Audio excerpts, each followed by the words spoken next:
I mean, again, he doesn't know who Gabriel is, right? Because he didn't come from an Abrahamic faith.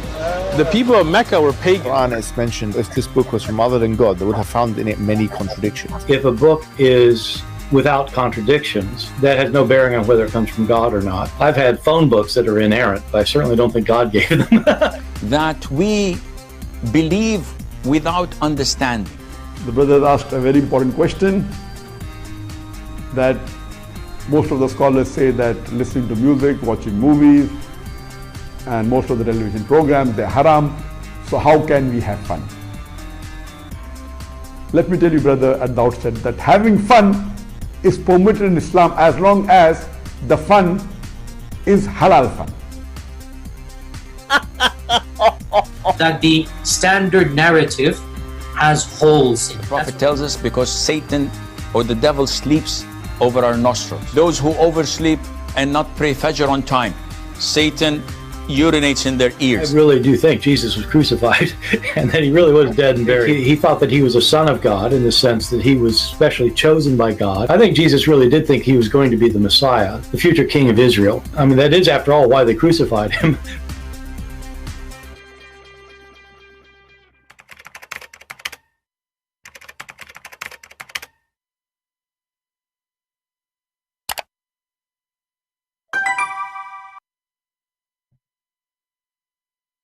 Hello everyone, and peace of Christ to all of you. Today we are going to have some halal fun. Yesterday we make a video about a prophet, a big prophet, who come to the Middle East. And it's so clear that he was sent by Allah.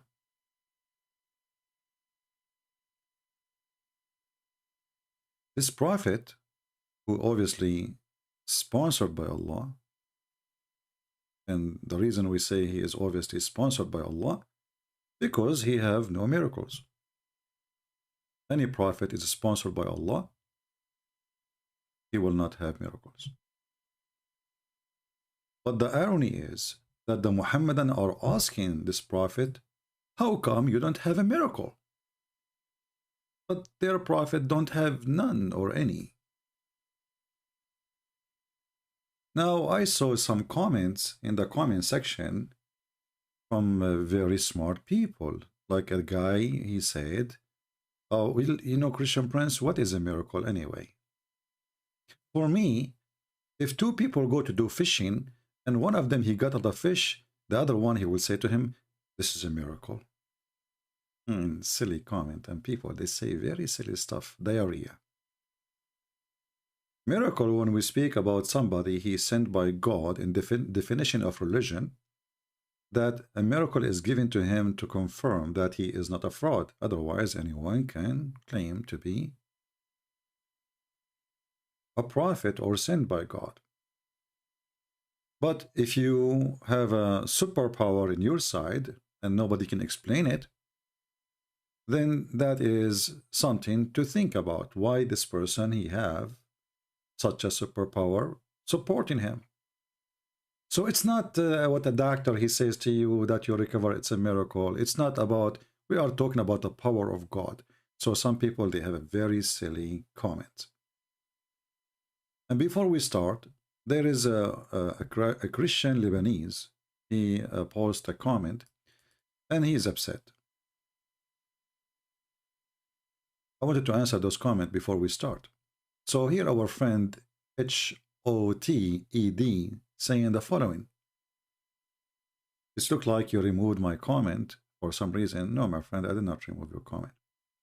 Then he says, I will repeat, I am Lebanese a Christian, and saying Lebanon are illiterate, dump, insulting us, and saying the president is a thief without even knowing the politics, war he facing is a character of assassination.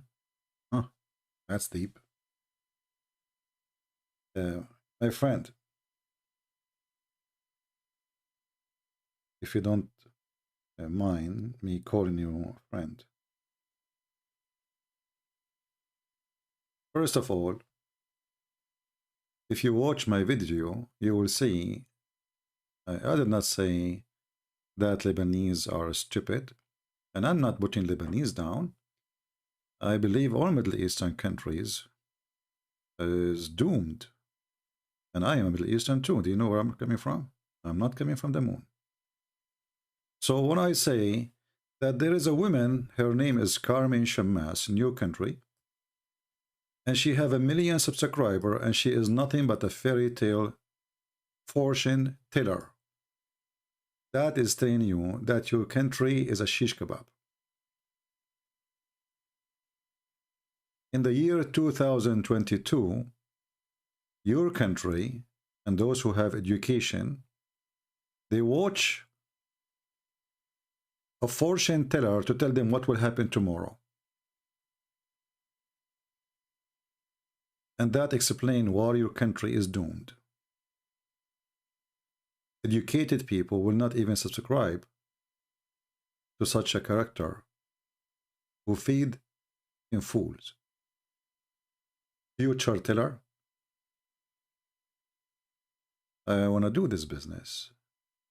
I want to know what is the number for the lotto, so I will buy the number. Future teller, but they cannot even tell. Simple thing.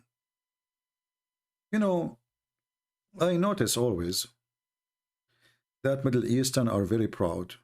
And I'm a Middle Eastern, as you know. We are very proud, but about what, I have no idea. Our streets is full of garbage. Our government is corrupt. Our president or kings is the biggest scumbag ever in history. There's no human right. Our police is corrupt. Our judges is corrupt. Blah, blah, blah, blah, blah, blah. But they are so proud. You are insulting my country. And then he said, my president. You know, I like it when you said my president. My friend, your president is not your president. This guy is hired by Hezbollah. And everybody know that. He is nothing but an underwear Hezbollah can throw anytime. They are using him. As an example, last time Hezbollah attacked the Christian area, and the Christians defend their land and their houses. Your president, he ordered to arrest all those Christians who defend their houses, and he did not arrest one from Hezbollah. When we saw thousands of fighters from Hezbollah going in the street, and they are carrying weapons. So my friend, your president is a fraud. I hope I did not hurt your feeling, but he is. Actually, in Lebanese, they call him the Zmek. I mean, this guy is a president. This guy, he wanted to fight the Syrian, and then he became the puppy of the Syrian. This guy, he went to the Congress asking the American to support him, and then he is an enemy to the American. He is with whoever support him to be a president. He is a businessman. And when you say to me, I have a president, I ask you, where is your government? I ask you, who's in control of the airport? I ask you, who's in control of the government? Is it your president? It is Hezbollah. So don't be stupid and fool and proud for nothing. Proud. They are proud. And it's not only the Muslims in Lebanon, they are doomed. You Christians are doomed too. You have no leaders. Hezbollah bought everybody. The money of, you know, those leaders in Lebanon, everybody is for sale.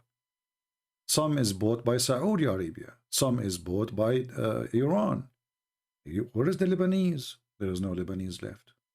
Everybody belong to a boss. But you don't have a Lebanese boss. So don't be upset and you can be proud as much as you want, but I guarantee you that you don't even live in the country no more. You are running away from this country. There's no electricity, there's no water, there's no food. Even you cannot even take your money out of the bank. Can you believe it? You put your money in the bank, you cannot take it out. So you're proud about what? My president. I feel sorry for you, my friend. You don't have a president. And this is not only for Lebanon. All Middle Eastern countries, there is no government, there is no president. All of them, they have a boss. All of them, with no exception. All of them, they have a boss. You have no country, you have no future. And it is your hand. Act. You are the one who brought them. You are the one who gave them the power. You are the one who allowed them to be there. And now you cry for such a thing. Now we go to our topic. I just wanted to answer this poor person who he think that he have a country.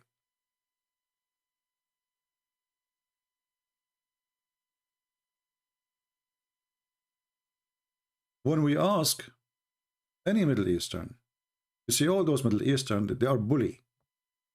It's a bully culture. You know, I never saw a bully culture as Middle East.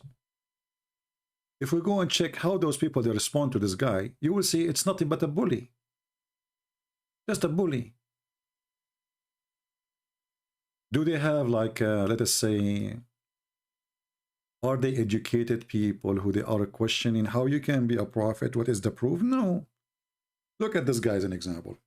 He is making fun of this guy who claimed to be now a messenger from the sky, that he used to play the drum. This guy, he used to play drum before he became a prophet. Your prophet used to play what?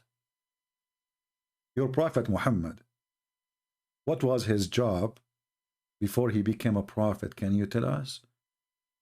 Isn't you Muslims, you say he was taking care of the sheep, and then, you know, the goat, and then, you know, Khadija, she hired him, and which means Khadija, she was the boss. And you know that for an Arab man, if a woman, she is his boss, that is an insult. And then Khadija, she married the guy, you know. So what is the problem exactly if the guy used to play a drum? And those hypocrites, they enjoy the drum. How come you are proud about a singer? Kulthum. But Kulthum, she sang with a drum. We have in Egypt the most famous belly dancer, but the belly dancer don't dance without the drum. What is exactly the shame he did? He played drum, this guy, he used to play drum. What a stupid bully culture. Debate the guy. Answer him, refute him. All those things, we cannot even find one of them he is saying something useful. It's just a bully. They are bully people. And why? I'm not surprised. Muhammad was a bully. Allah is a bully. And whoever follows this cult, he is going to practice what the Prophet of Islam practiced.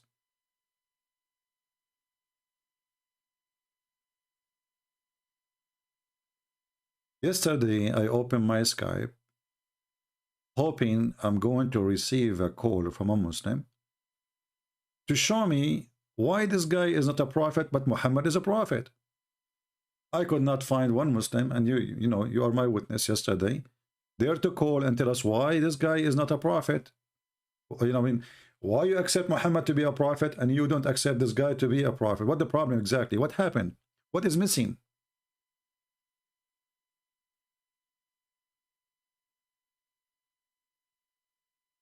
At least this person is 1,000 times better than Muhammad. He don't go after children. He is not a child molester. He did not go to the house of the neighbors and he flirt with the wife when the husband is not there. And this he did with his own son. And as you see, there's next to him, she is a woman and he is not raping her. As your prophet did.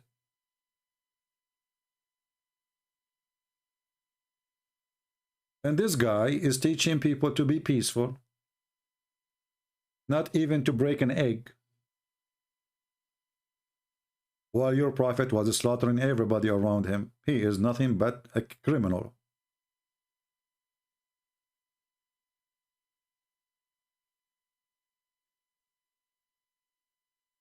So why you are against him? There is no answer. And if one, he live in Egypt or on those countries, he made a video speaking the same way you talk about this guy about Muhammad. What you will do to him exactly?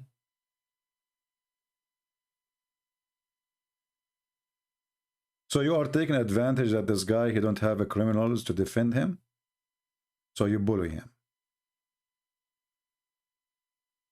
But Muhammad, he have a lot of terrorists to stand with him, right? That is the truth.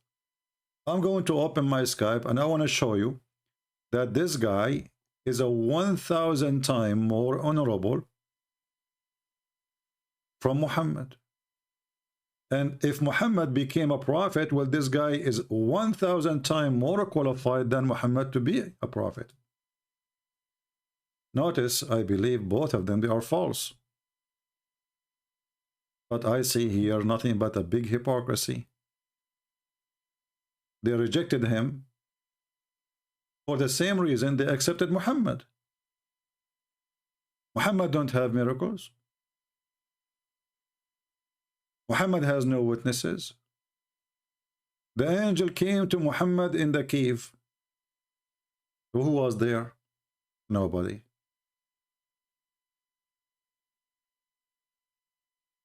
And the funny story is that when this guy, Muhammad, he received his Quran, or the first revelation as they call it, the angel himself did not tell him, I am an angel. He went to a Christian person, supposedly, and he is the one who said to him, oh, this guy is an angel.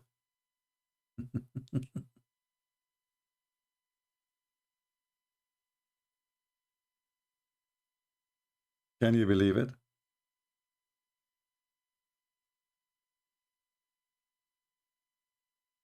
I have a Muslim scholar, he want to debate you Quran only.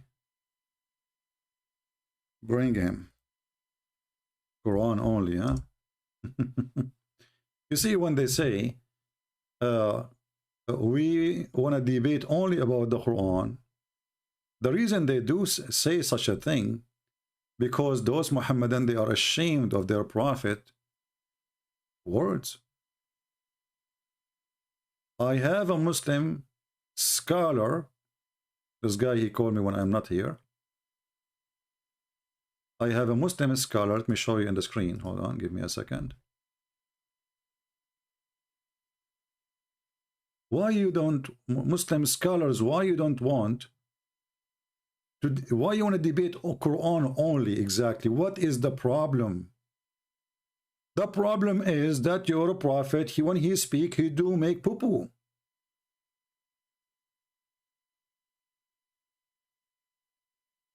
So you think if we agree to debate about Quran only, that will avoid us as Muslims from exposing Muhammad as a stupid only. But my friend, doesn't matter. Quran only, not Quran only, you will be get busted. Bring the guy to me. I just told him in text to bring the guy. Do we have any Muhammadan?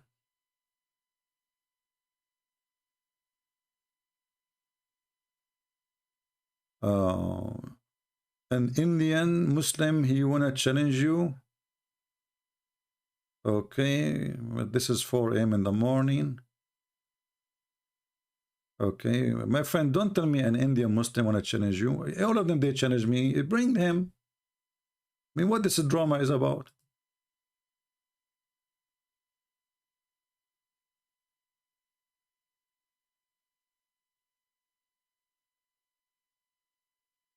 All of them, they want to challenge me.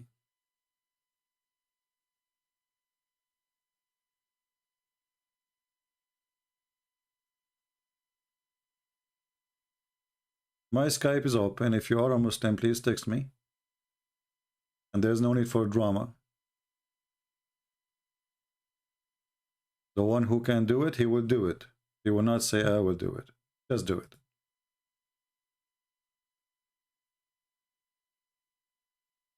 So the big challenge for the Muhammadan, which always they fear. Why you are making fun of this guy? Actually, I have a proof that this guy is sent by Allah. What is his name?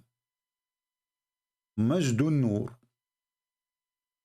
Majdun Nur. The Quran spoke about a prophet who will be the light.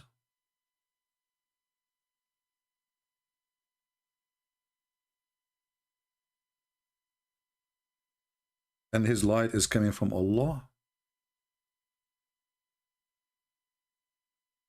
When you are doing bully for this guy, simply you are trying to stop the light of Allah.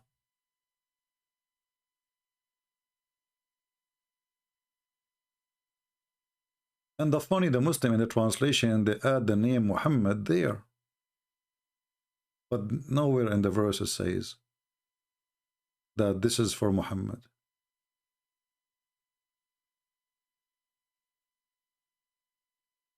And how the Christians and the Jews, they can extinguish the light of Allah if Allah is God? And did you refute the Christians and the Jews until now? We are waiting. In different verse in the Quran, speak about this person in Lebanon today. He will be the messenger of Allah.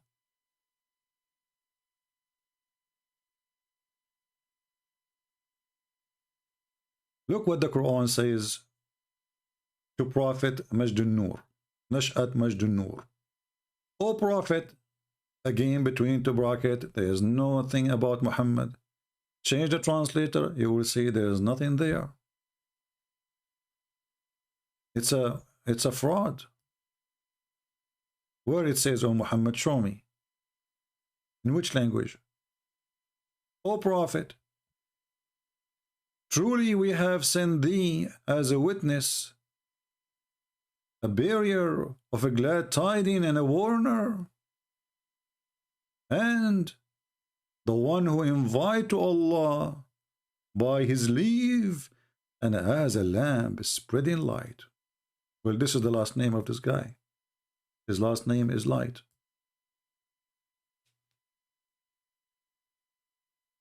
Is your Prophet Muhammad a light? His last name is Dogs. Ibn Kilab. This guy, his last name is Light. And he is a warner. He did not want to kill. Muhammad was not a warner. Muhammad, he killed people. A warner is somebody deliver warning. He don't do anything. He leave it to God, right? Well, this is the guy, not Muhammad. Muhammad, he killed people.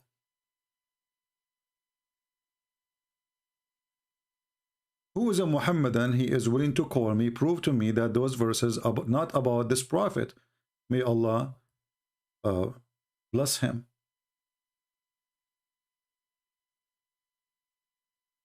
It's so clear that the Quran was sent, speaking and predicting that this guy is going to come and he is going to be light. And I think Allah, he pray for him, not to him. Because Allah, he pray for, not to. Do we have any Muhammadan who want to prove to us that this guy is not a prophet?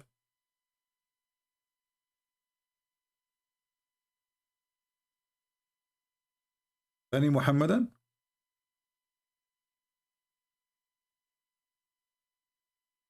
So all of you, you line up to bully this poor guy. In fact, the most silly prophet ever exists in history who have no prophecy, and all his prophecy, actually he have prophecies, but all of them, they come wrong. Regardless, all the articles, they speak about the amazing, did you watch the video of, what's his name, the hole in the narrative? Prediction of the Prophet Muhammad. Every single thing he said in that video is a fraud. Prophet Muhammad, he predict that they will conquer the Constantinia. Prophet Muhammad, he predict the Arab will conquer the Constantinia, not the Turkish. According to Muhammad, the Turkish are people of Gog and Magog, and they are the enemy of Allah.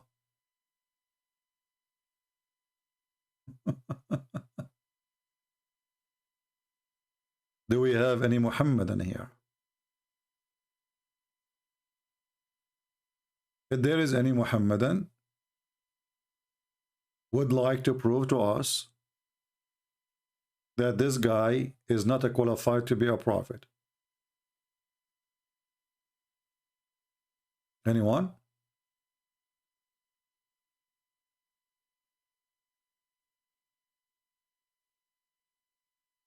Any Muslim? What is the word prophet mean exactly? And by the way, this guy, he never claimed that he's a prophet. He claimed that he is a messenger.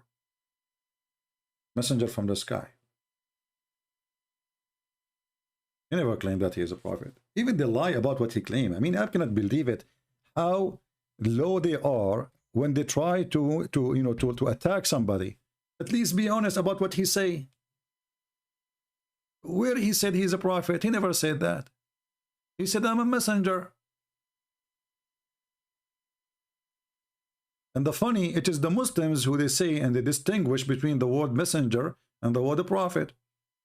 So I'm going with their claim. For me, I don't see a different, like a messenger. If he is a man, not an angel, how you can be a messenger but you are not a prophet?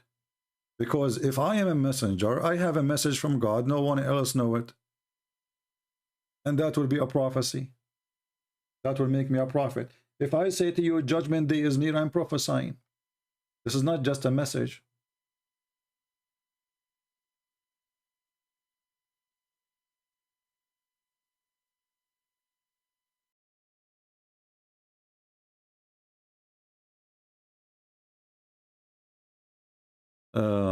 Don't talk about hadith.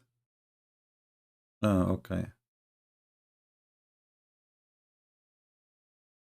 You are a coward. Don't talk about hadith, okay? Call me so we can see. Go. If you don't have testicles, go and buy one from eBay. So you can be a man and you dare to call me. All of you, those who claim that they can refute Christian Prince, they claim that they can debate me, but they can do it only face to face.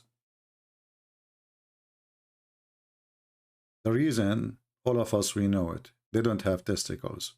They have tes and tek and al. The testicles is not there. And why they need to have a testicles? They have a God who believed that the sperm coming from the backbone. Who need testicles anyway? Actually, I believe that Allah, he thought carefully about the reason that a man he have a testicles. And he thought maybe they are like a decoration for the man. Yeah, must be. They must be decoration. I mean, why men have testicles? There's no need. It's just decoration, you know, like you have the private part of the man, so we have to hang something there. Proceeding from the backbone, the sperm of the man is coming from the backbone. So why we have testicles? Do you think we breathe from there? I'm just trying to find a reason in why we have testicles. I mean, additional to decoration. And this God, who the Muslims are proud about, the Prophet of Allah, Muhammad, he come to them with knowledge nobody have 1400 years ago. That the sperm of the man is coming from the backbone of the man, and women have a sperm and it's coming from her ribs. Hold on. In case you are not educated with science, Prophet of Allah was the first one in history to discover a clear evidence, a clear science actually.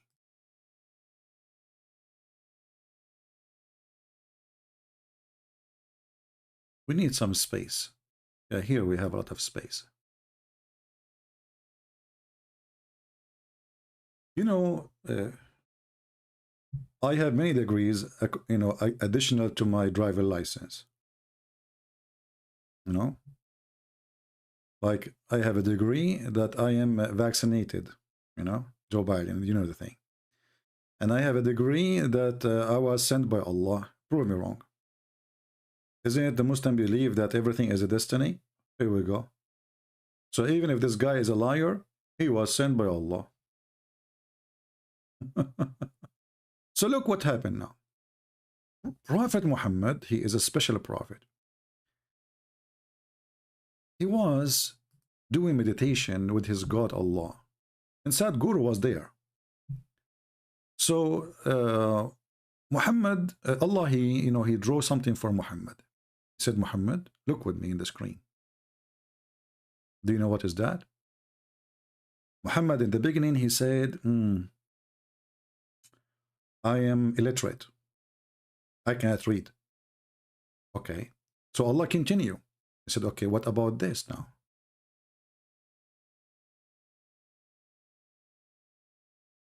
What do you think it is, Muhammad? Muhammad, he looked again and he said, well, I am illiterate. I can't read. Allah, he said, okay, hold on, Muhammad, let us help you more. All right.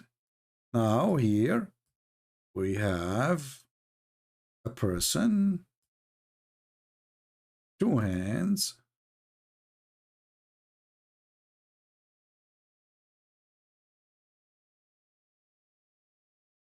I mean, those hands look funny, I agree, you know, but anyway, just take it easy. And Muhammad, he says, okay, now I figure out, this is Trump. Allah, he said, no, Muhammad, you're still illiterate, this is not Trump. Okay, let me help you more. This is what this person has. Who is that? Muhammad, he said, well, I'm illiterate and I cannot read. Allah, now, he have to help Muhammad. So he sent Jibreel to squeeze him. And Muhammad, he figured out, he said, this is Khadija. Praise be to Allah, the Prophet is so smart. And then Allah, he inspired his Prophet that Khadija, she have a sperm come from the location of her necklace, specifically here. It's not just the ribs. Is it amazing that Allah, he have such a knowledge? Look where, look here, the location of the necklace. So the sperm of the women, according to Allah, go from the location of the necklace, and now is going to drop, like, she is, she is doing something. I can't explain to you more. So the sperm drop, and goes from somewhere. I'm not going to tell you from where. This is what the Quran is saying. So why you are making fun of this guy when your prophet is the most funny prophet and he have the most funny God?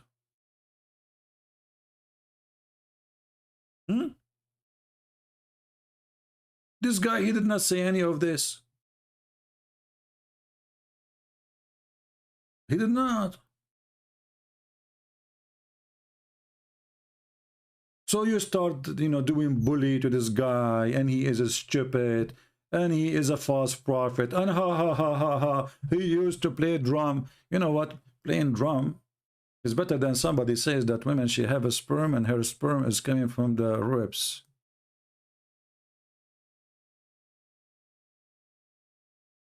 Imagine. Just imagine. Just imagine that you have a wife and she have a sperm coming from her ribs. Oh boy. And here you need to ask yourself, the knowledge of Prophet Muhammad, how he knew this 1400 years ago, when science was stupid, unless it's coming from the true God, Allah. And then 800 years something, Ibn Kathir, he come, and he was a YouTuber in his time. This is a moderate scholar. He tried to defend the Prophet against the Christians laughing at Muhammad. So he wrote his books to get the Christian busted. And look what he said, refuting the Christians, getting them busted. And the Christians since then, they cannot say anything. He is created from water gushing forth, meaning sexual fluid that come out bursting forth from the man and the woman. Thus, the child is produced from both of them by the permission of Allah, due to his Allah saying, يخرج من بين الصلب والترائب. Meaning the backbone of the man and the ribs of the woman. And now we knew why ordering ribs in restaurants is extremely expensive.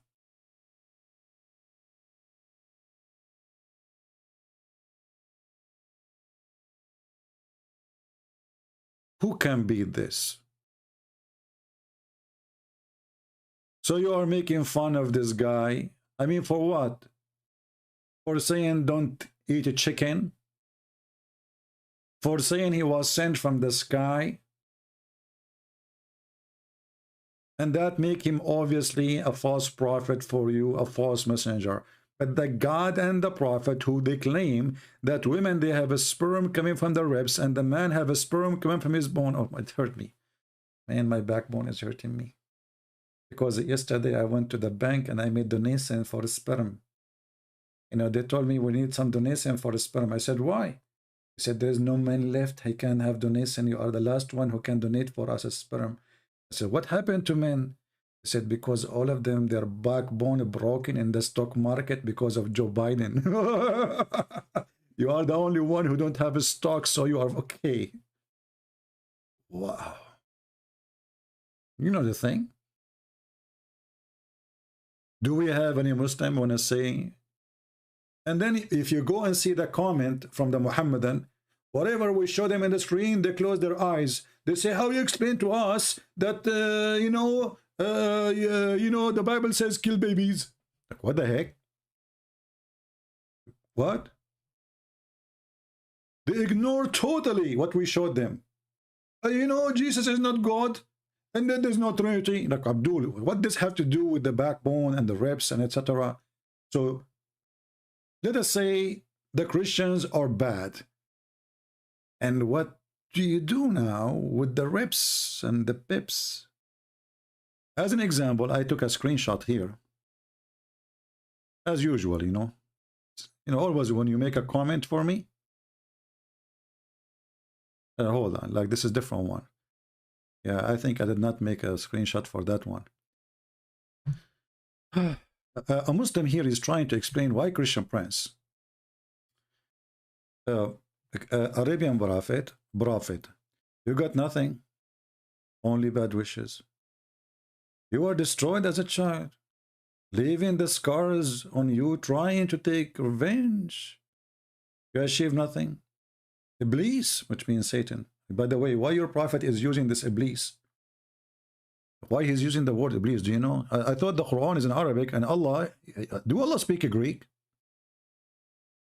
Anyway, I shall mislead them. Iblis was answered, except my righteous servant. Abdul, you just hit your prophet in the balls. You are the one who is quoting for me that Iblis, he said, I will do mislead them. Allah, he said, except my righteous servant. So how Shaitan, he misled your prophet and he gave him satanic verses?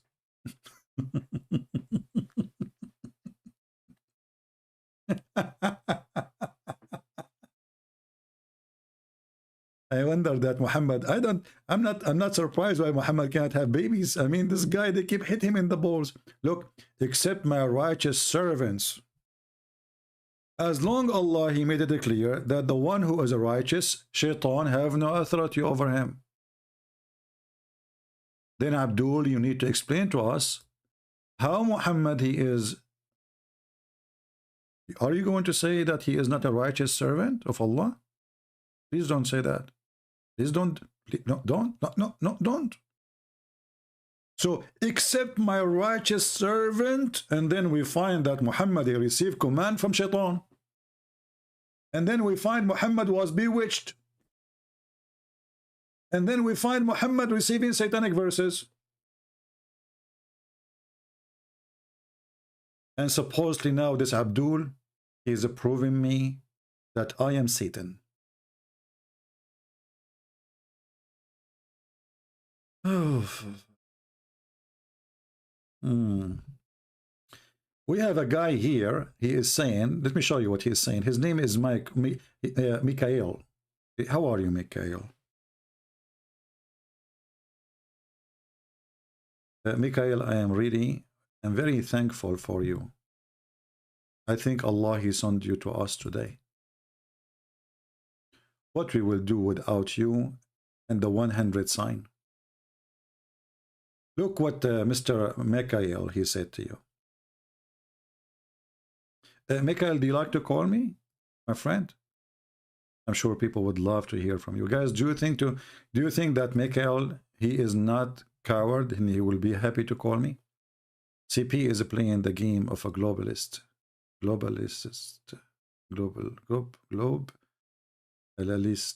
okay. Otherwise, he would be dead if he was really a threat. He is scam. I mean, that's deep.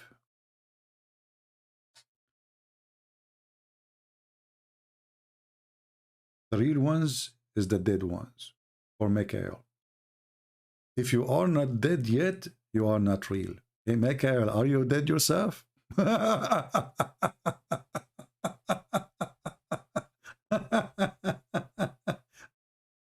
Hey, Mikhail, don't get married, okay? Trust me. Trust me. She will dump your second day.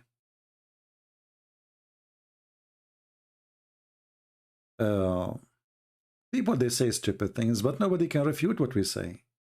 You can talk about me. You can say all bad things about me. Who cares? I'm not a prophet. I'm not a priest. I don't even claim to be anything. I am the one who no one can debate. As simple as that. I put the laundry of your prophet and it is stinky. And all your detergent is not going to clean it. Prove me wrong. Attacking me as a person will not make any difference. Nobody here is listening to Christian Prince because he's a bishop or the holy saint. I never say that. People are coming here to learn and to see and to witness that nobody can really defend Muhammad, and he is really a fraud. He is what count because he is a prophet, and there's hundreds of millions believe in him. I don't have hundreds of millions believe in me. I'm not a prophet anyway. I was thinking to be a prophet for some time, I thought about it, by the way. But then I said, what if I make a verse like this? If I go on YouTube and I claim to be a prophet of Allah, and I make a verse says, anyone believe in women, she wanna give and take off her panty and give herself for me. What the Muslims will say? How much they will bully me for saying such a statement? I cannot take this bully. It's too much, brother. But if a prophet Muhammad, he say the same verse, and he believe in women, she wanna offer herself to the prophet so he can F her. A privilege for him only. It's okay. What's wrong with that? What's wrong with that? I mean, look at this verse. Allah, he made a verse telling Muhammad who he can F. And if you read it carefully, you will find that Muhammad, he can F everybody, including Allah. O Prophet, we made lawful for thee the wives. Look at this stupid God. Now you remember to tell him it's lawful for him. They are wives already. I mean, have you ever heard of a God sending a message for a guy who is already having sex with those women, saying, Prophet, those women are lawful for you? And I'm sure the Prophet, he was like, wow, thank you, Allah. I was doing boom boom with them and I do not know. But now you told me they are lawful. What the heck? And then the one who you paid her dowry. Okay. Where is the word dowries, by the way? It says ujurahun, paid them their wages. And those whom your right hand possessed, like, okay, who is left? And then, and the daughter of your partner, uncle, okay, and aunts, okay, and daughter of maternal uncle, okay, and aunts, okay, and migrant women, okay, and thee with thee, okay, and a believing woman, she dictate herself, her soul. They changed the word, her, it's herself, which means her private part, her body. What her soul? Can you give your soul to somebody?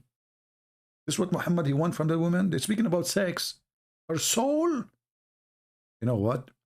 I always thought about Muhammad that he is a sexual, but in a spiritual way. Her soul. So this woman, she will offer her soul to the Prophet so he can do boom boom with her soul. Now I get it. I mean, who's left? The wives, the neighbors, the cousin, the cousin of the cousin, the cousin of the cousins, and all the immigrant women, and even any women she dictate her to the Prophet so he can F it. So Muhammad, he can say that nobody is making bully of Muhammad. That guy, this poor guy, he says, don't eat eggs because you are killing life. They bully him. What if this guy, he said, any believing women, she want to give herself to the messenger of Allah so he can do to her dahman, dahman.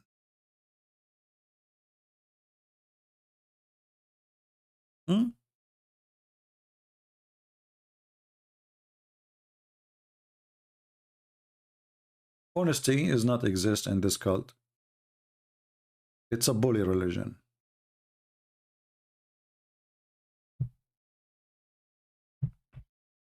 Do we have any Muhammadan here? You see, look, my Skype is open. Where is the brave? Where is the more? Nobody. If I am an American person, I mean American like a white, blonde, or a black African who do not speak one Arabic word, I'm not an Arab, I know nothing about Islam, the Muslims will be lined up to call. I know this is coming. You don't know Hebrew, you do not know Arabic. Elijah, mean God with us.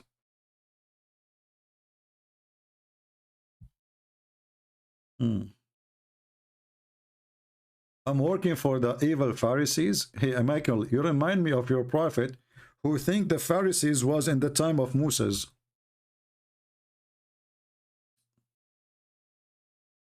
The Samari, sorry. The Samaris. Allahumma Samari.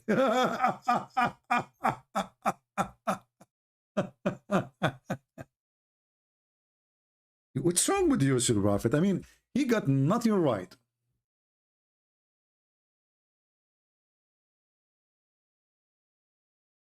So Moses, he went to the mountain, brother.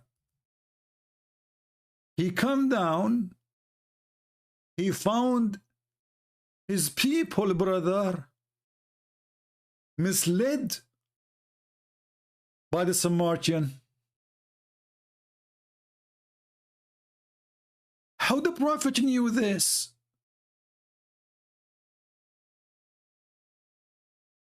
History is rewritten.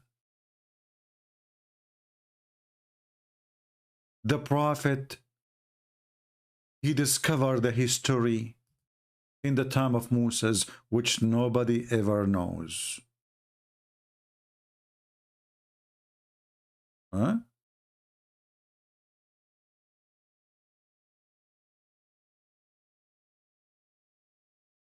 And yeah, Abdul can tell us how this happened, how those two exist in the same time.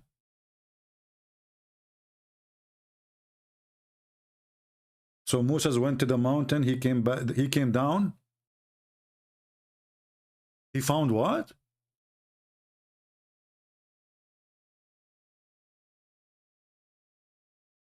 Do you think Muhammad, when he made the Quran, he was under the influence of hashish, or it was kind of bills, the same one the son of Joe Biden taking?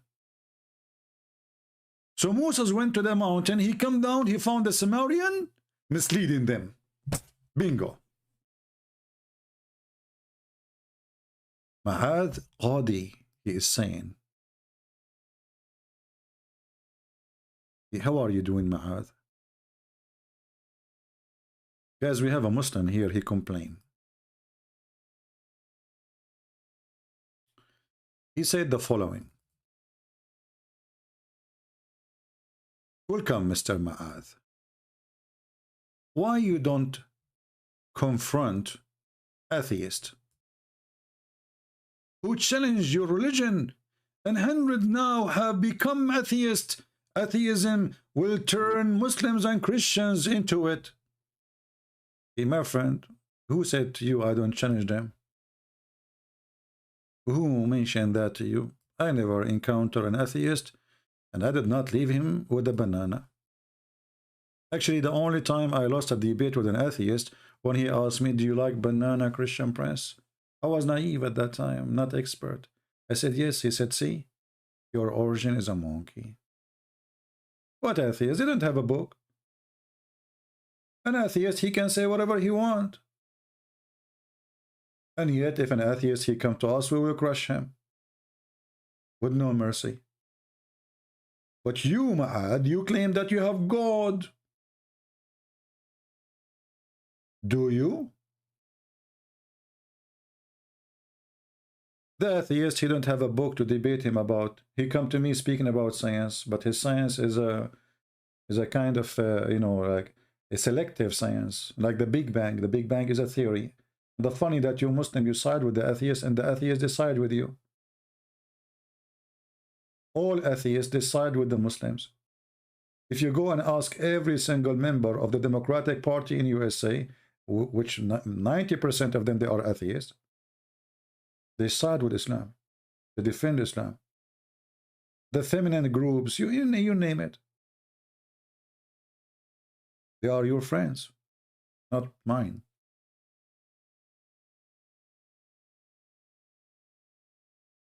So the question, Mr. Mu'adh, how you explain to me the mistakes and the stupidity of the book it's written by Allah? If an atheist, you see, actually you and atheism, they share a lot. Look, let me show you. The atheists, they want to convince us that we used to be a bunch of monkeys or apes, correct? Your prophet want to convince us that monkeys used to be human. So you are the two sides of stupidity, both of you.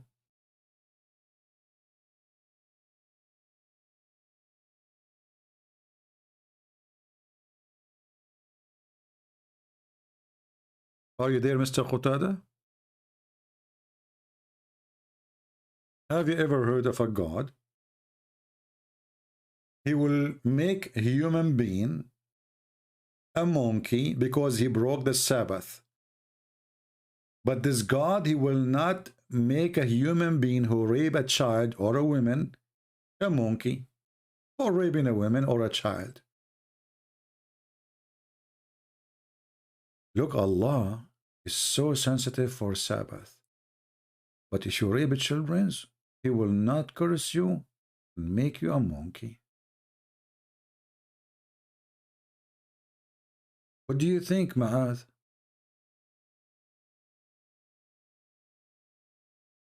You know, I used to have a friend.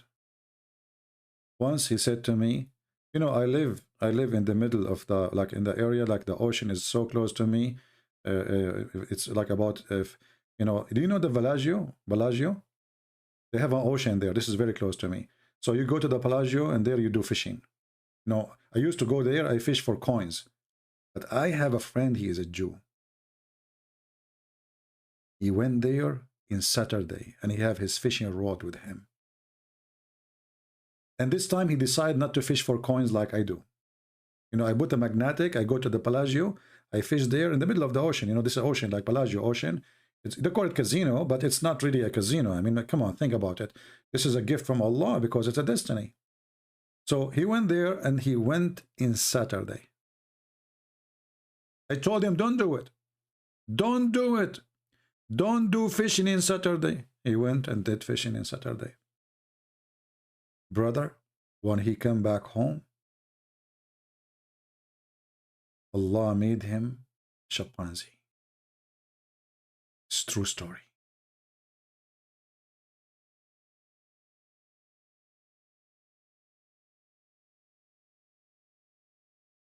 Subhanallah. Takbir. Who in the world wanna believe such a garbage? So this God, if you break, how many people break Sabbath every day? And you Muslim, you break Sabbath then? Are you don't follow the Sabbath?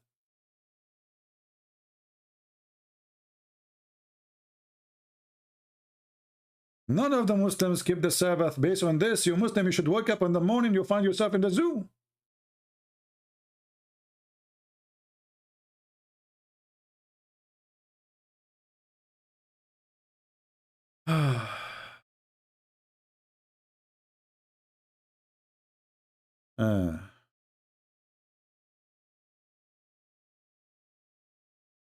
Do we have any Muhammadan?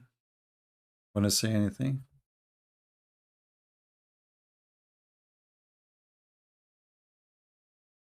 Anyone?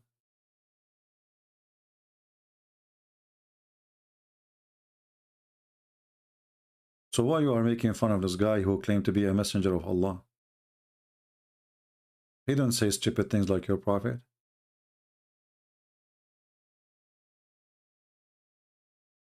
And the funny, even the Quran and Muhammad, he said that those people, Allah, he forbid them from fishing in Saturday. But Allah, he forbid the fish from coming except in Saturday. So he made them suffer from hunger.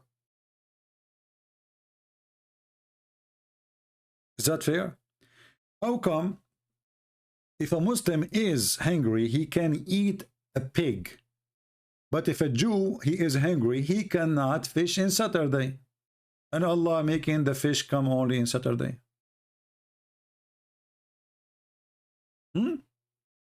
Allah forbid you from eating pork, right? You claim. Chapter 5, verse number 3. It says, if you are hungry, you can eat pork.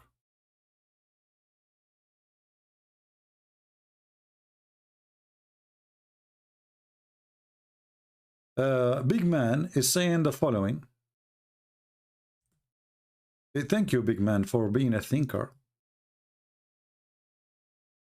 You know, before I learned how to pronounce some English words correctly, like if you met me a few years ago, I will say thank you, Big Man, for being a thinker, not a thinker. You see, you are lucky today.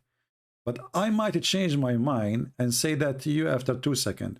So, Mr. Big Man, as you claim, there's a contradiction in the Bible between 2 Kings 8:26 and the other books. So while your stupid prophet, he put his hand on the Torah and he swear by it, I say I believe in you.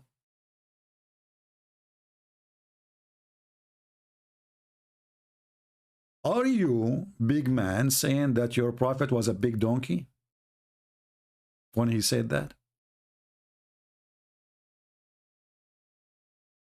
Are you? Big Man, I'm really impressed with your logic. So be my witness. According to Muhammad and the Bible, the Torah, they have a contradiction, brother. And then we have a false prophet. Obviously, he's false because he put his hand on the book and he says, I believe in thee and the one who sent thee. I'm answering you. Why I want to waste my time? There's no contradiction there. You are a stupid fool like your prophet. Call me and be a man, and then I will show you that you are a fool. Is that fair, guys? Call me live right now. I will read the verses for you, and then you will read the verses for me. And let everybody laugh. Who is the one who's running away? My Skype is open. You come every day to my channel. You say things will shame your prophet, and as you just did now. And not only that, you're a stupid prophet. He said in the Quran, oh, this time they're stupid. Allah, he says, confirm the books with them. So how Allah, he confirmed books have contradictions? As you claim. How stupid this God is.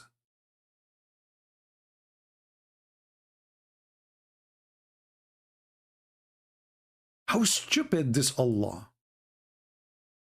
I'm really, really upset from those verses in the Quran. We should, brother, erase them. Do you have any eraser? Big man?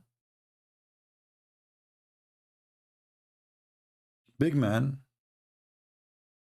You are so little. Do we have any brave Muhammadan? You want to learn from me? Well, I'm here to speak about Islam anyway. However, why I want to waste my time in something? Actually, we answered those verses already many times.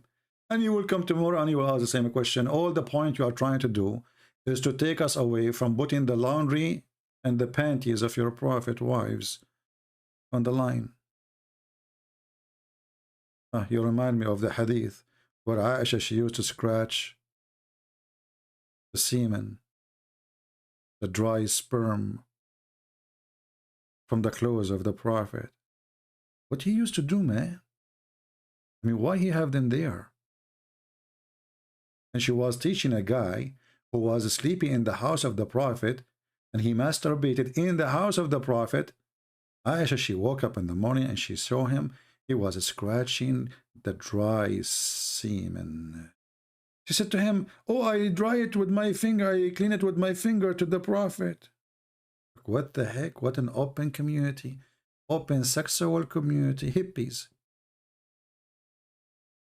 I mean, imagine you are a person sleeping in the house of the prophet, spending the night there. What do? You masturbate.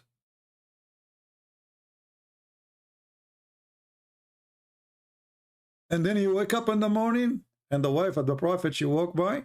Oh, you are scratching it? Okay, I used to do that to the prophet, okay? Just scratch harder. Expert she is.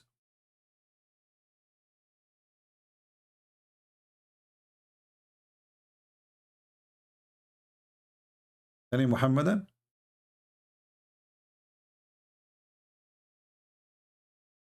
Did Muhammad wear sateen or cotton underwear?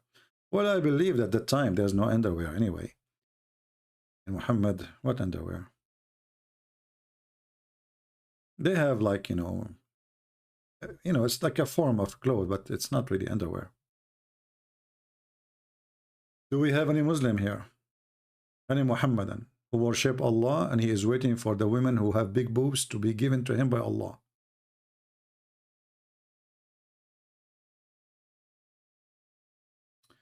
Nigal, yeah, I saw my friend. No, I don't watch videos of stupid people.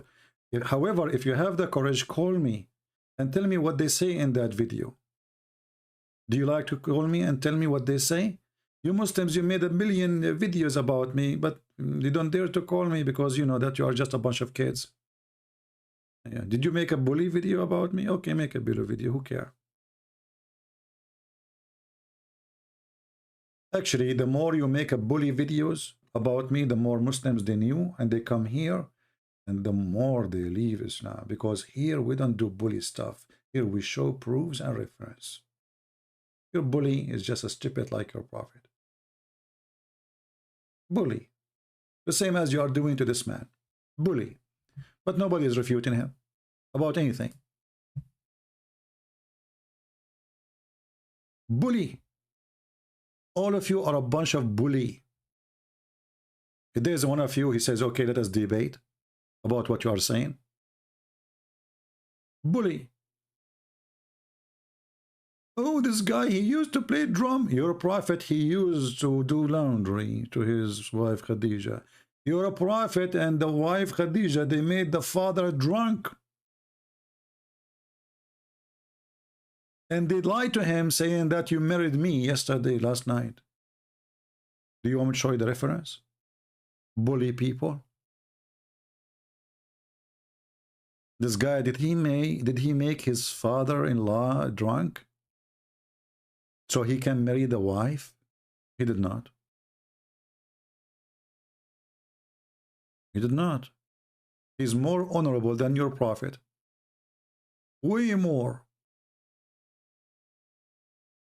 Making cartoon of the guy, and you know what?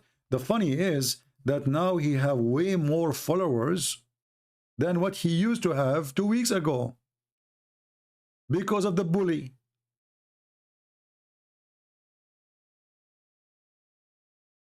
Let me open his channel. Hold on. Now this is the video. Okay, this is the video in this channel here of this guy. Brother, the Mufti of Lebanon, he made a case to the court. He sent the case to the attorney general to stop this guy from misleading the Muslims. Why? Because a lot of you are converting to his religion now. The woman, she support him. She have a 1 million subscriber. Why we don't see the number shrinking so fast, since she is the one who introduced this guy to be the messenger of Allah? Correct, guys? 1 million. Obviously, there's 1 million. They agree with her. You're a prophet according to Islam. He spent half his life as claiming to be a prophet, since he started as a prophet, half of the time since he claimed to be a prophet, and only 70 people, they join Islam. Half of them is his slaves, which means they are forced to. This guy, he don't have a single slave following him.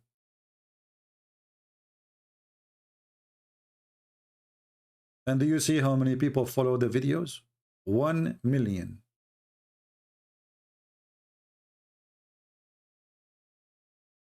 Do you know what 1 million mean? Yeah, the Mufti of Lebanon, he filed a case against him, you know, but for sure, you know, they cannot do anything. The guy, you know, but what the crime he did, those Muslims in Lebanon, they think they are in Afghanistan. They think they are in Pakistan. This is Lebanon, you know. Nobody will dare to touch him. Just trust me.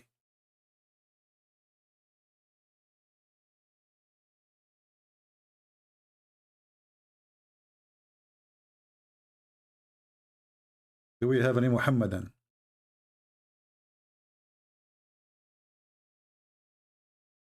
Stop spreading division. I like that, Michael.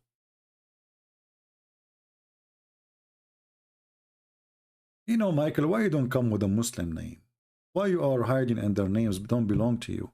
If we ask you what Michael mean, you do not know. Right? Is Michael is an Arabic name? No. So why you are using it? Thief.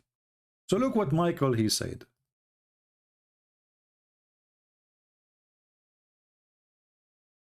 Forget about the Muslims, President. Stop spreading this division. I cannot stop. I cannot. Look what the Quran says. Allah, brother, is Allah who is the one making division. Oh.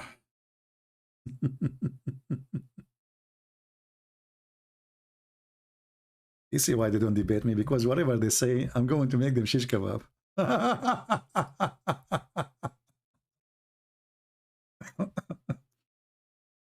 Isn't it true that people, they are divided because this is the will of Allah? Huh? Is it true that even people, they kill their children because this is the will of Allah? Don't the Muslims, they say to us that, brother, the idolaters, in the time of the Prophet, they used to kill their children, brother. The Quran says,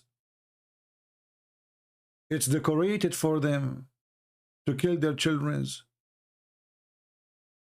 in order to lead them to their ruin. Okay, why? Who's doing that? And confuse them in their religion. Like, what the heck? Had Allah willed, they would not have done it. Do you see it? Your God is causing people to kill their children. It was the will of Allah. وَلَوْ شَاءَ اللَّهُ مَا فَعَلُوا. What a stupid religion.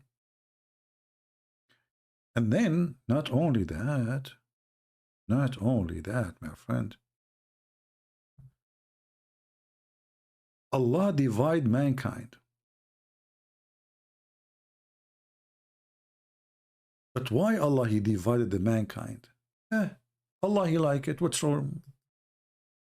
He like this. Chapter 16, verse number 93 says, had Allah willed, He would made you one congregation, but He leaves astray whom He wills, and He guides whom He wills. Jungle bells, jungle all the way. Muhammad, hey, you are high, hey, hi, hashish. So you are telling me stop dividing, and the Quran says that the one who divides people is Allah. Allah who led them astray. And here we ask ourselves, if Allah is the one who led people astray, what is the job of the devil? Do you think devil exist anymore after Muhammad and his God? I think devil is retired. Allah took over. Maybe this is his son, the son of the devil. Like he says, hey, Satan, you are the father of Allah. And you know, like you take retirement now. I want to help you. I will take care of the business from now on. You go, okay?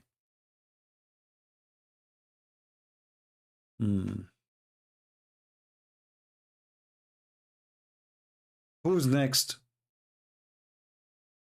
Do you see why they don't dare to call me and debate me? Because whatever they say, I know all their laundry here, sadly in my head. I wish I can move it. What a stupid religion. Any Muhammadan? If you are here for the first time, don't forget to subscribe. And if you did not subscribe, I have a warning for you.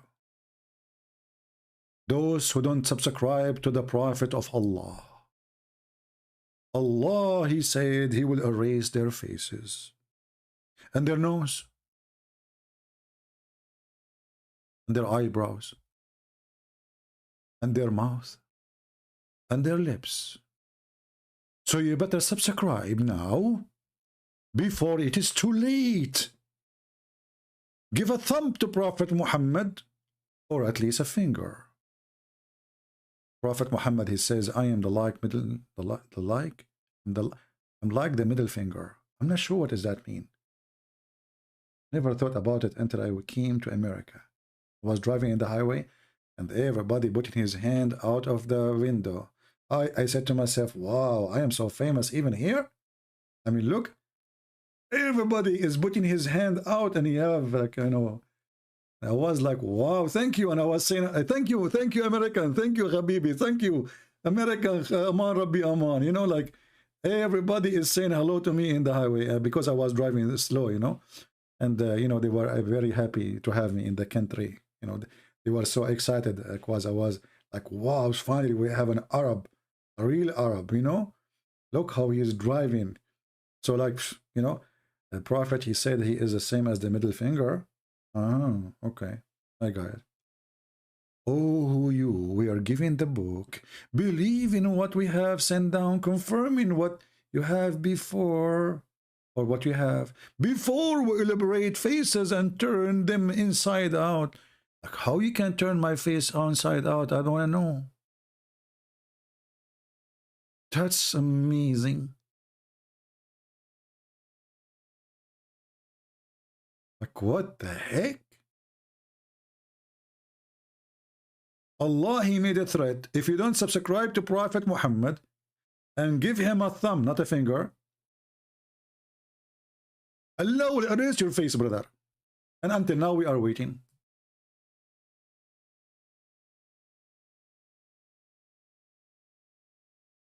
It was a false threat.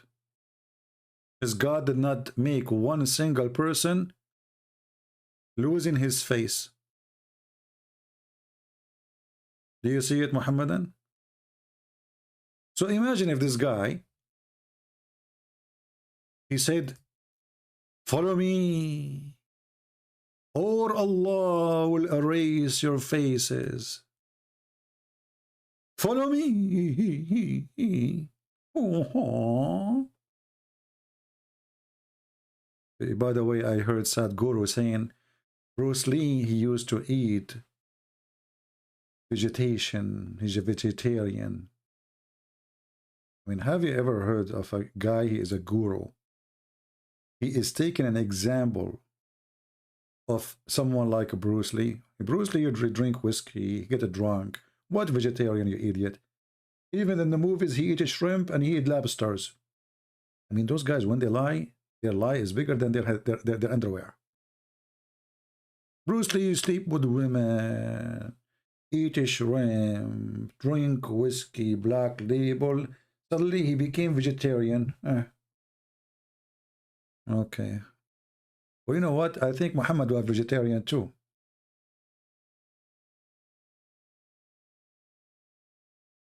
Any Muhammadan?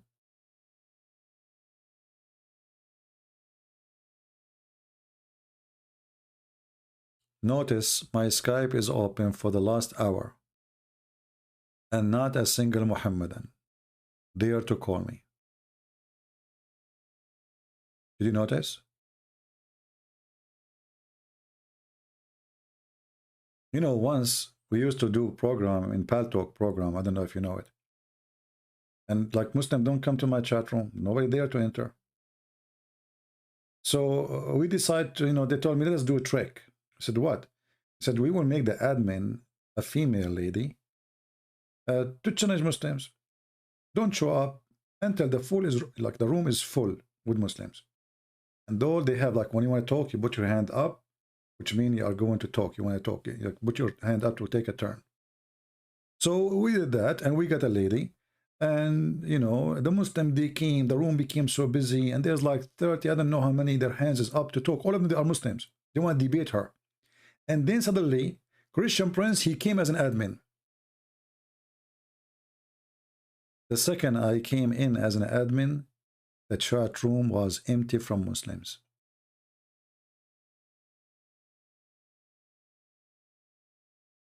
They get out.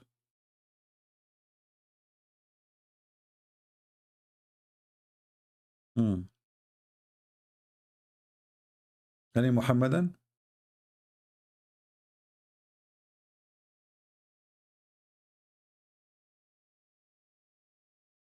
Anyone?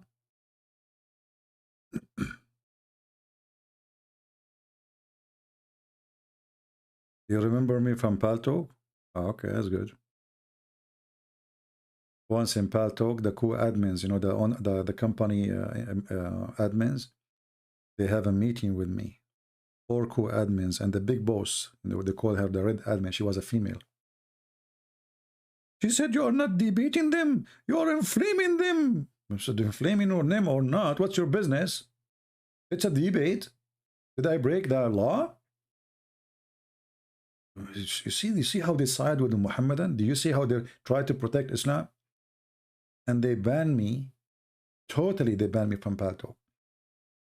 And then they receive tens of thousands of emails and letters, and even people threat to make a case against them of discrimination. And then they send me an email saying, we apologize, we found that it was not lawful, blah, blah, blah, blah. So please come back to Paltalk. They try their best to protect the false prophet Muhammad.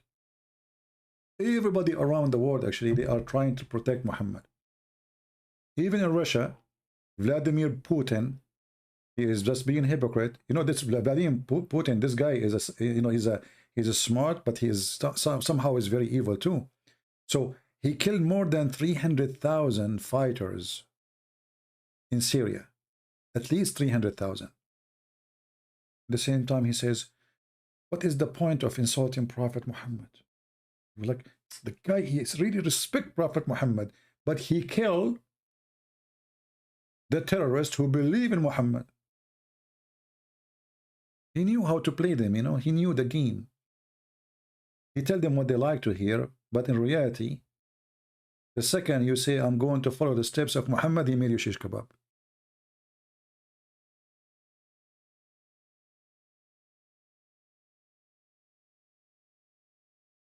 Any Muhammadan?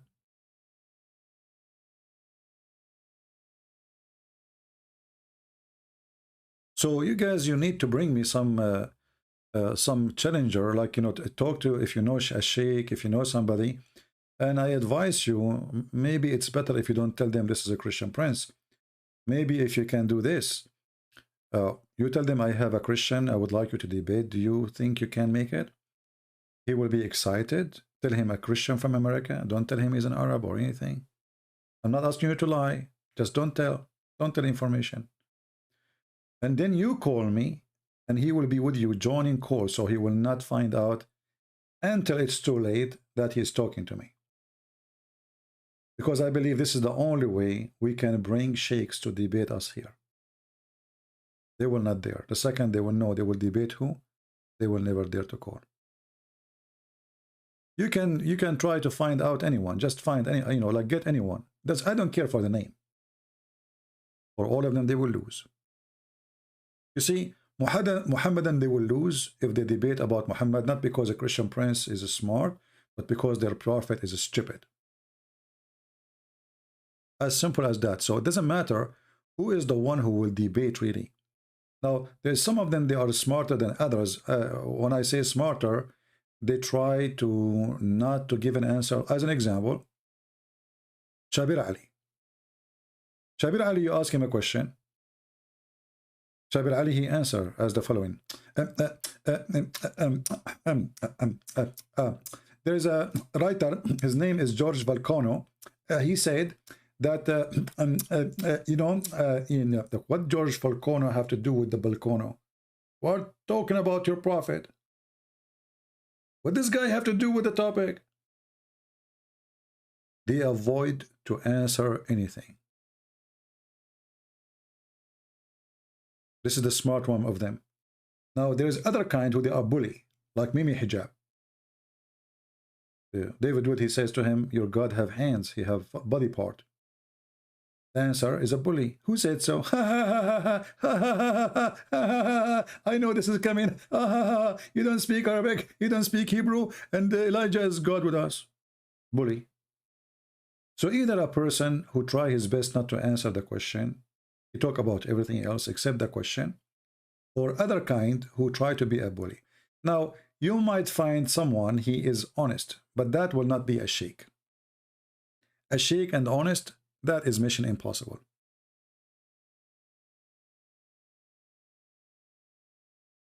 Any Abdul?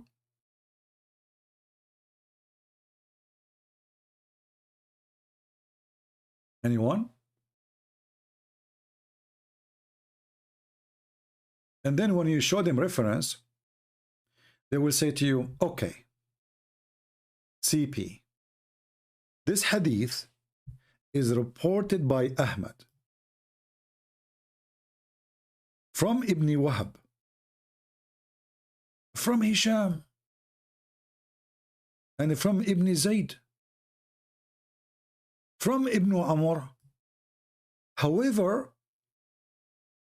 Zayd is very well known to be a liar.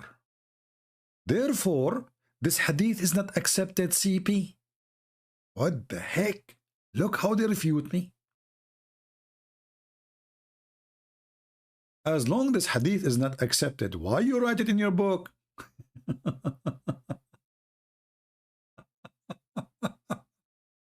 I mean, who is this stupid here? Oh boy. This is how they refute you, supposedly. It doesn't say that, CV. It doesn't? Do you remember the guy who called me from India? What's his name? I forgot. Fazul.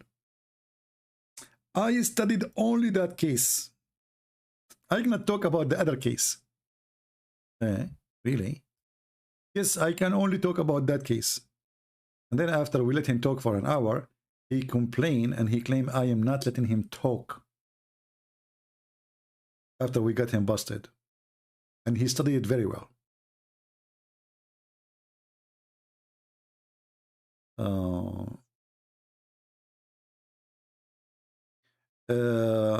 Vahid, my friend, there's no problem. There's no time problem for me. If you can bring me a big sheikh from Africa, I'm willing to wake up in the middle of the night in my time to debate him. Just bring him. Which means I have, if you tell me in advance, because, for me, I don't care really for advance time, but because you are saying it's different time, so I will not be live, right?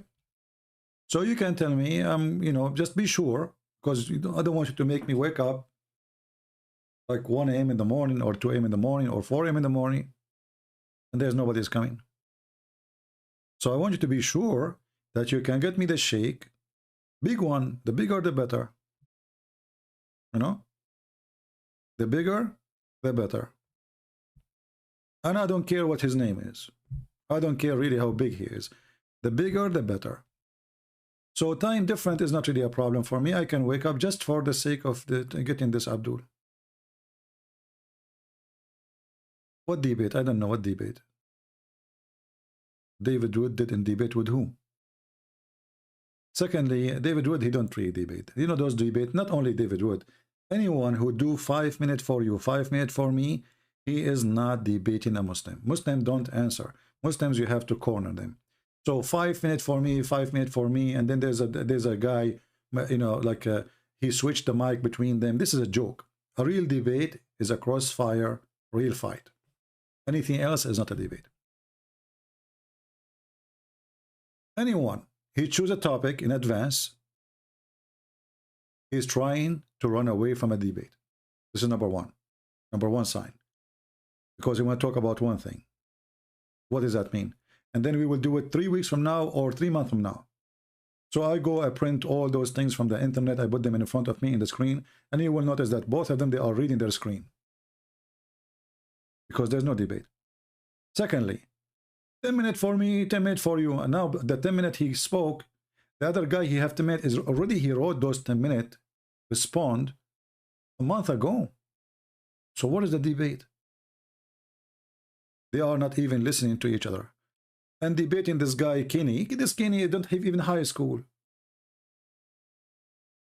He don't have high school. It's a shame actually for David Wood to debate someone like this. It's really a shame.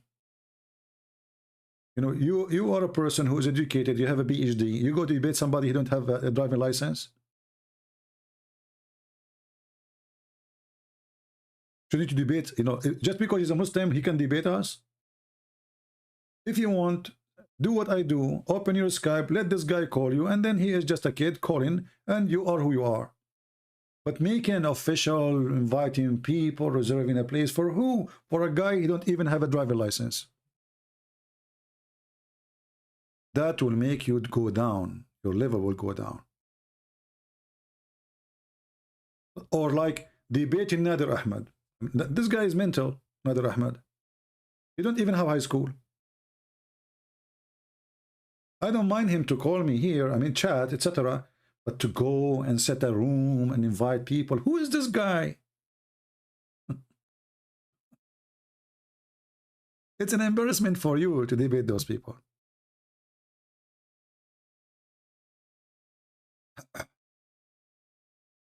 But you see, David, this guy, if he throw all the hadith under the carpet or under the table, that's not will be a victory for us. Why? Because he's just a kid. He can say whatever he wants. Who care? The Muslims are not going to be affected by what he's saying. But if you debate someone he claimed to be a scholar, and then he say those things, that will make a difference. But a guy, who is he? This guy do not know even how to say his prophet name.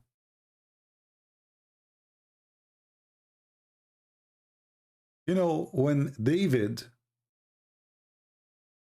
he killed a king by a stone,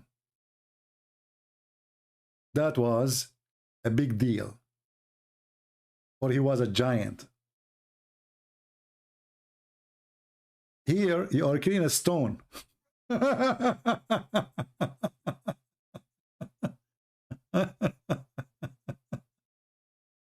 He is the stone, the one you are debating.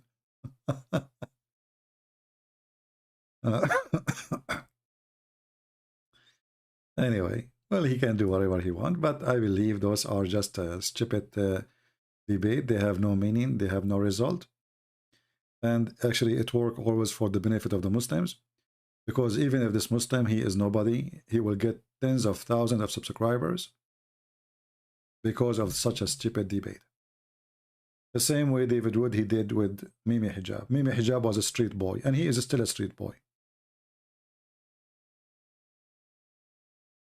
What was the point of that debate? I don't know. Suddenly, this guy became a hero for the Muslims. Mimi Hijab, you have to admit, he was made by the socks of David Wood. Before David Wood, nobody cared for him.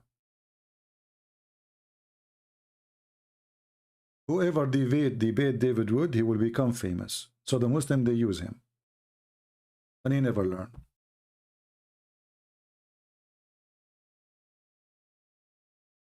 Here, the Muslims, they can try, but I will make them famous as a fool. Not famous in the good way.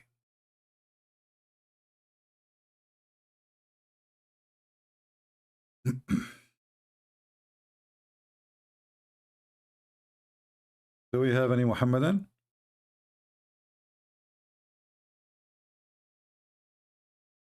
No, this guy, Mimi Hijab, he have a lot of donations.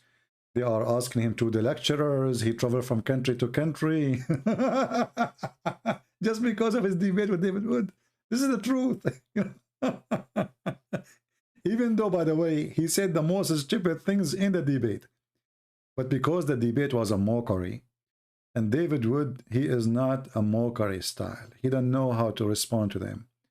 So they made it sound like they are the one is victorious, but in fact, Mimi Hijab was making mockery of his prophet.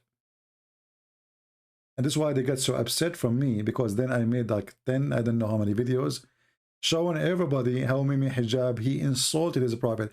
Do you remember when Mimi Hijab, he said, not a single Jew believed that there is a Trinity. Not a single Jew believed that God have a son. Do you remember? And he was screaming and shouting. David Wood, he got his opportunity to wipe the floor with the face of Mimi Hijab. But he is not a debater. He's not. A debater, he will know how to say and what to say in a second. Isn't it the Quran says that the Jews, they say that Uzayr is the son of Allah? And the guy was shouting in your face, says not a single Jew, trying to prove that this is a lie. If you just show him this verse, everybody will be laughing at him in a second. In a second. And the mockery will be against Muhammad, and Mimi Hijab will be ashamed for the rest of his life. Then after the debate, I am the one who got him busted one point at a time. And I made many videos.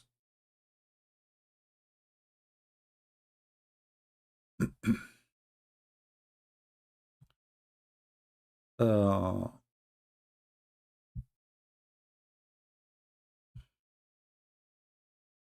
well, David Wood, he can do good videos if he makes short videos, but he is not good in debate. So I advise him to make short videos, but debate, don't go there.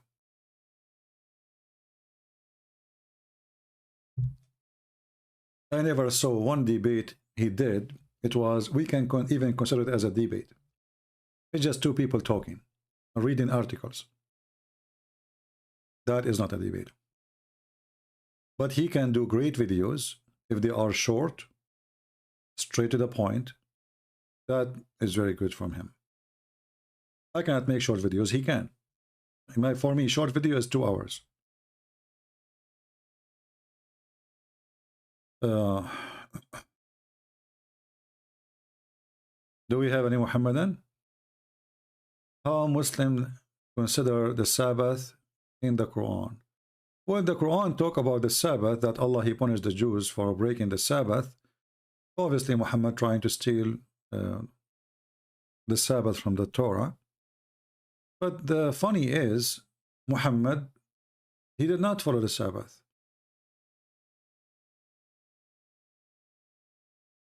Why Muhammad did not follow the Sabbath? Do we have a reason? Muslim Sabbath is a Friday, Jum'ah prayer. You know, this is what they claim, but this is absolutely not true.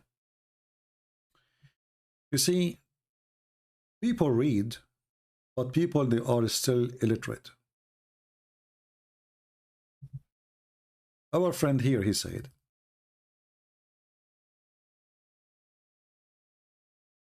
Muslim Sabbath is a Friday, Jum'ah prayer. That because Muslims do not know their religion. Let me show you what the Quran says about a Friday.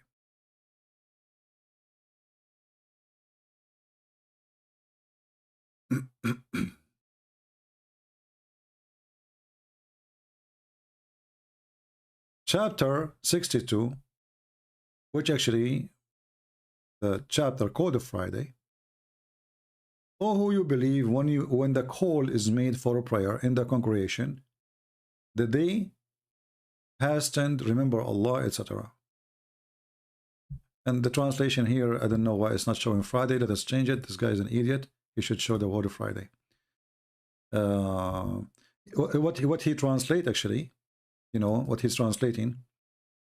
He translate the congregation as a Friday, and it's correct, by the way. It's correct. But I wanted to show you where the word of Friday is coming from. Here they say that Yawmul Jum'ah, but Jum'ah I mean the day of gathering. It's not a day. It's not a day. And even if it was a day, even if it was a day,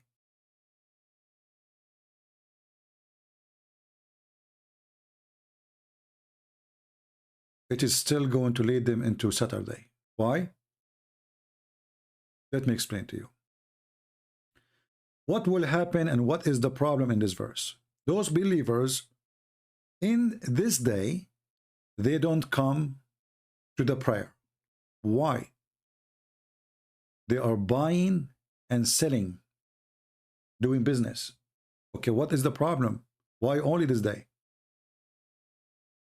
Maybe because this day is a day for the gathering, as they say. No. Friday afternoon is a Saturday for the Jews. Friday afternoon is the beginning of the Sabbath of the Jews. When the sun set, the Sabbath started. So what happened? The Muslims, they are living between the Jews. And within an hour from now, the Jews, they will close their stores. So we have to do our shopping, otherwise we will be out of food for the coming day or two, because the Sabbath will be shut down. So what Muhammad was suffering from, that in this day specifically, nobody show up because people trying to buy and do shopping for the Jews are shutting down. This day have nothing to do with the day of the prayer. It was a problem about doing shopping. And as you see, it's even mentioned that in the verse.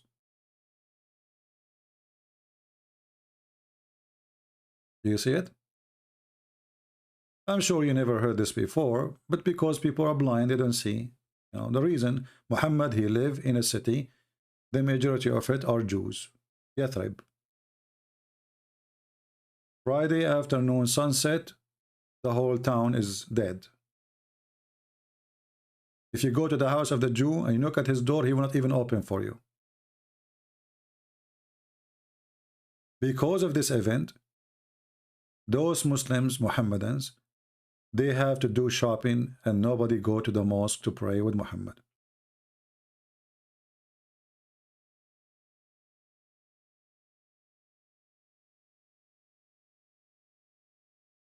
Any Muhammadan here?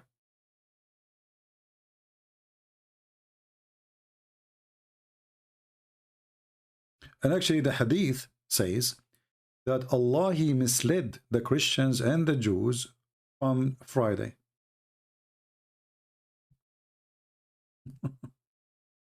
Allah, he did not let us see the Friday day.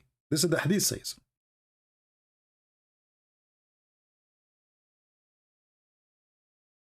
If you read the stories of the hadith, you will see that the Muslims, they were looking for a day to make it the day of the prayer.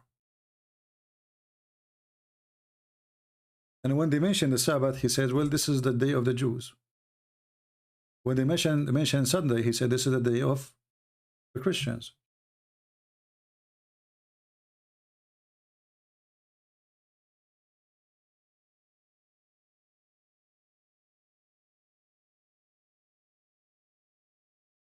So according to the hadith, they choose a day which is not the day of the Christians, not the day of the Jews. It was the Muslims who chose it, not Allah.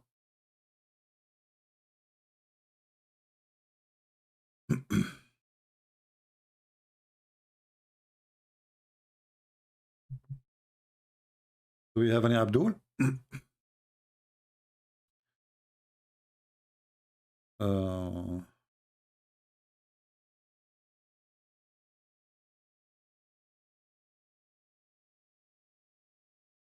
If you are a Muslim, you can text me. If you are not, don't.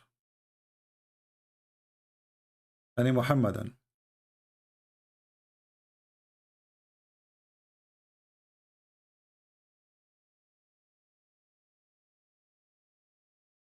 This guy is calling me and he is not a Muhammadan.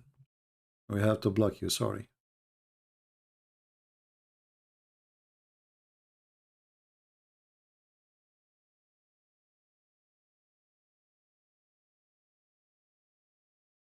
When they ask Muhammad, supposedly, why the day Friday, what is special about Friday? He claimed that this is the day when the sun rises upon Adam, because this is the day Adam was created. And that would be really very funny. Because if this is the reason,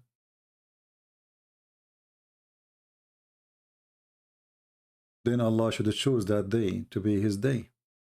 Why he gave it to the Jews? I mean, why he did not give a Friday to the Jews?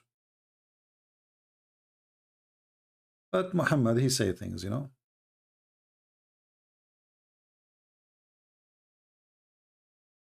If you go in the hadith, you will see this.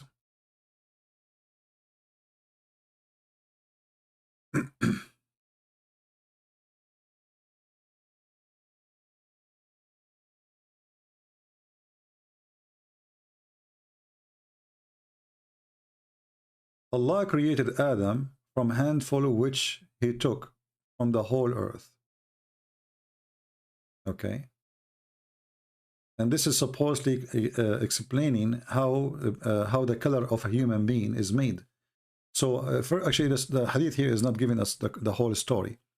Allah, he sent an angel, mostly Jibreel, and he told him, bring me little dust or sand from every piece of land in the earth from different locations.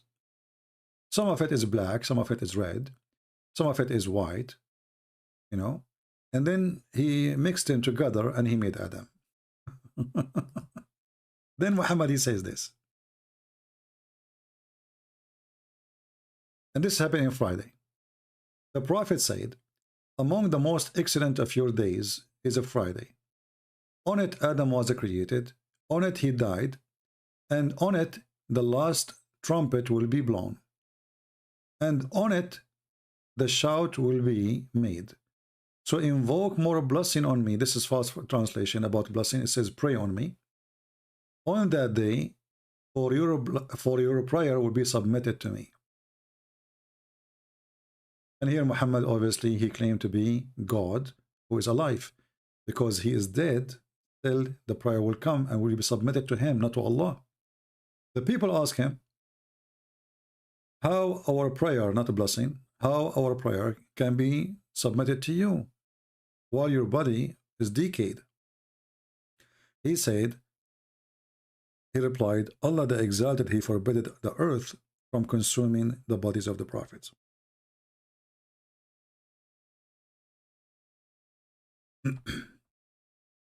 So Friday is not really based in Quran. Friday is based on hadith written God knows how long after Muhammad, and there's no proof of anything that this is what he said, but it says Sahih, so we have to take it.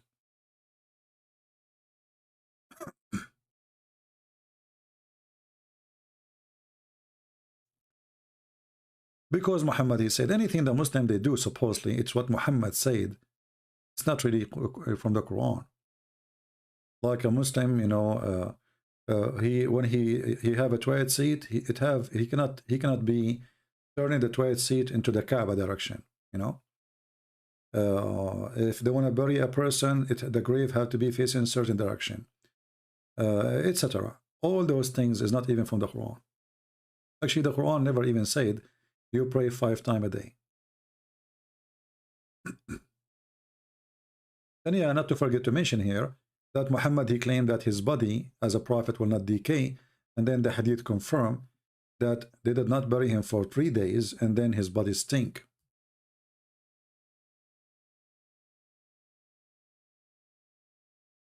Any Muhammadan?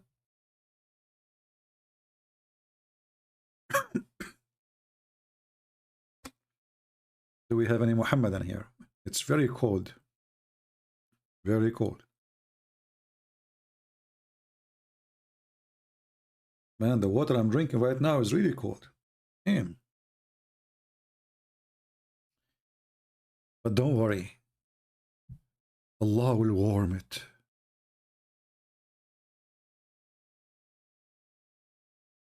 Any Muhammadan?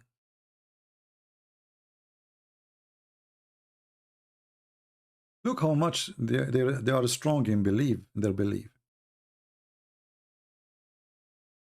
Nobody there to call us. You know, do you see how much excited they are? I have my Skype, nobody. Because simply they knew.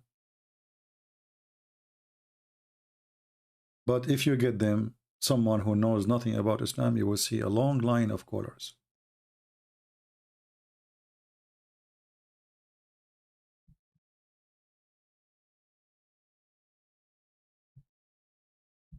Okay.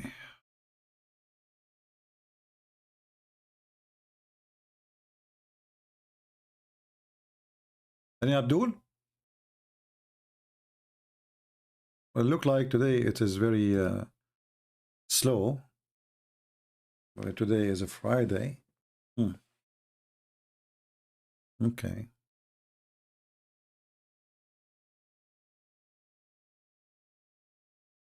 Anyone have a question? As long as we don't have Abdul.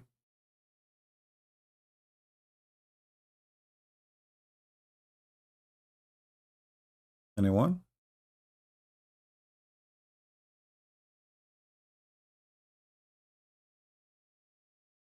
Let us see.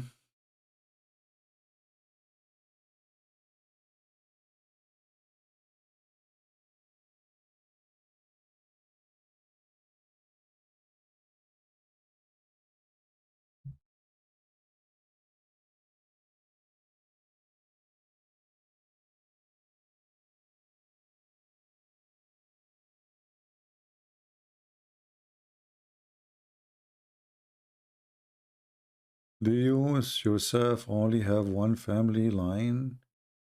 At least you have to. And what does that mean? Fan, do you have? I don't know what does that mean. Any question, guys? Anyone have a question?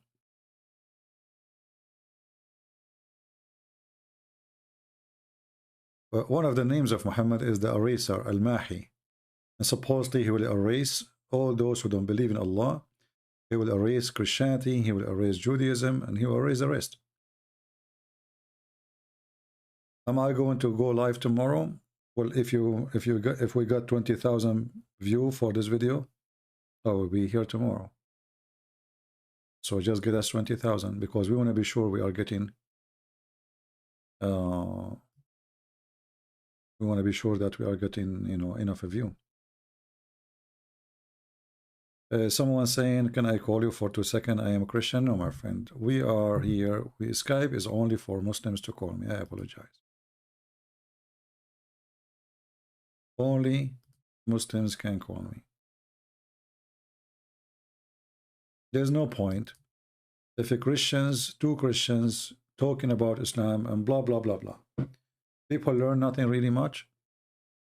And I want people to hear the other side of the story, which is the Muslims trying themselves to prove us wrong.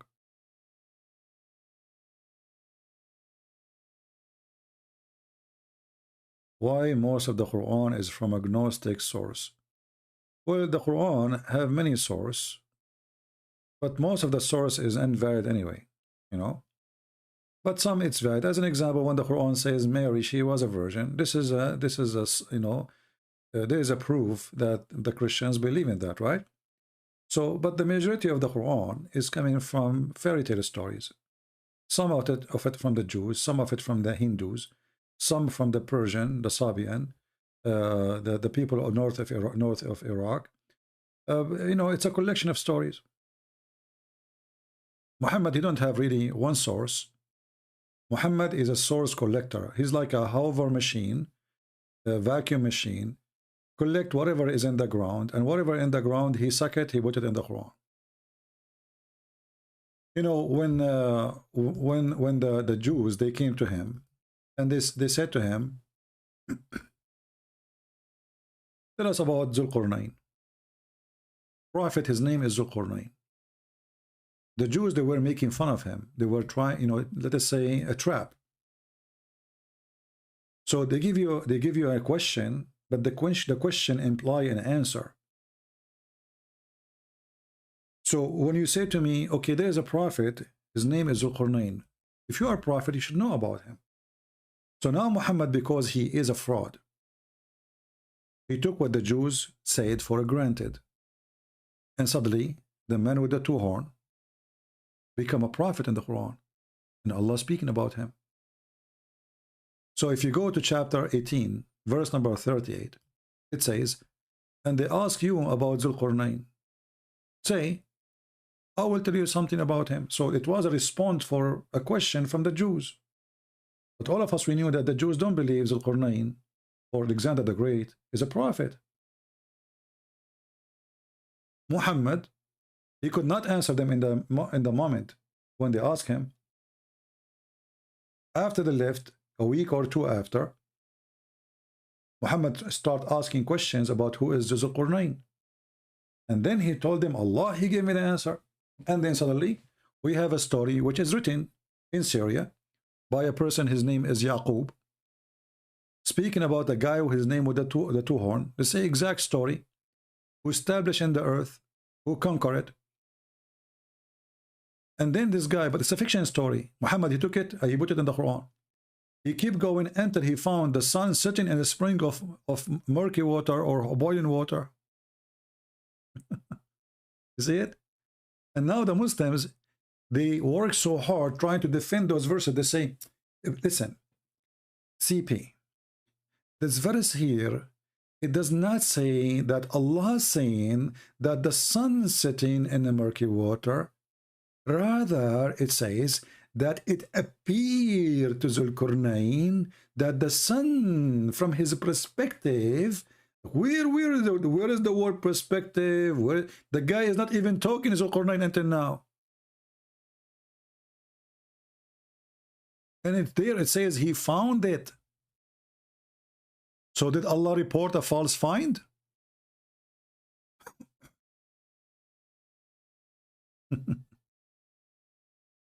So they try to fabricate, and suddenly this is from their perspective. And not only this, until he reached the sitting place of the sun.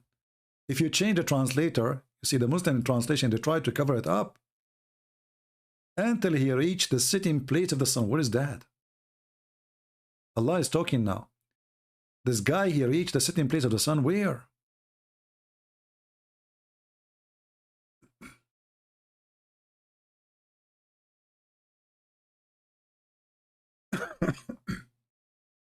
I hope I will not get sick because it's so cold. How do you feel when you do that night when you bring a Muslim to Christ? You know, always, for sure, it's a great feeling, because, you know, it's like you put a seed and you water the seed and you keep checking on them, and, you know, and then you want to be sure that they will not be frozen and they will not die, and etc. And then they become a tree and became a fruit. That's wonderful feeling, right? That's what we are here for, you know. So as you see here, Muhammad, he is a fool, and he always he take the trap. As an example, different example, which is a clear proof actually that Muhammad is a fraud. I will show you this one, and I hope everybody will keep the reference.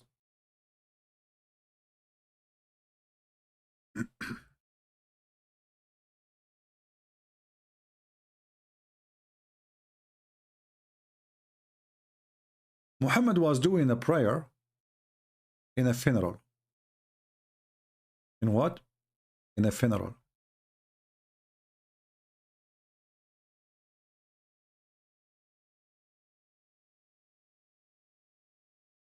A Jewish rabbi, he walked by.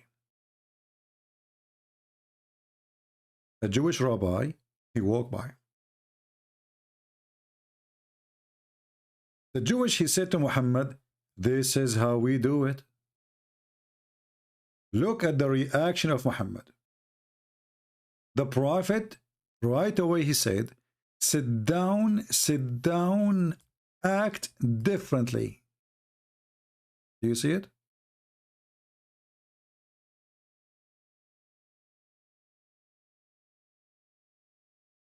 Here you need to ask yourself, well, if Muhammad is praying according to Allah teaching, why he changed the prayer way without even permission from Allah? I mean, the guy, he just said, this is how we do it. What is the problem?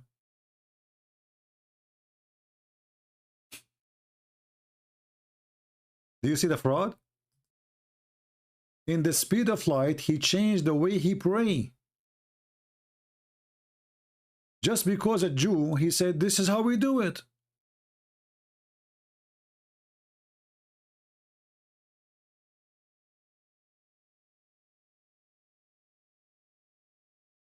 If Muhammad was a prophet of God, and he is praying according to Allah order to him how to pray, then Muhammad will never change anything. So what if the guy, he said, this is how we do it? But because Muhammad, he knew that he is being accused, that he is a thief, and he tried to copy the Jews. So the second, the Jewish guy, the rabbi, this is why it says here, a learned Jew, not just a Jew, a learned Jew, which means a rabbi. He said, this is how we do it. The Prophet immediately, he said, sit down, act differently.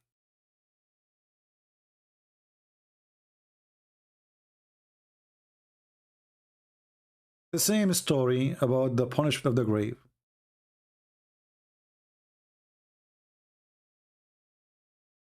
A Jewish woman, she came to the house of Aisha, and she told her that most of the punishment of the grave is from the urine. Aisha, she said to her, you are a liar. And she was fighting with her about this topic. Muhammad, he come from the bedroom. He said, what's up? She said, husband, this woman, she is saying that there is a punishment of the grave. You know, the Prophet, he said, he looked and he said, yes, she's told the truth. And then after that, Muhammad, according to Aisha, she never saw him praying except without saying, we seek refuge by Allah from the punishment of the grave. But before that Jewish woman, she mentioned that Muhammad, he never ever mentioned. This is why Aisha, she never heard this before. This is why she is fighting with her. This is why she is arguing, saying this is not true, this is a lie. So first time she heard this, it was from a Jewish woman. And then the Aisha, she say, and since that day, not a single time Muhammad, he pray, he don't say, we seek refuge by Allah from the punishment of the grave. Do you see it? The hadith in front of you saying that. Since then. So why Muhammad did not say that prayer before? Did you ask yourself? Look, and after that, I never saw Allah Messenger but seeking refuge with Allah from the punishment of the grave. In every prayer he prayed. So before that second, Muhammad never seek refuge by Allah from the punishment of the grave. This is why Aisha, she never heard of it before. Now, suddenly, in every prayer, Muhammad, please seek refuge from the punishment. What happened? Obviously, he just learned from the Jew. Isn't it obvious? It's obvious. What it's mean, the punishment of the grave, according to Muhammad, when you go, this is what he heard from the Jews too. You know, there is, when you go in the grave, there is an angel, two angels will come to you, and one of them, he have a steel hammer, like, you know, the hammer of Thor in the movie. So they will ask you a question, who is your God? Who is your, what is your religion? And they will show you a picture of Muhammad. So if you give a false answer, they will hit you. There's a video, actually, a very funny video. I don't know if we can find it. If we play it for you, you will die laughing. Let me see if I can find it, just for comedy.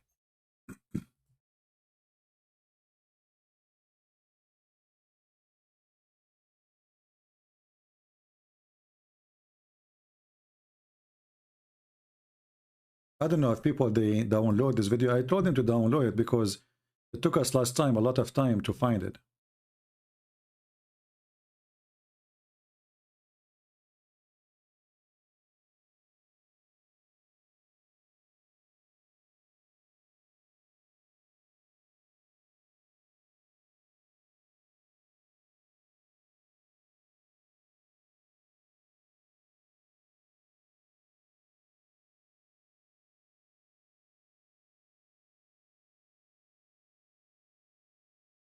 Let's see, I'm trying to find it.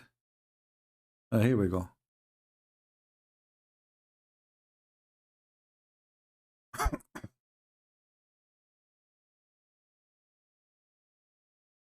This is a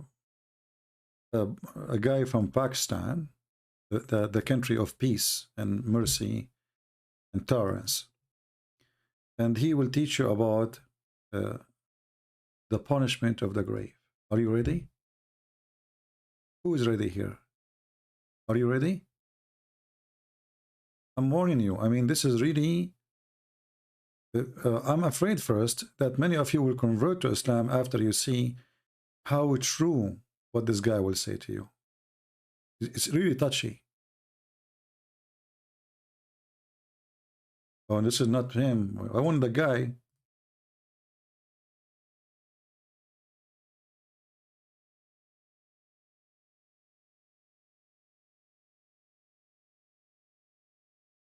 Yeah, I want to find this video actually, but this is not the video. This is a video, I think I have my voice too. Hold on, let me find it. I want to find the real video. Yeah, there's 20, no, 70 yards under the earth. 70 yards under the earth. Yeah. Let us see this one. I hope this one does not. Yeah.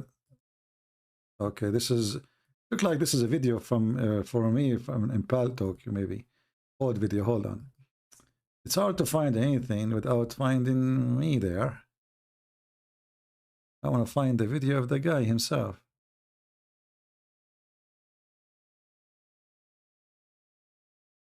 Anyway, if you watch it, you will die laughing from the stupidity.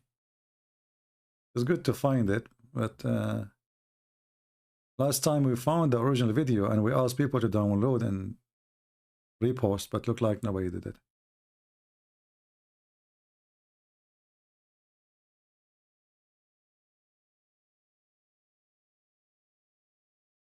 Watch my video, Rob, Punishment of the Grave. Do you have the original one, Rob? Well, if you have the original one, why you don't post it? Let me see. You want just the original one with no comment.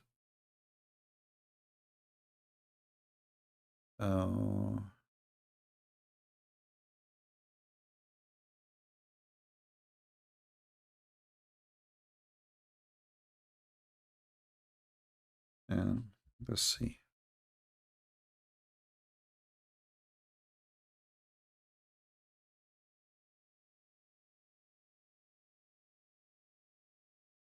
There's millions of videos actually made by Muslims, and all of them they have like a graphic. And look at this guy here. Look at this guy. This is all a graphic, you know. This guy supposedly now he is dead and he is inside the grave. And now after they bury him, he is awake, brother.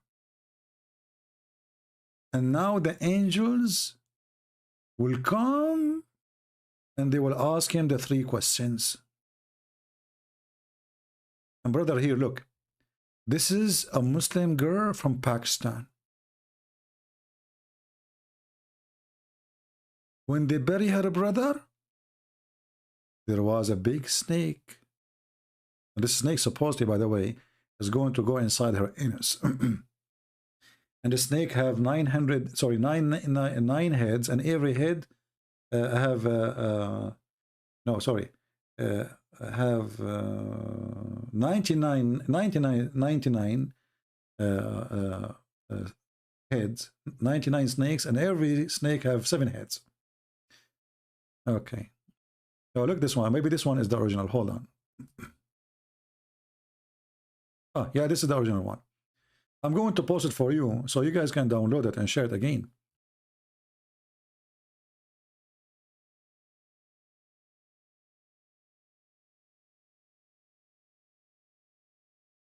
Before I start playing it, how many of you will play the video? Will download the video? Promise me. I want you to download this video and share it everywhere. The story is being taught by many Muslims, but the impression in the face of this guy is special. All right?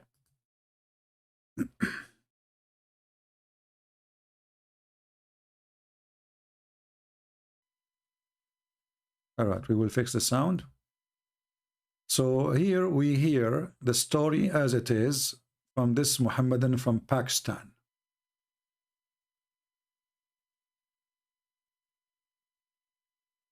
وَحْلُلْ عُقْدَةً مِّن لِسَانِي يَفْقَهُ قَوْلِي. My respected brothers and sisters, the topic for my today's talk will be punishment in the grave, and how will be punished in the grave, and what will happen to the pious persons in the grave who lived according to the Islamic monotheism. Okay, the first thing I would like to talk about over here is that, of course, we believe, I don't know who believes or not, but according to logic and common sense, that the reason for us being in the grave is that there is something to come, because if there is nothing to come, why would we die? So from here we can think, or we can argue about one thing, that there is something after this world. Look at the logic. And let me talk about a few of the punishments which will happen in the grave to the bad people. And those punishments are, of course, very fearful. And the punishment will start from here, that 2 angels will come. They will ask you 3 questions. First is, who is your Lord? Second, what is your religion? Third, who is this person? And they will show you a face of Prophet Muhammad sallallahu alaihi wasallam, may peace and blessings be upon him. When the angels will ask you the first question, who is your Lord? The people will answer, I don't know. Ma'adri. This is in Arabic, Ma'adri means I don't know. They will ask, what is your religion? You will say, Ma'adri. I don't know. Who is this person? Ma'adri. I don't know. Then the angels will hit you with a hammer between your 2 ears, mean on your face. Now from here, we see that those hammers will be of steel, and it will be kind of big and quite heavy. And if you hit your face from your hand like this on your face, you feel how you hit your head, you know, do it again. Like what? How you hit your head? Can you hit harder? How? Of pain. And if you hit hard on the nose or on this part, you will feel a lot of pain. And think how much hard will they hit you from the hammer. They will hit you with so much force that your head will...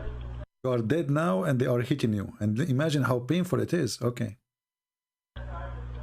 blow in 2 parts. And then they will join again and they will hit you again. They will join your head again. Like they will hit you. They break your head, brother. Okay? And then the angels, they put your head together again. And then they hit you again, brother.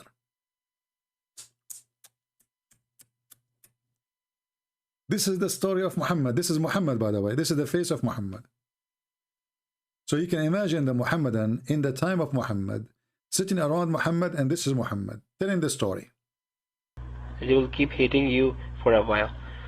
And if a person thinks that how much, with how much force and velocity will they hit me, that hammer, that with only one hit, my head is gonna break up in 2 pieces. 2 pieces? Whoa. Oof. Okay, then from then there will come snakes in the grave. And those snakes are not snakes which are found in this world. No way. They are snakes which will come from hell. From hell, There will be 90 snakes, 90? Each snake with 9 heads.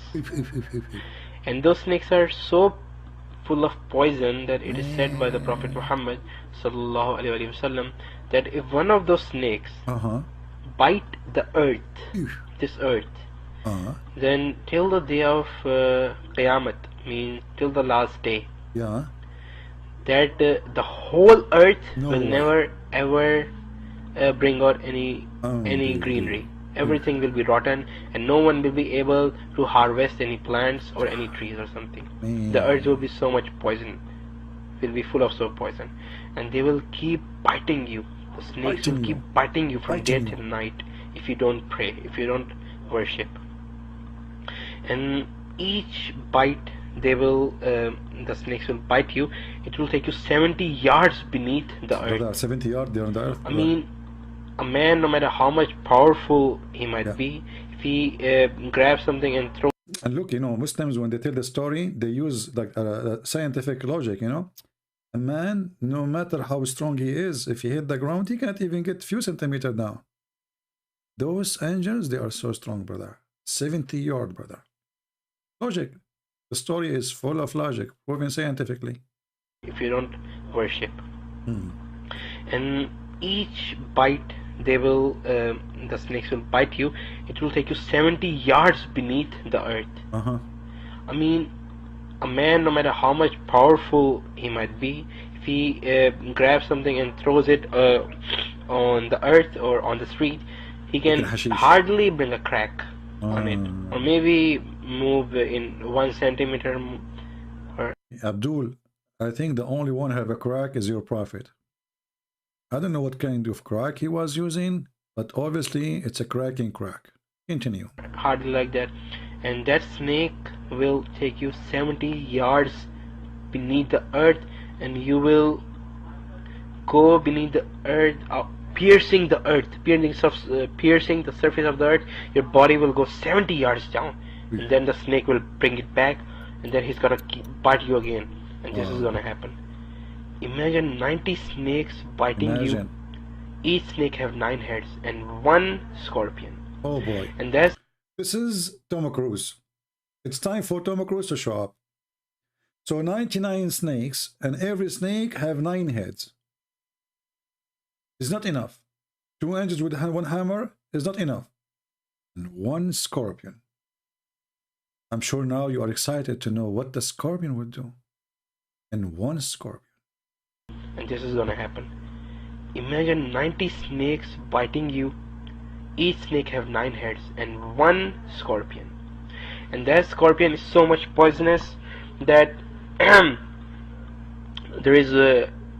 This is a true story, by the way, that once in Saudi Arabia there was a person who once hit a camel, and it is famous about the camel. I mean, it's a fact about the camel. If you hit a camel, the camel is gonna take revenge. Ooh, be careful. So, if you hit the camel in Saudi Arabia, the camel will take revenge. Yeah, be careful. Who once hit a camel, and it is famous about the camel. I mean, famous. It's a fact about the camel. If you hit a camel, the camel is gonna take revenge. Ooh, be careful.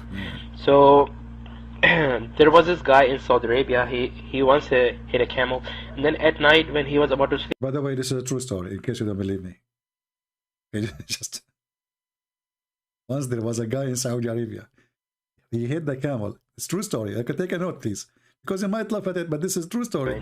Ooh, be careful. So there was this guy in Saudi Arabia. He once hit a camel, and then at night when he was about to sleep, he remembered that, oh man, I hit that camel. And when he was peeking out of the out of his door, he saw the camel standing outside, and he knew that camel is gonna catch me, man. I need to run. And he was in a tent. He was not in a house. So he began running, and while running, the camel started to follow him.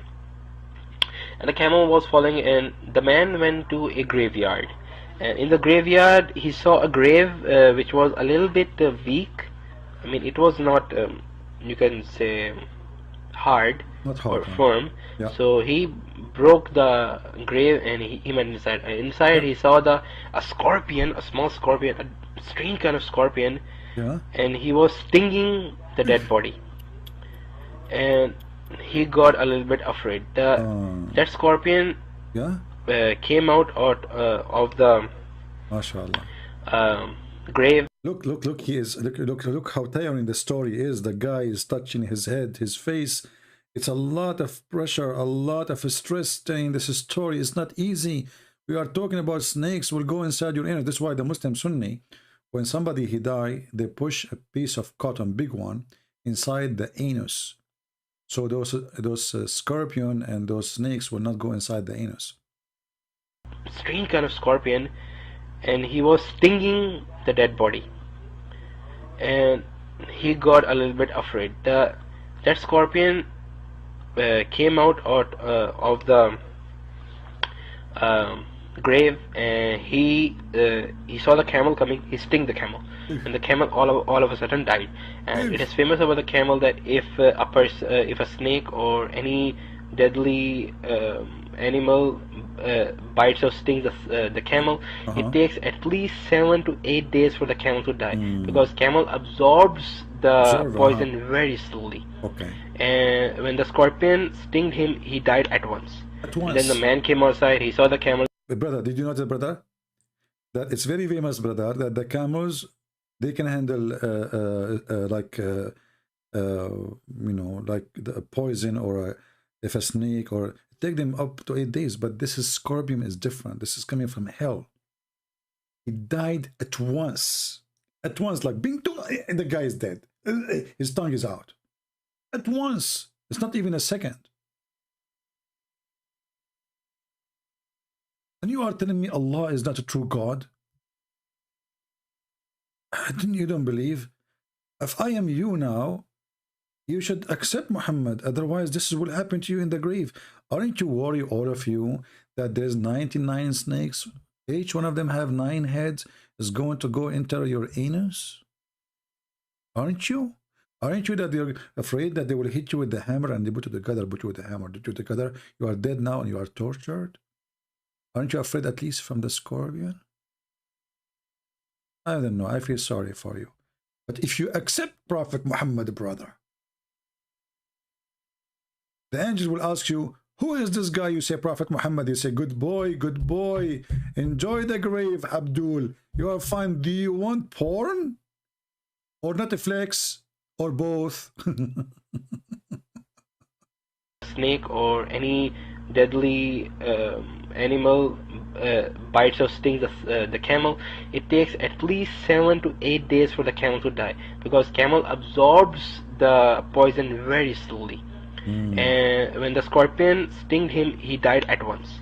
And then the man came outside, he saw the camel is dead, he got happy and he kicked the camel with anger. And when he kicked the camel, his feet till the ankle melted. No. Because of the poison. The camel.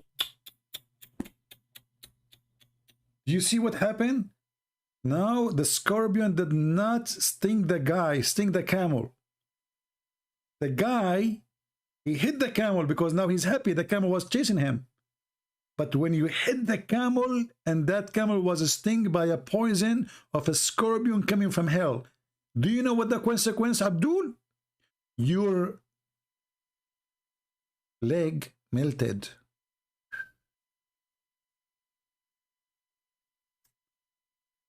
He just touched the camel. He hit the camel with his foot. His legs melted. Look at this. Those are the one who joined ISIS. Look at this.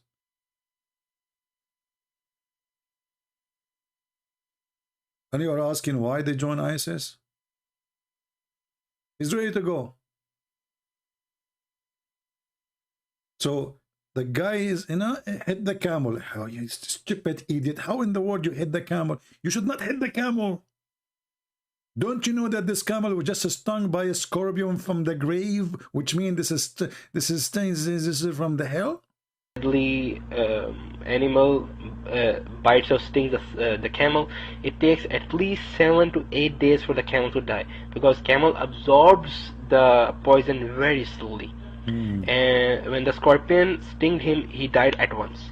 And then the man came outside, he saw the camel is dead, he got happy and he kicked the camel with anger. And when he kicked the camel, his feet till the ankle melted because of the poison.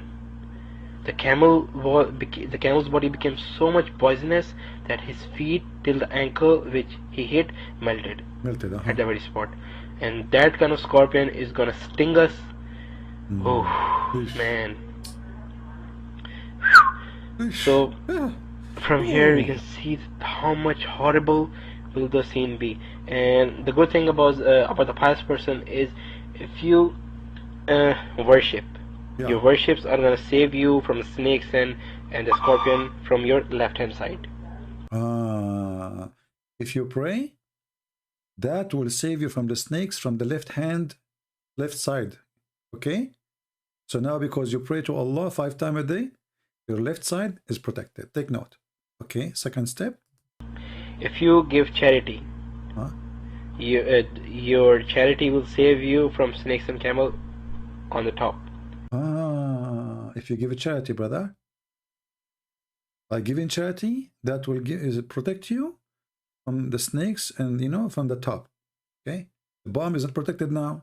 The top, only the top, from your belly button and up. Okay.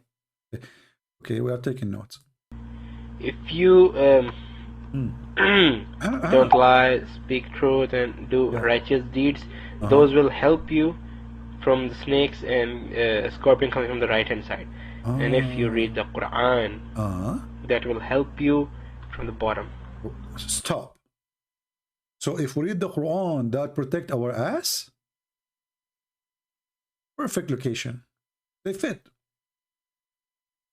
Quran, protect the bomb.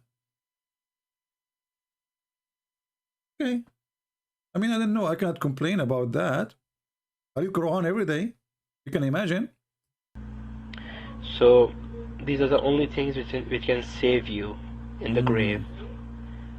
So think about it. It sounds horrible when a person thinks about these things. Yeah. That such poisonous snakes and such a poisonous scorpion is gonna sting us, and snakes are gonna bite us. So before you die, you need to save your grave, yourselves from the punishments in the grave. Because that scared me. I don't know what you want your fate to be. It's up to you. You decide it. It's up to you. You decide it. Assalamu alaikum. Assalamu alaikum rahmatullahi wa barakatuh. Muhammad, he don't lie. The guy from Lebanon is obviously a fraud. He's not a prophet. Muhammad is a prophet. Those stories come only from a true prophet.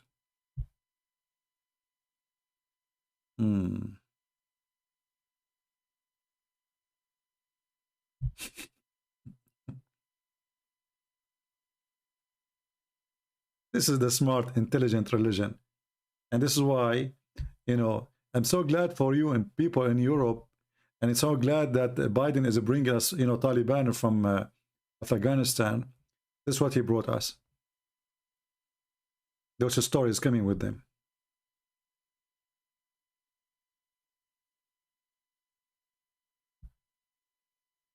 Do we have any Muhammadan?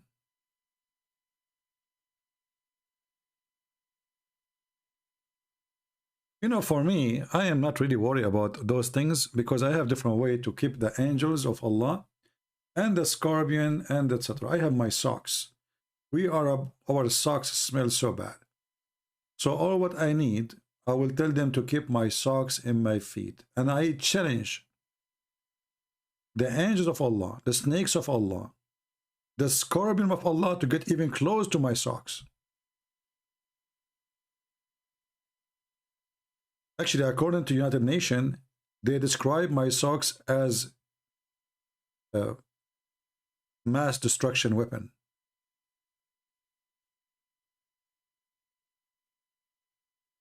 And why I want to even feel those angels? All what I need to do, just take with me a puppy. Isn't it the angels will not enter a place there's a puppy in it? There's a dog in it? All what I need to do, I bring a bell. And you know, the funny is that those angels, they will ask you the 3 questions. And then if you answer them correctly, they will let you go. But now we know the answers.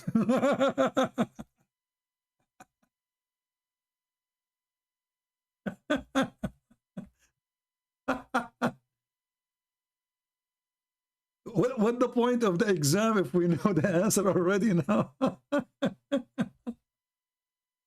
So the answer will come to Christian Prince. Christian Prince, what is your religion? Islam.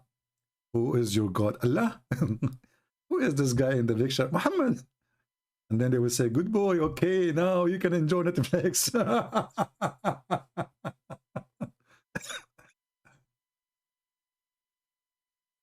Oh boy, what a stupid cult. We know the answer now. Oh boy.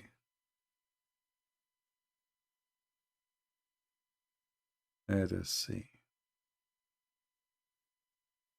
And by the way, Muhammad, he slept with the mother of Ali in her grave, and she was naked. And supposedly he slept with her so he can make the stress of the grave less in her, because she did not believe in his God.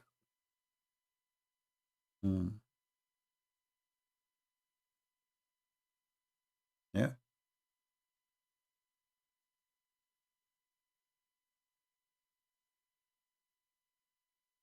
Do we have any Abdul? And this is the religion they try to fool people in the West, in the East, Chinese, Korean, American, you name it. Trying to fool them by making videos about scientific religion. Quran is a book of science in total agreement. How the Prophet, who is illiterate 1400 years ago, he say this and he say that. You know?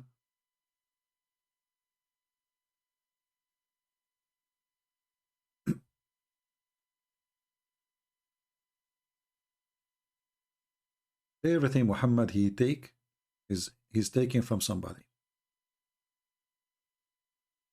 The Messenger of Allah came to me, and there was a Jewish woman with me who was saying, you will be tested in your grave. Look, this is not only the punch of the grave now, you will be tested. And again, Muhammad, he take it. The Jewish woman, she said that. This is the source. The Messenger of Allah got upset and said, the Jews will be tested. Aisha said. A few nights later, the Messenger of Allah said, I has been revealed to me that you will be tested in your grave. Like, what the heck? I mean, the guy, he just get angry from the Jewish woman. He did not agree with her. And he says, you, the Jews, will be tested in the grave, because she said, you will be tested in the grave. Do you see it? People, do you see it? Muhammad, he got upset from the Jewish woman because she said, you will be tested in your grave. Muhammad, he got upset. He said to her, no. You will be tested in your grave. Few days after, he started saying what the Jewish woman she said to the Muslims. Do you see it? In the beginning, he refused that. Read carefully. The Messenger of Allah came to me, and there was a Jewish woman with me who was saying, you will be tested in your grave. The Messenger of Allah got upset. See, he got upset from her saying such a statement, which means he rejected that. And he said, rather, the Jews will be tested. So Muhammad, he refused that Muslim will be tested in the grave. He refused. Then 2 days after, Muhammad started saying to the Muslims, it was revealed to me that you will be tested in the grave. And afterward, the Prophet never stopped saying that.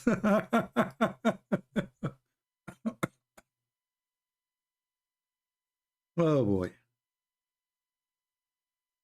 Do you see how fraud can be exposed so easy? Very easy. He refused it. He said, no, the Jews will be tested. And then after that, he starts saying exactly as the Jewish women to every Muslim. And now, not only that, he claimed that it was revealed to him. But he never said that before. She never heard it from Muhammad before. After the Jewish woman, she said what she said. And Muhammad, he rejected that. He claimed that only the Jews will suffer from such a thing.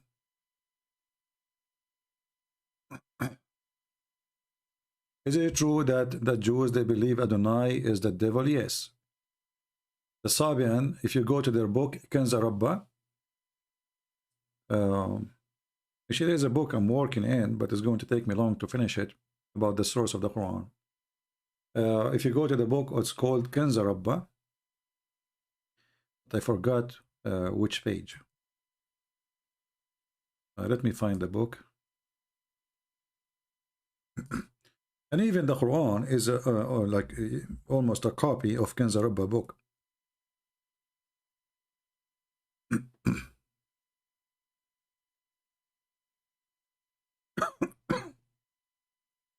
Kanza Rabba is Rabba from Rabb. Kanz mean treasure.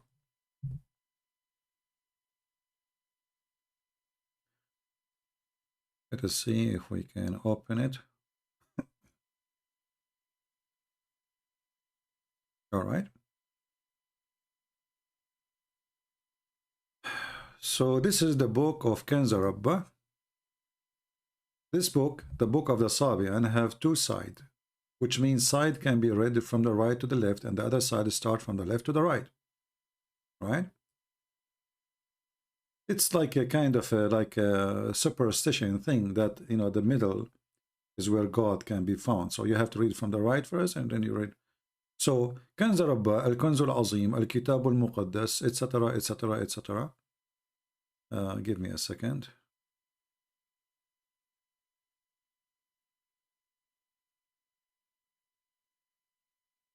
Okay, for some reason my computer is not working with this thing.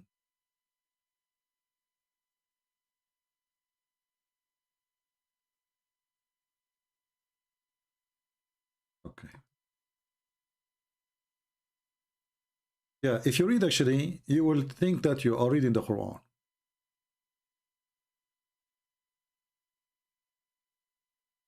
If you read it, anyone who speaks Arabic, if you read it, you will see that you are reading the Quran. It's just the same way, the same tone, the same like rap, you know. Let us go.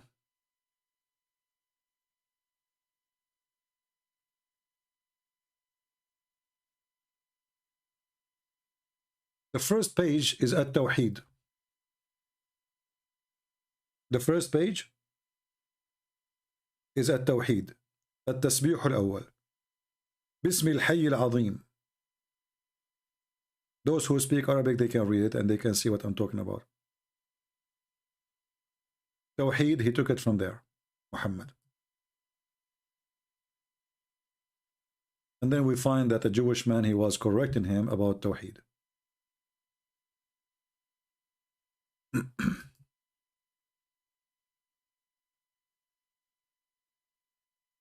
If you read, if you speak Arabic, you will think that you are reading just Quran. Everything in this religion is a theft.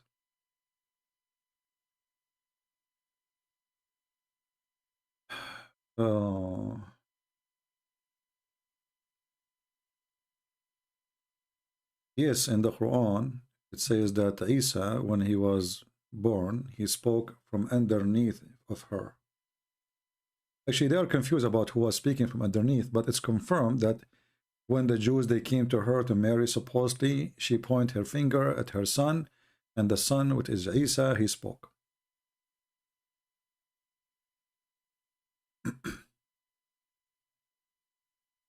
That is not a cross. This is those, you know, this Sabian, in the time of Jesus, they added a new prophet to their list who have nothing to do with them, is John the Baptist. So this is supposedly a dress of John the Baptist. And they put it in a shape of like a cross, but this is not really a cross. This is where Muhammad, he got the name Yahya. Yahya is the name of John the Baptist for the Sabian. All right.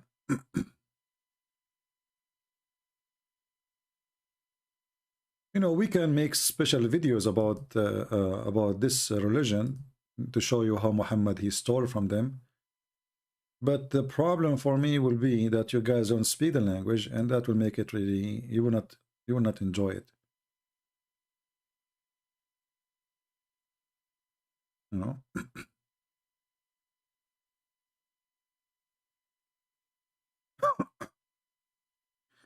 But those who speak Arabic, they will be able to notice right away how Muhammad is a thief and he is stealing from their books.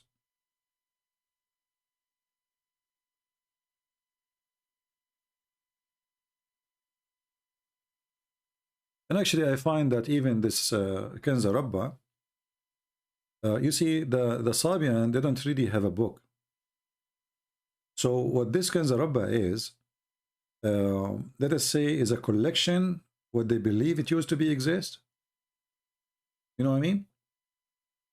So they don't have an original book or even a manuscript of their original book. The one is called Kanza Rabba. What they have is it's the same as when Muslims, when Muhammad he died, after his death, they start collecting the Quran.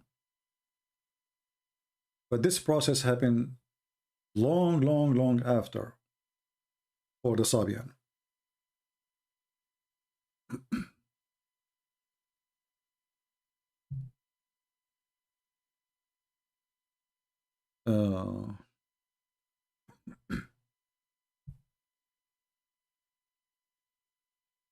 This code is ugly.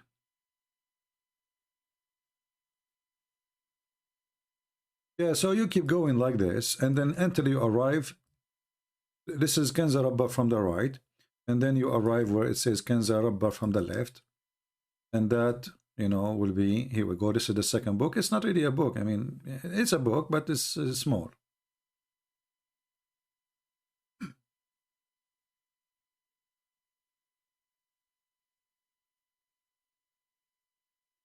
Do we have any Muhammadan?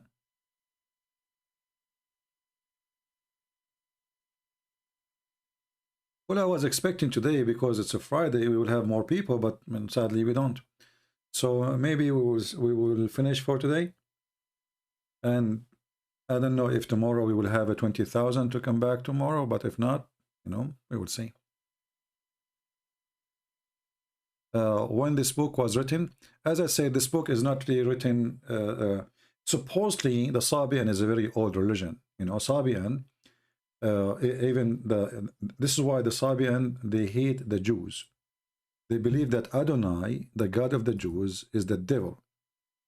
And in their book is written, because he ordered the Jews to do circumcision. And for them, this is evil.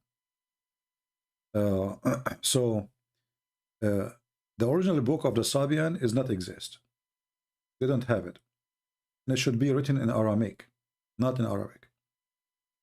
This book is a collection of what they believe is left of their ancient religion. And the Sabian, they believe, or a historian believes, that even the Egyptian, the Pharaoh himself, was a Sabian. That's why actually the Sabian, they hate the Jews, because Adonai, the God of the Jews, he killed their people. He killed the Egyptian. Even though they are not Egyptian, they are from the north of Iraq, but they believe, because those Egyptians, they believe in the same God, they believe in the same religion, they are Sabian, so they hate the Jews' God for killing the people who believe in their religion.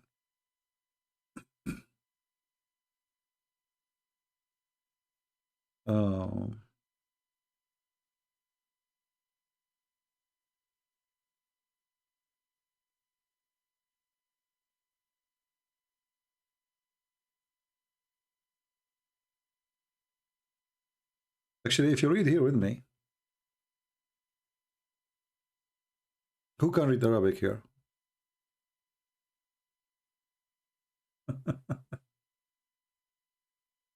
Who can read Arabic? If you read Arabic, give me one.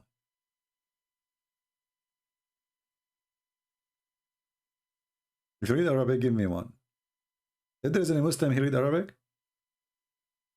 if you are a Muslim especially, and you read Arabic, give me one and text me in Skype. I will take your call. Do you see the disaster in front of your eyes? This is where Muhammad, he got this story about the genie, and Suleiman controlled the genies. Read it. Read it.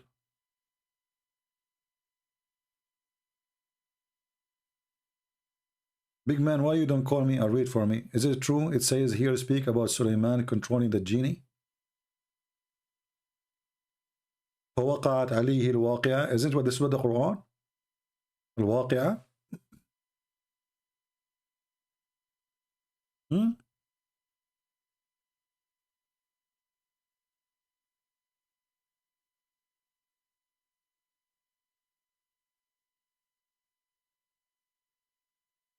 It's exactly the same.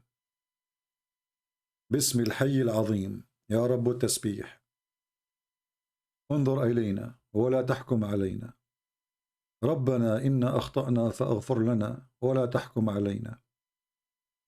You read it, you will think even this is the prayer of our Father out of heaven. أيها التواب أيها الرؤوف أيها الرحيم. See the word الرحيم. انظر إلينا لا تحكم علينا أيها البصير أيها الفاحص الخبير انظر إلينا ولا تحكم علينا يا أيها الرحمن. You see the Rahman? يا أيها الرحيم. Big man, do you see it?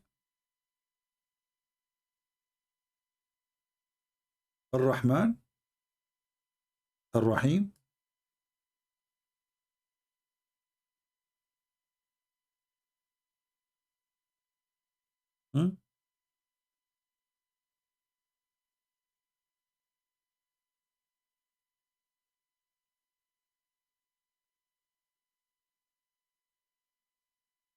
Hmm.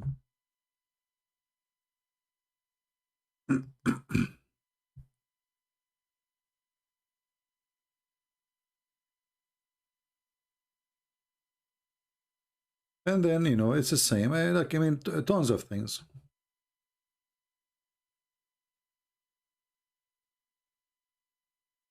Used by Islam today are also taken from pre-Islamic. For sure, it's a pre-Islamic, but Muhammad, he destroyed it. See, not Muhammad, the Muslims, they destroy it. the moon, the lunar, is even the Jews, they practice. Those people, they practice too, the lunar. It was the most popular calendar everybody in the Middle East used, even in Europe. But what happened, the Muhammadan, when they adopted the lunar calendar, which the Arab used to have before them, they changed the beginning of the year. So now they don't have a new year, fixed day. The day changed because they changed the beginning of the year to be the month when Muhammad, he immigrated or migrated out of Mecca. That's why you see the Muslims, they celebrate Muhammad's birth sometime in August, sometime in December, sometime in January, sometime in February. Their calendar keep moving because they are not using the correct calendar, or let us say the most accurate calendar the Jews or the Arab used to use.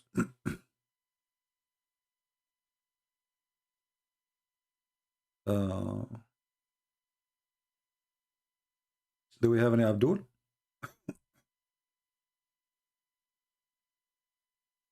Hey, my friend, this guy Michael, obviously he is mentally ill and he is seeking just attention. So let me hide him and don't waste your time with him.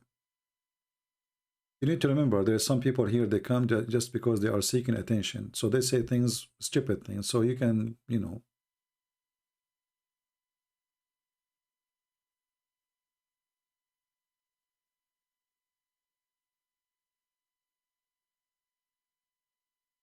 Attention seeker, those who they are. So don't give them the attention, for this is their fun. Some people, they have no life except the computer. And then they go somewhere and they need people to look at them, talk to us, say something. So they say things, stupid things, so they get the attention. It's like somebody, he drive in the opposite direction of the highway just to get the attention. This is remind me of my cousin. You know, he was driving in America and he heard in the radio, attention, attention, a crazy, my cousin, Arab guy, driving in the highway in the wrong direction. Attention, attention in the radio. So my cousin, he was listening to the radio and he was looking at around him and he said, stupid radio station. It's not only one who is driving in the opposite direction. Say 1, say 2, say 3, say 4, say 5, say 7. So he started counting how many cars going in the opposite direction. You know why? Because he was the one driving in the opposite direction, but he never noticed. He thought all the others are the opposite direction. He just heard in the radio, attention, attention, there's a crazy guy driving in the wrong direction. But he looked around him like, what? What are you talking about? It's not 1. Say 2, say 3, say 4, say 10, say 20, say 21, say 23, say 24. And this is this guy. He's trying to be in the wrong direction so he can be in the news, you know. Like this actor woman, she is like 80 years old and nobody speak about her. So she took pictures of herself naked in the bathroom and she posted online. And it's disgusting pictures, you know. I mean, it's not nice for you, especially in this age. I mean, if a woman, she would decide to be wicked and she is young posting her picture, at least she is young, she have something to show. You are 80 something posting pictures, look really seeking attention. Nobody talk about her no more. She want to be in the newspaper again. Even if she even if she is going to be the joke in the mouth of everybody, they like it.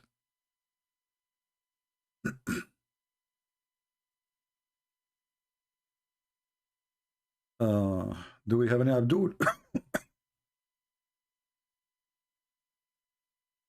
Let us see.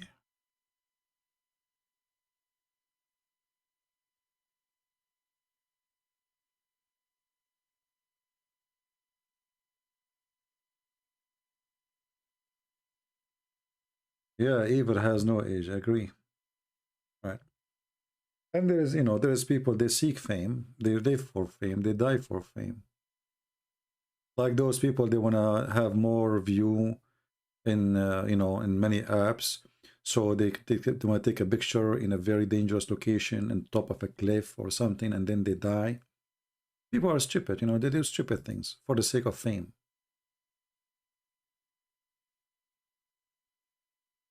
Anyway, do we have any Abdul? So as you see, we open our Skype for how long now? 2 hours, 51 minutes. So obviously they don't dare to call because they knew that they are no match, and they knew that their religion is really stupid. Allah is in a Kanza Rabba, like Lord of the World, so is also taken from Kanza Rabba. First of all, Kanza Rabba is the one we see right now is in Arabic, but the original Kanza Rabba is not in Arabic.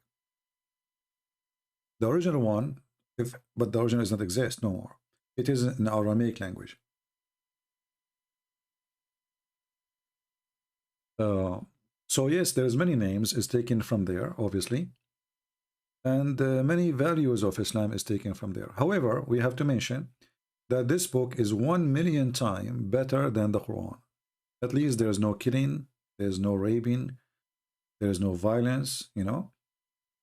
There's things you don't agree with, obviously, because they believe that there's ranks of creators, there's many creators. Like they have angels, they call them the Athariyun, and those, each one of them, he have a rank about what he create and what he do. But Muhammad, he took from them certain things. As an example, the ablution. This is the Sabian. There's a video on YouTube, a documentary about the Sabian. If you watch it, you will see exactly how they do the wudu, the ablution. It's exactly how the Muslim today they do it. So he took it from them. How they wash their ears, how they their hands, etc. And then if you notice, if you remember, the Quran even considered the Sabian who they believe in stars as God. There's one God, and this God have, let us say, other creators with him. He is the best of the creators, as the Quran says. But if you go in the Quran, you will remember that Muhammad, he promised the Sabian that they will be in heaven. And that does not make sense at all, because if Muhammad, he believed in the same God of the Jews and the God of the Christians, well, the Sabian, they consider the Jews their enemies, and they consider the God of the Jews is the devil. So how the one who consider the God of the Jews the devil, he will be in the same heaven with the Jews?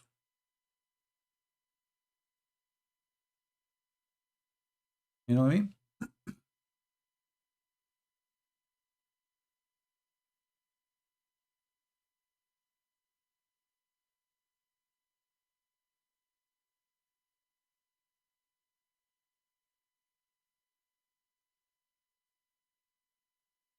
I don't understand your question. The one who have a strange name to read, Thelima.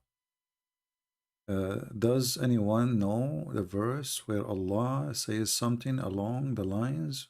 What does that mean? The verses Momo is reciting all come from me, not that suspicion guy he hang with. Well, I don't know if you... I'm confused with the translation.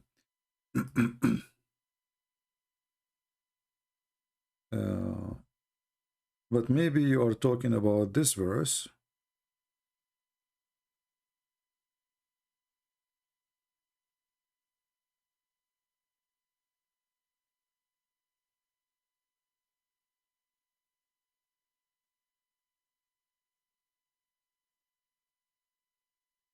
When people, they accuse him that he is stealing Quran from 2 slaves who they are from Iraq, north of Iraq. Obviously they are Sabian, or maybe Christian, we do not know, but they speak Aramaic.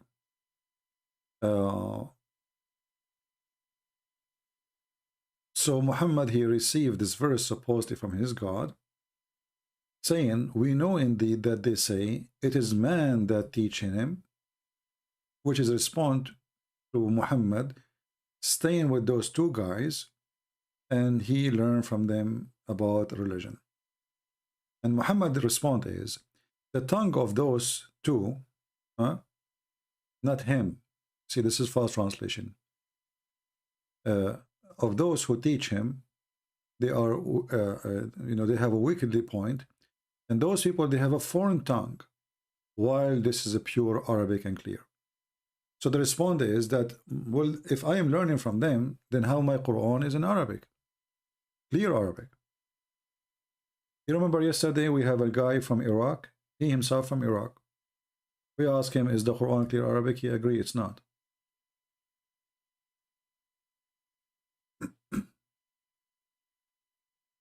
What do you think about Yazidi? Yazidi, I believe they are kind of, let us say, leftover a branch of the Sabian. They are kind of a Sabian, but they have a little bit different, mix. All those religion is a mix of fictions, superstitions, etc. However, the Yazidi,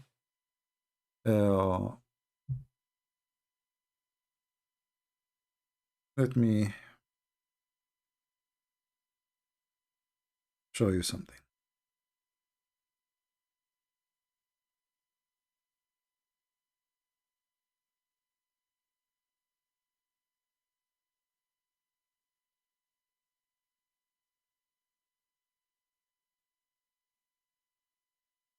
I'm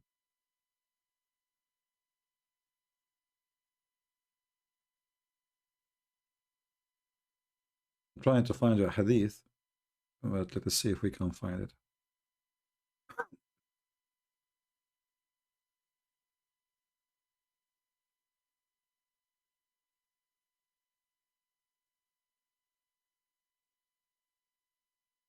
Until now, we did not find it.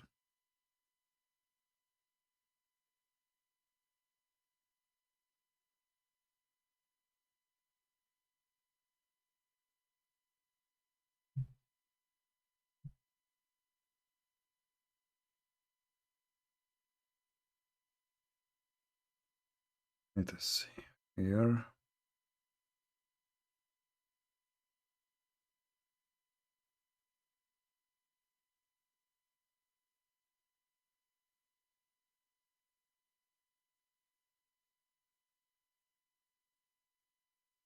I need to remember exactly the exact line to find the hadith, and sometime your memory fail you. Let me try something else.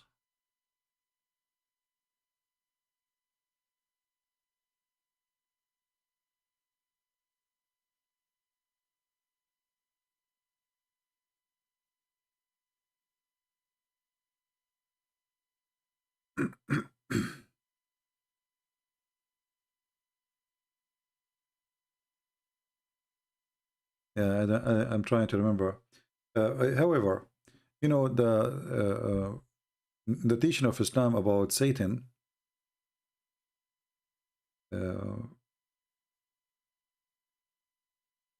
is just a copy of other belief about Satan, that he is evil, he will do bad stuff, he will mislead you, he will misguide you. But in the same time, Muhammad, he took from other religion that Allah is the one who misguide you, is the one who deceive you, is the one who decide if you will do bad or good, and that is something coming from the Sabian too. So you will notice that even Satan in the Quran,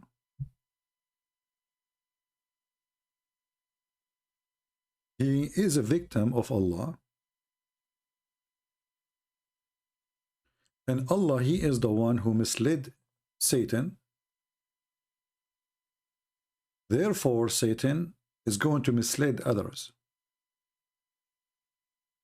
If you go to chapter 7, verse number 6, he says, And this is a false translation. Let's change the translator.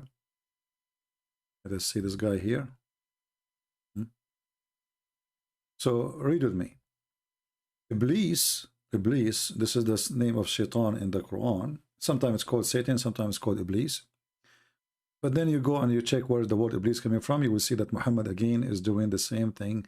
He is copying other beliefs, other mythologies. So Iblis said, because you have sent me astray, surely I will sit and wait against them, human. So who is the one who deceived Iblis? Allah.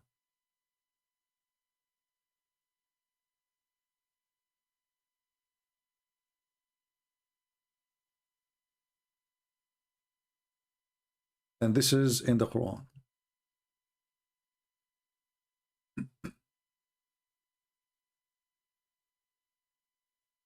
And this is, appear many times in the Quran, not only in one place. So if you go here as an example,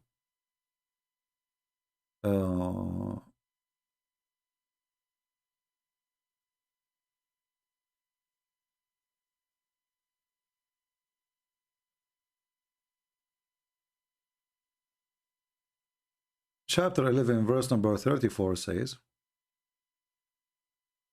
look at the translation. I mean, the translations is the most horrible things the Muslims did to their religion. They try always to cover up the stupidity of the Quran.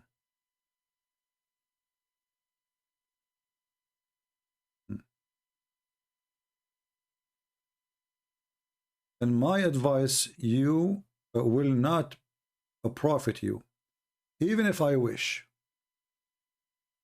Even if I wish to give you a good counsel, if Allah will, is to keep you astray. This is supposedly Noah talking. So the idea of Islam is they took certain names and then they make those names characters in a story, and those names like Noah, which exist in the Bible, suddenly he say things which doesn't make sense. So Noah is saying, if I want to give you a good counsel, but what the benefit if Allah, He wants you to be astray? Do you see it? And here you see how the story changed, because this is mean that the people did not listen to Noah because Allah don't want them to believe in Noah. Not because the people, they were bad. Do you see it? So Noah is making it clear, well, my good counsel will not help you anyway. Why? Well, if Allah want to keep you astray, what I can do? He is your Lord, and to Him you shall return. What the difference between Yazidi and Sabian? There is a difference. First of all, there is a sect. It's called Islamic sect. It's called Yazidi. This is a different one. I'm assuming that you are asking about Yazidi in the north of Iraq, right? Or you are talking about Yazidi who they are Muslims. Which one is the one you are talking about?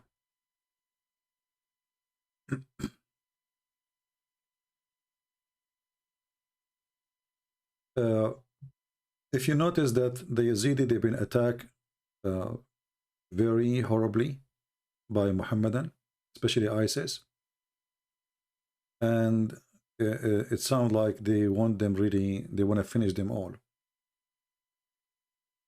The reason the Muslims, they go against them badly, because the Muslims, they've been taught that the Yazidi, they believe in Allah, but they worship Satan. And the reason they worship Satan, so he will leave them alone.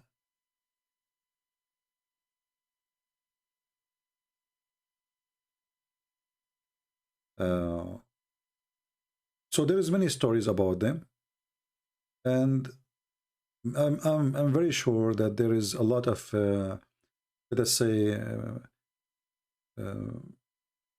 lot of lies about them too. However, the most information we know about them, because they are very close religion. They are like the same as the Druze. They don't really teach their religion in schools. They don't talk about it in front of strangers. Like if you are a person who go and live between them, they will never mention anything about their God. Even if you ask them, they will not say anything, right? So they have their own philosophy. And their philosophy is Shaitan is to be feared. They worship like nature stuff, like moon, sun, fire, dust, water, and the Yazidi, let us say, they are different from others. They don't have messengers, or let us say it's a collection of ideas, and that make it as a system to live with.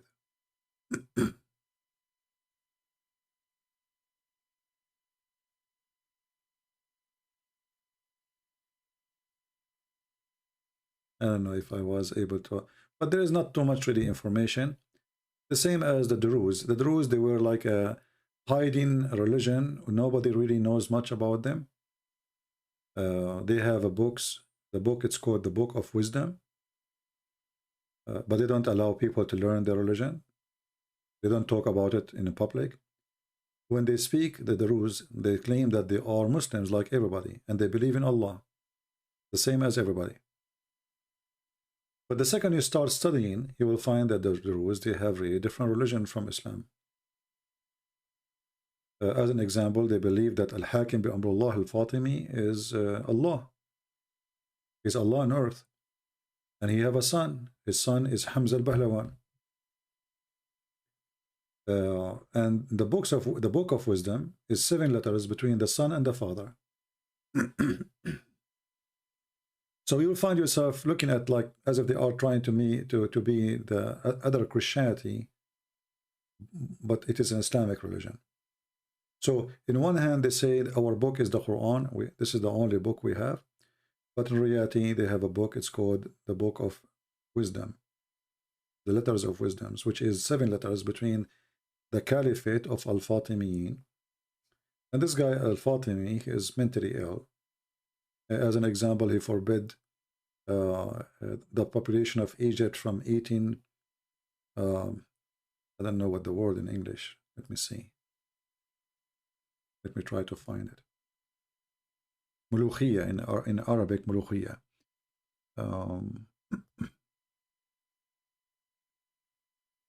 I will search for the picture so you can see what I'm talking about.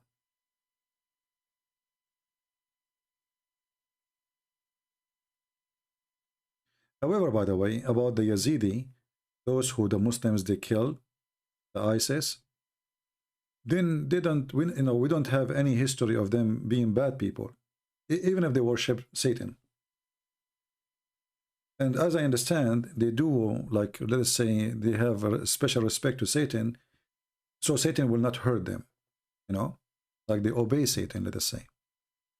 But maybe in the front, they're a satanic cult, but they don't go and rape and kill. Islam is the opposite. Islam claim that they are against Satan, and then they go and rape and kill and do jihad and do suicide bombing, etc. So this king, the Al-Hakim bi Amrullah Al-Fatimi, he forbid people from eating this dish, which is a very famous dish in Egypt, for 7 years. Why? Because he liked it.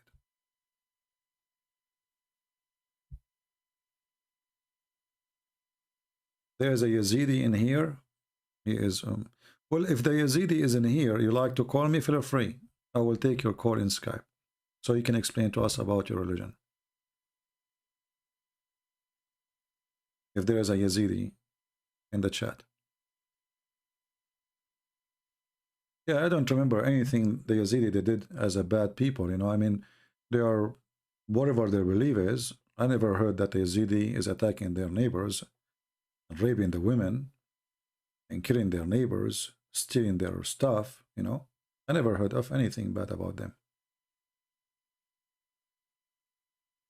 So the appearance that they are like a bad religion, but the people, they never did anything wrong. So renewer, if you like to call us and tell us what is the Yazidi is, as long as you are a Yazidi, it's better to hear it from you. That will be good. You like to call me?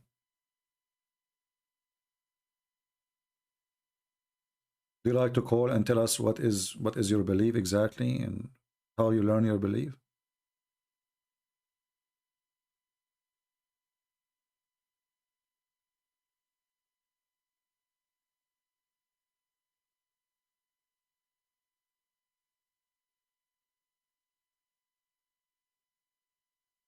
All right. Well, anyway, the Islamic madness is is very well known, and always Islam, try to take over other beliefs and to force people into certain belief. Let us see our friend here.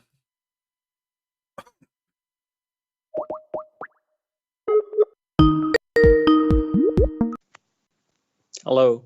Hello. Hi, Christian Prince. How are you? I'm fine, my friend. How are you doing? How's good? I'm good. I'm good. So you are in the chat? I'm calling from mobile, so I was in chat. Yeah. Yeah. I'm Yazidi. Oh, you are Yazidi. Okay. So you know what? For me, I cannot claim to be an expert about the Yazidi. And as long as you are a Yazidi, maybe you can correct the information people they have about your belief, if you don't mind. Look, most of your information were right, but there's when we Yazidi, one of the oldest, I'm not say oldest, but one of the oldest religion in the area. Okay. So, for example, Muslim try to spread propaganda that we are from Yazid bin Muawiyah, but that's a big lie. Yeah, it's not. not. We know that. Because our religion going back before century. Okay. Right. If you know about As-Sabi al-Harraniya and Metra religion, it's combination of both basically. It's very close to Zoroastrianism as Dardashtiya. Okay. Because I speak Arabic too. So it's very close. So it's Metra religion basically. We believe in one God, and we think that God gave all authority to Taus Malak to run universe basically, and we don't worship Satan basically. Okay, this is a big lie done by Muslims against our religion. There has been 74 attacks on us throughout the history of Islam. So, and part of our brothers and sisters, they run to Armenia, Yerevan. Nowadays, they live there in Yerevan. And part of Yazidi community, they live in Afrin, which was occupied by Turkey, basically, in north of Syria. Okay.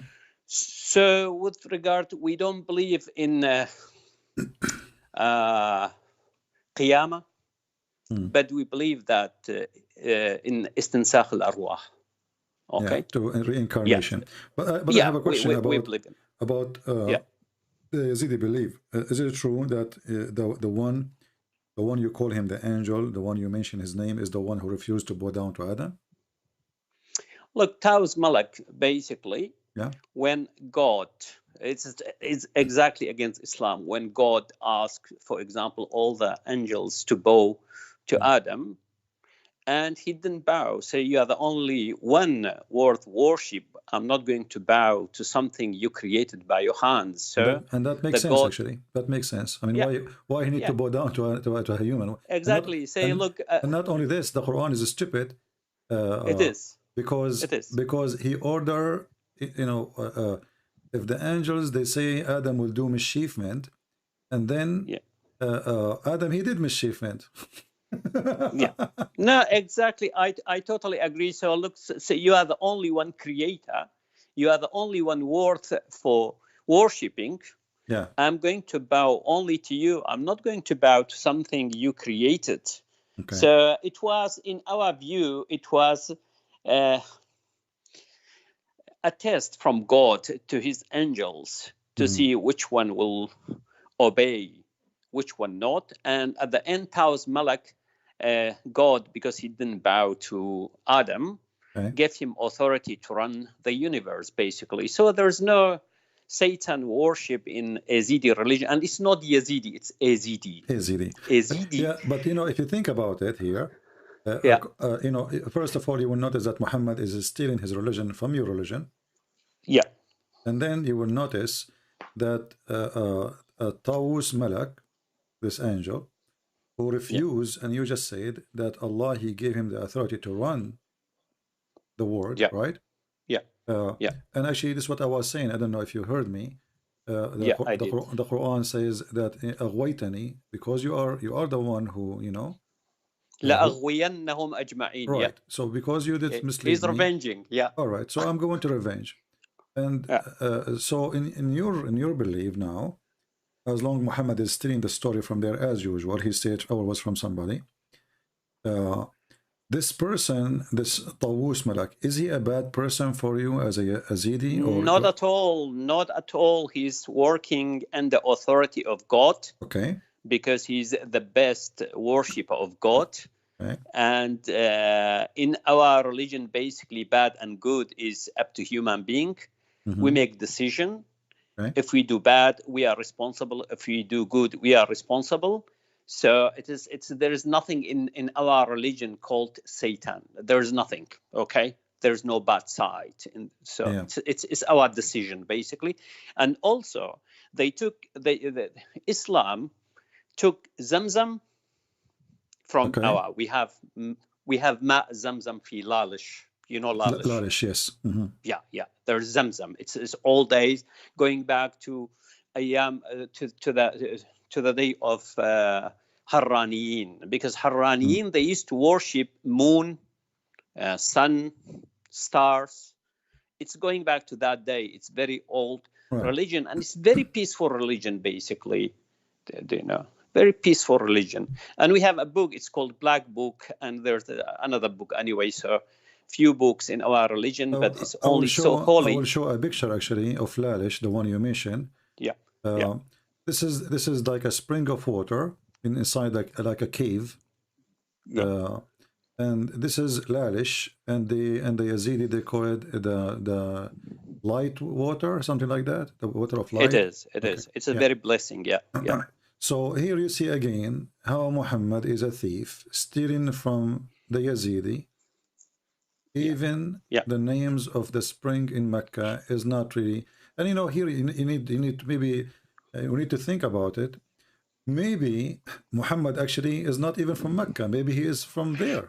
Not that, Christian. Look, Waraqa bin Nawfal, Zayd bin Amr bin Nufail. If you go read in Al-Bidayah, when you have beginning and end, Ibn Kathir, they say before Muhammad born, they visit, you know, Sham, and also they came to Nainawa.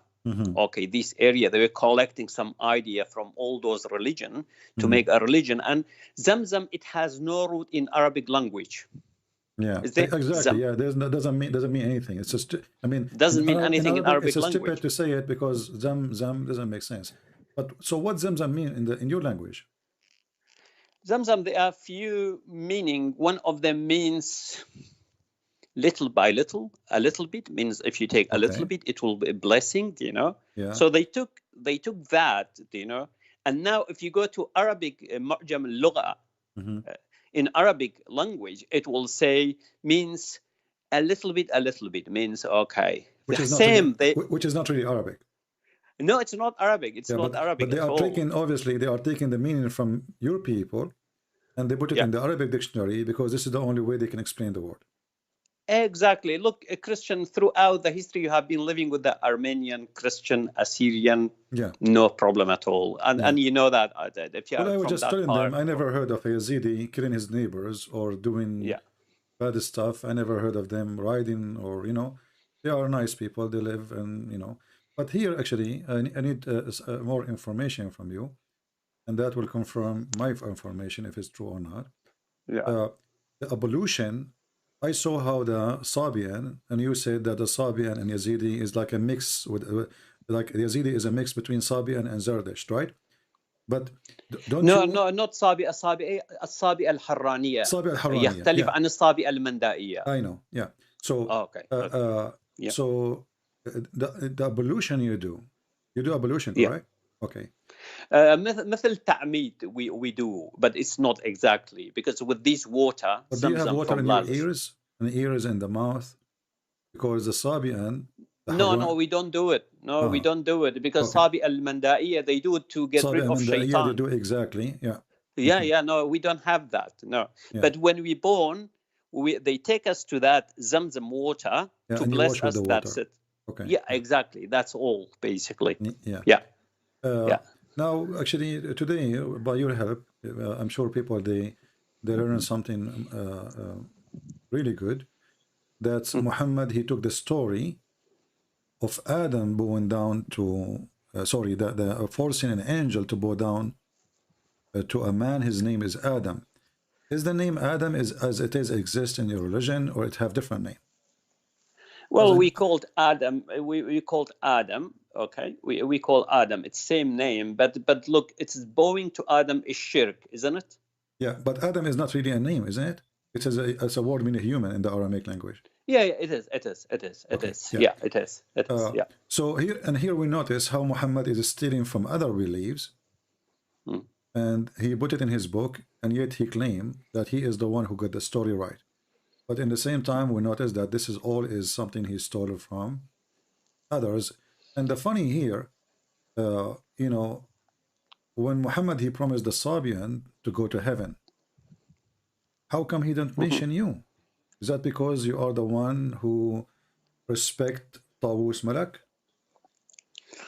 I don't know. Look, in our religion, basically, it's Islam distorted our religion, okay? Distorted our religion totally and absolutely, okay? But our religion is not like what people hear.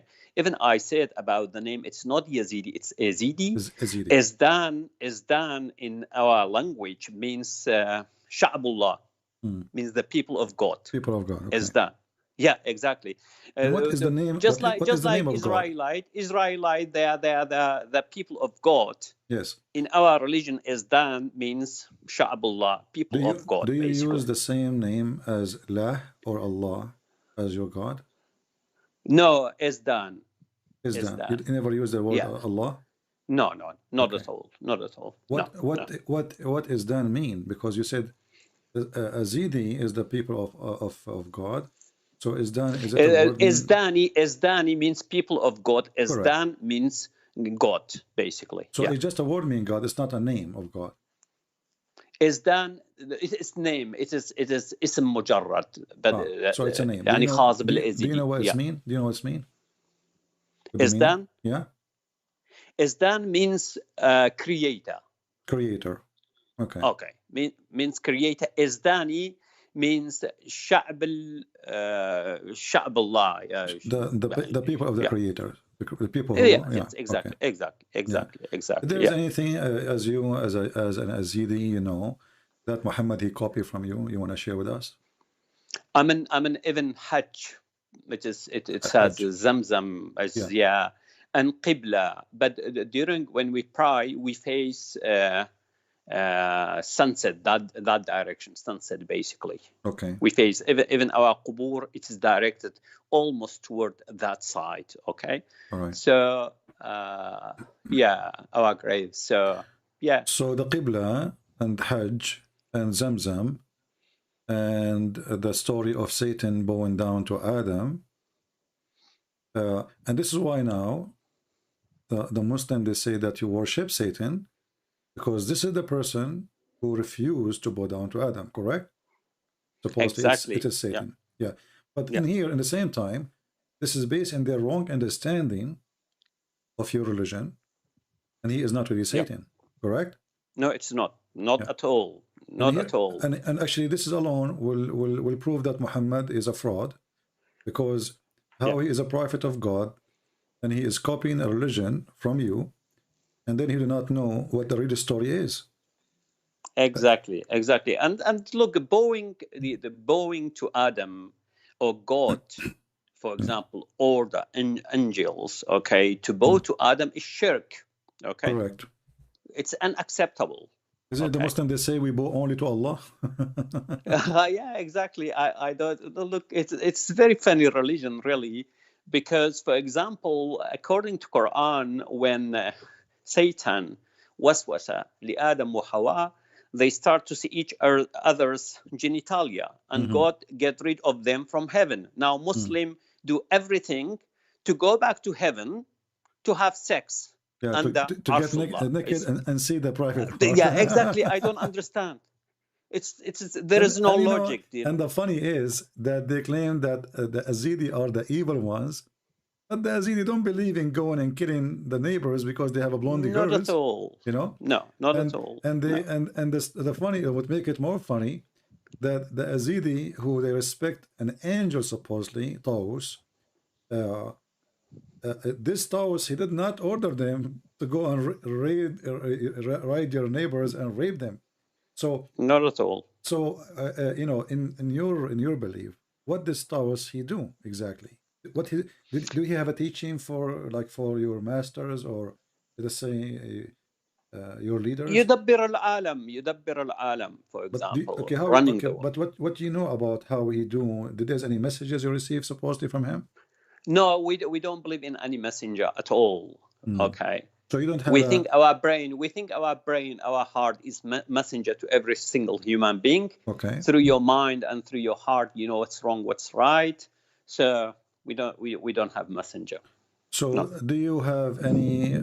Now I'm assuming because you don't have a messenger, that's mean you don't have a book. Well, the book Wali, do you know Wali means Wali Salihin? It means good like, people. The good guys talking. Yeah, the good guys, they have wrote, you know, something, some instruction, basically direction. But they don't claim that they receive it from a high power. No, not at all. Not at all. No. So let us say like and even if you go back to Big Bang, according to our book, it is how the universe is created is more or less close to science, basically. Okay. What the name of the book you are talking about? Al-Kitab al-Aswad, but no one can reach that book. It's only a religious man, basically. Al-Kitab al-Aswad. Al-Aswad. I never heard actually about this one. I just learned that from there is anyway. So it is just we are the victim of these. My friend, why this book nobody can have it? It's so holy, just like you are talking about Kanza Rabba, Al-Kitab Al-Azim. Al-Kanz Al-Azim, just recently they translated and gave to people. So we don't. We are not like Muslim, put books, you know, print, give it to people for free, and people after that they will sell يعني حبة الشمس في أوراق القرآن. We don't do that, you know. It's holy, so All right. Okay. But how you share your belief with your children? Shouldn't they have a book when the elders die? And so this book as I say, we don't have book. This is ولي يعني ناس طيبين مثل فلاسفة كاتبين عرفانيين كاتبين في هاي البوك. يعني as we said our mind and our heart, there's our messenger, it will guide us how to behave, what to do. واكو طقوسات نسويها حج للالش يعني تعميد مراسيم يعني اعياد يعني اكو هاي الاشياء. These sort of things we do, but the rest is just I mean, look, even you know how to behave really as a human being. And I read all the books. For example, I read Holy Book, you know. I have just a question about, you mentioned that your book or the books is written by your, let us say, the elders, speak about the creation, and it's very close to science. But where they get their information from? I'm not saying it's scientific, but I say in you are saying to me I don't claim it's an that agreement at all. Somehow, yeah. Yeah, it is. Okay. It is. But where they get their information from? As long as they are not receiving messages from supreme power. Do you have any idea about Irfaniyin? Yeah. Yeah, insan Irfaniyin. But they call them this way because supposedly, like it's somebody have knowledge, right?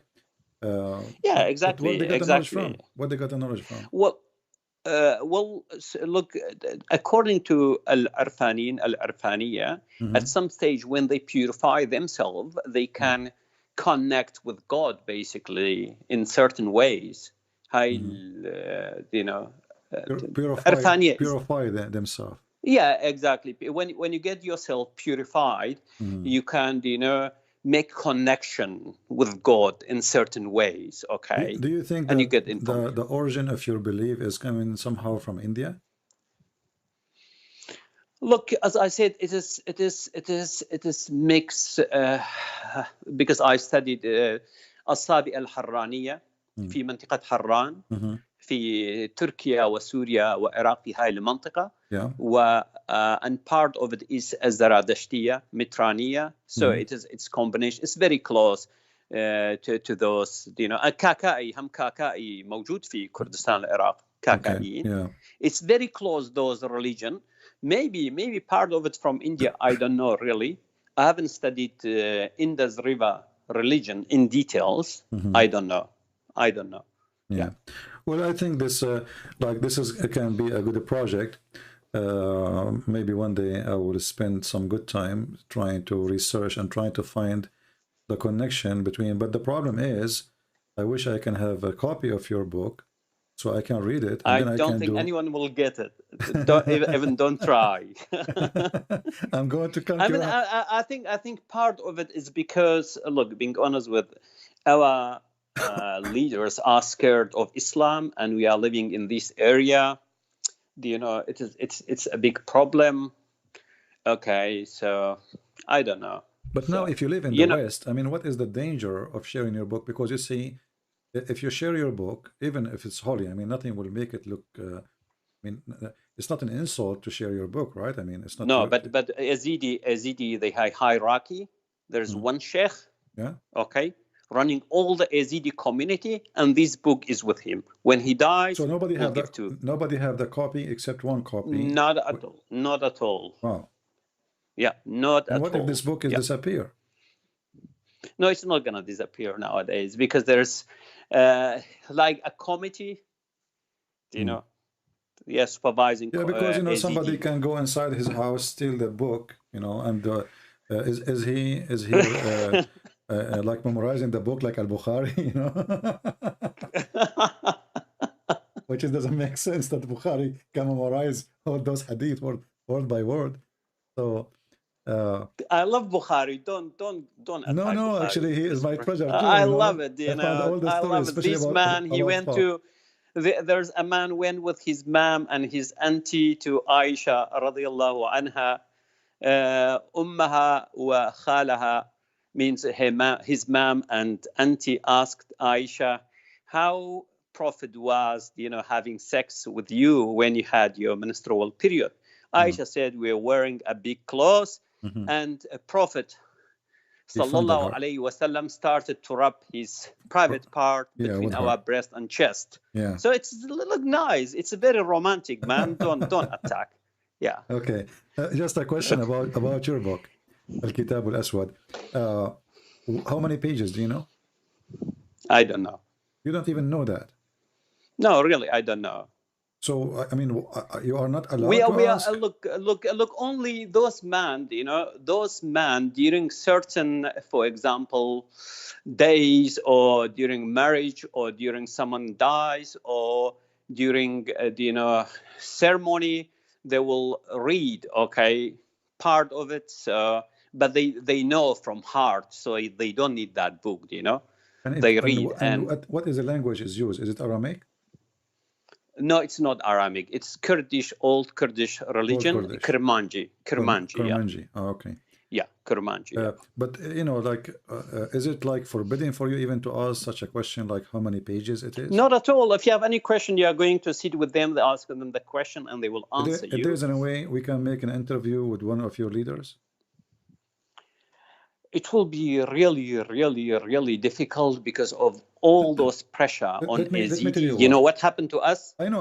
What happened. And actually, this is why I'm asking for the interview, because those who are making lies about your belief, that you are evil, you are, people who worship Satan, Not at all. Yeah. Yeah. So if we have a leader, you know, and I will speak to him in all the respect he deserves.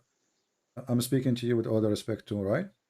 I did not put you down. I did not insult you, even though I don't believe in a word of your belief. But you understand that, and I, you know, understand you don't believe in my belief too. Yeah. Of course. But I want, if you can, invite one of your leaders to have like a time with us, whatever time he can share. So the lies Muslims they share around about your people will be demolished. Let me try to see what can I do. Although I think it is very difficult, but I can't promise anything. But let me see. It's all right. Okay. It's all right. But I will be happy to have them. Okay. At least you know, people who they are attacking the Yazidi, you know, they have evil in their heart against them. You know, if you see one, you will not, you know, you will not think of doing evil to them because they are not really. They have relief. Maybe you don't agree with it. But they are not evil people. They are not bad people. Not at all. Even Mudiyana Tabshiriya Christian. I know. This is why the number is decreasing, not increasing. And on top of that, because you live between those savage people, you know, they target you, they target your girls, they target your children, they target etc.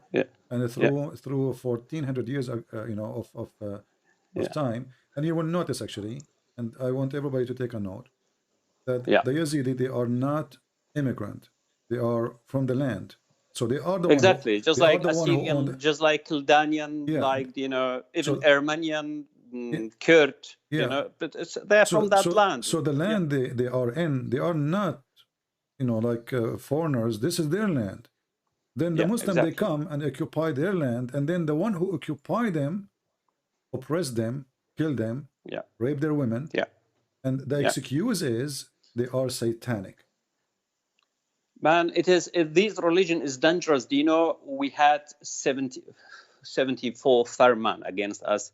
Do you know about 30 of them were issued by the Kurdish mullah? Mm-hmm. Yeah, I know. Yeah, terrorist. Yeah. So we are Kurd. They are Kurd. They issued fatwa against us. Do you know? Okay. Do you know Salahuddin al-Ayyubi? I know. He did 2 attacks on Shangal, Sanjar, and Lalish. Why he did that? Why he did that, Al-Ayyubi? It was political game. He was playing politics, basically. You know, power. There was something wrong they did, like the people at that time to him, made him. No, not at all. Not at all. Not at all. You know. Do you have an idea how many he killed? Well, in one attack, look, he exchanged Sanjar for some place in Syria. Exchange basically, and in other years a lot of people, thousands, sabaya, qatl, the same as now they did with ISIS. Yeah, exactly. It's enslavement and killing, etc. So it's just sometimes we are a victim of Kurdish Muslim. Okay. Unfortunately that's that situation, you know. And the problem is that Muslim Kurd, they don't understand Arabic, you know. They blindly believe in a book, they don't know how to read, and they don't understand. just like that ayah verse in Surah Jum'ah, يقول والذين حملوا التوراة ولم يحملون أسفارا. Exactly similar. Means they are just like a donkey. Carrying, you know, books, but the donkey doesn't know what's the content of that book. Exactly, that's Muslim Kurd. They believe in Quran, but they don't know what's content of Quran. Do you know? Yeah, exactly similar. No difference at all. In the same time, you know, 90% or maybe 95% of Muslims, they carry the book called Quran. They cannot even read it. And the Muhammad, not only that, Muhammad himself, according to Muslims, he cannot even read his book. So who is the donkey here? I mean, just see someone believe ويطوف عليهم ولدان مخلدون إذا رأيتهم حسبتهم لؤلؤا منثورا. Look at it's shame, really. It's insult to God. Insult to God. Absolutely. Well, insult to whatever God you believe in. It's insult to respect of. No, I'm talking about real God. It's insult to real God. That's what I mean. It's an insult to a human being. You know. Exactly. Because you turn the human being into a beast. You know, his dream, his life is all about sex. And pedophile too, not only about sex. It is, exactly. Well, exactly. I'm glad to have you, my friend, and I will be happy to Thank you receive so much. any text from you anytime. If you can get me one of your leaders who would like to share with us about. I will try. Yeah, so we can clean, you know, all Islamic propaganda. I'll try to see أحد من الزردشتيين أحد من because it's very close. If I couldn't get, you know, Yazidi, because it's very difficult because their situation, but at least one Zardashti I'll try to get, because Pir الزردشتيين اللقب الديني اسمه Pir. It means elder. Yeah, Pir. Yeah. Okay. And just you know, send me a message in Skype that in that day, if it's possible, and I will be happy to have him. And I will not, you know, I'm not going to question. I'm going to ask questions. You know what I mean? To clarify some points. Yeah, I'm not going to debate because this is not really my topic, and Yazidi are not really my target in what I do. Because for a very simple reason, first, they are peaceful. They do not harm people, and they are not dangerous. And I can live next door to a Yazidi. I have no problem. I can drink tea, coffee with him. I can have lunch. And I will be happy to see you one day, my friend. Yeah. All right? That's great. Thank you. Okay. Thank you so much. Okay. Bye. Well, it was a very good chance for us to learn about his belief. Because as he said, you know, like for me, I studied Islam. There's a books in Islam, but even him, as Yazidi, they have a book. Even him, he cannot even touch. This is a book only for the leaders, and even one sheikh, or let's say one sheikh, we can call him sheikh maybe. One person, he have the book.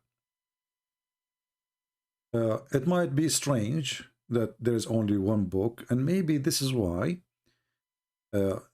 They start even spreading more ugly stuff about the Yazidi. Like, okay, so why they hide their books? If their books is fine, why they are hiding it? They must be really bad. But if this is part of their belief, and as he said, Yazidi is not a religion who invite outsiders. It's only for those who they are born from the nation. So you cannot be a Yazidi. It's like, you know, the people of Israel. People of Israel is the children of Israel. They are not the neighbors of Israel. They are the children of a man. His name is Israel.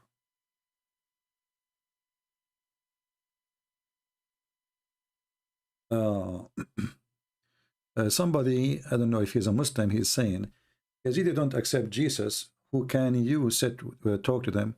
Well, you Muslims don't accept Jesus.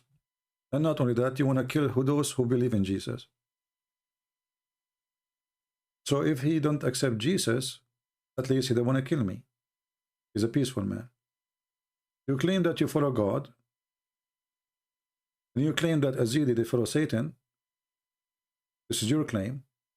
But then we find that they are the one who rape their women. It's not you, it's not them who rape your women. So who is the one following Satan? And for us as a Christians, we are willing to talk to everybody, and we do our best to share the truth which we believe in with them. And I assure you, this guy, he is, you know, will be happy to listen to a Christian, but he have a lot of pain because of Islam. How he can even listen to you? I mean, did you see what you did to his people? Jesus said, I came for the sick, not for the healthy. And the word sick here is not about you being bad. It's about not knowing the truth. So Jesus, he came to help us. I'm not born from Israel. I'm not a Jew.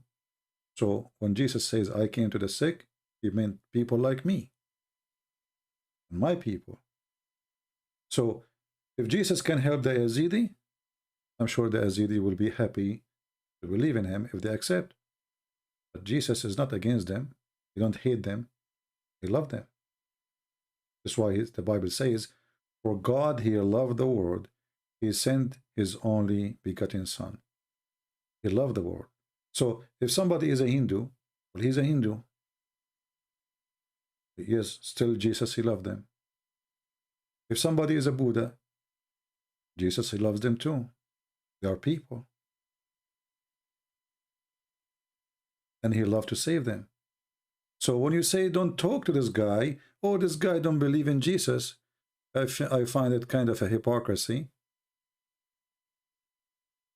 Hide or hidden behind a curtain, claiming that you are the decent guy and they are bad. At least this guy, he don't have a book says kill them wherever you find them. I never heard of them doing bad. You know, I met real people. I mean, I saw them. I talked to them. I never saw anything bad with them. Actually, I've not even noticed that they are Yazidi until they said that they are.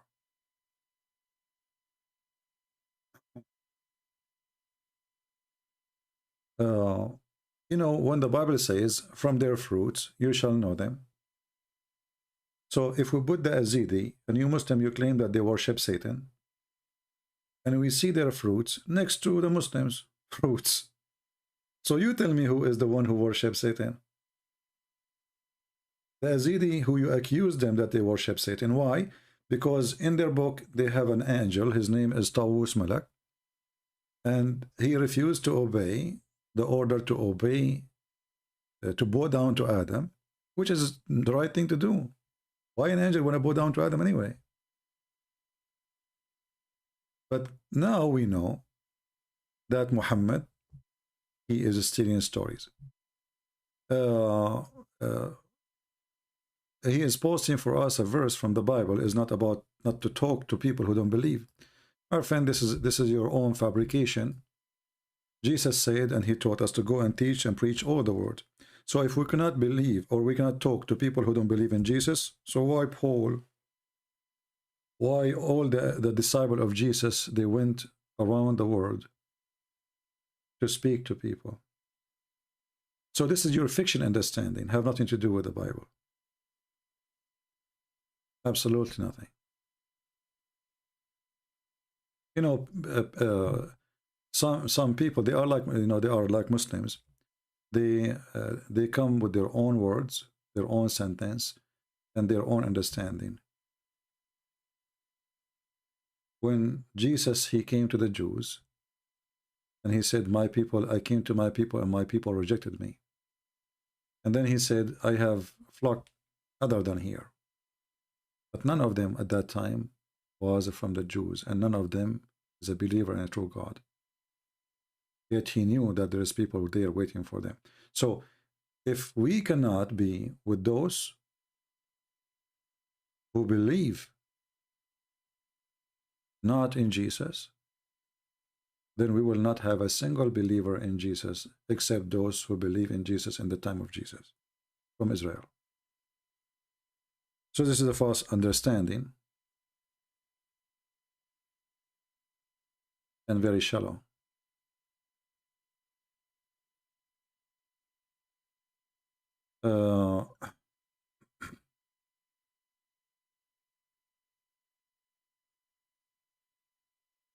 Anyone have any question?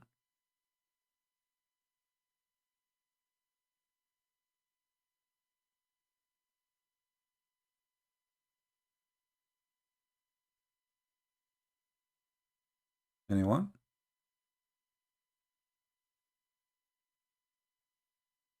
And you know, sometime when people, they have, let us say, their shallow mind, they don't even see, they don't even know who's Jesus. Because remember, even Paul himself, in certain point, he was the enemy of Christianity. So maybe Jesus himself should not sit with Paul or talk to Paul, because he is the enemy of Christ at that time. Right?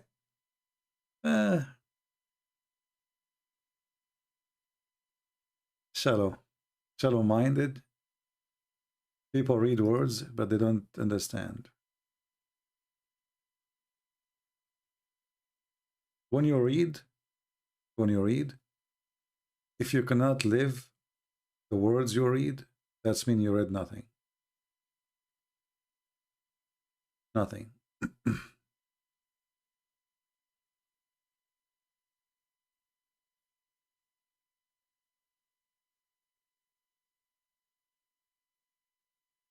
Let us see.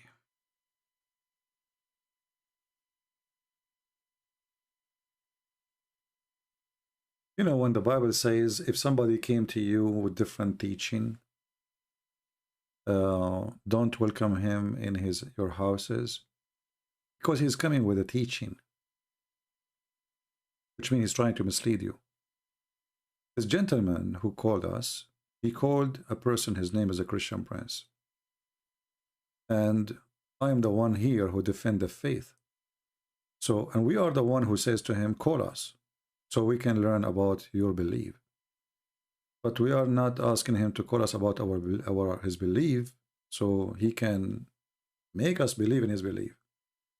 And obviously, it's very silly of you, AAA, because the guy, he just said that we are not open religion for people to accept and believe in it. We cannot even share our religion with you. So what you quote for me from the Bible, from you, that's mean you are shallow in the mind. You are not listening. And you are like a Taliban Christian. You know, Taliban? You know, you have a box. You don't have the mind of a Christian person. Oh, we should not talk to them. We should not welcome people. How many times I taught you about I have Jehovah's Witnesses, they come to my house. I did not kick them out. I welcome them in. The verses you are quoting from, or from the Bible, from the 2nd John, this is about a person who do not know. They can mislead him.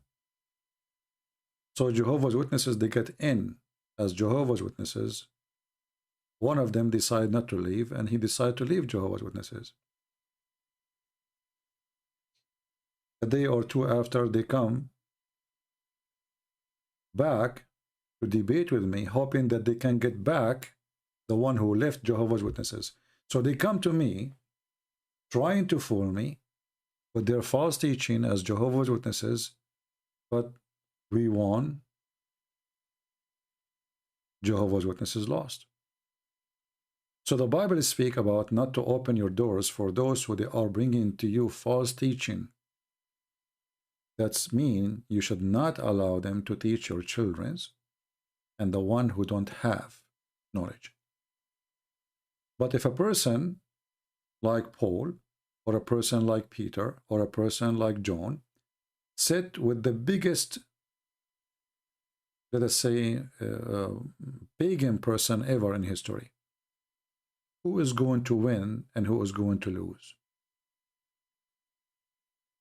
If the disciple of Jesus do not speak to those who don't believe in Jesus, Christianity will not be the biggest faith today in this earth. So obviously you have a very wrong understanding and very shallow one. I will say that to somebody, he will invite a Muslim sheikh to a church to teach about Islam, because obviously the sheikh, he will teach wrong, he will mislead the children. But if the sheikh is coming and the Christian prince is there, the sheikh will become a shish kebab. Right? This is why the Bible says, my people are destroyed because of their ignorance. So the verse there is speaking about people who they have ignorance.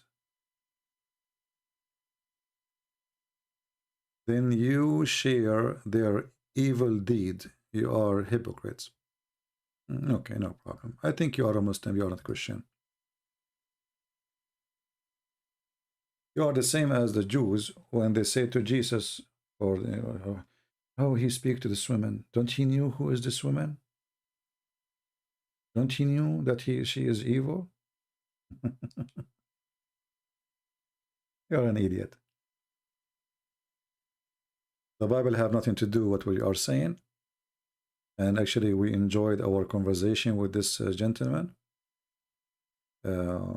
because that can help us even to understand Islam better and to understand their belief better, so nobody can fool us and lie to us about what they believe.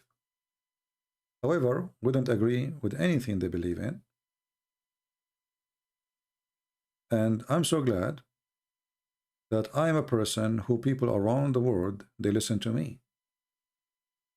And when they listen to me, they will know about Jesus. So a smart person is not the person who hid the hand who tried to touch the door to listen about the truth. Everybody is welcome.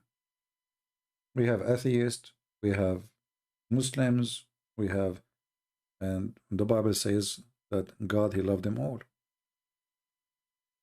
God, He loves you until you hate yourself, which means you are full of hate to the point you hate yourself. You don't want anything from God. Then God will let you go. You know, okay, your choice, your free will. But all human, they deserve the love of God, and this is how you can show them that the Messiah is what they need.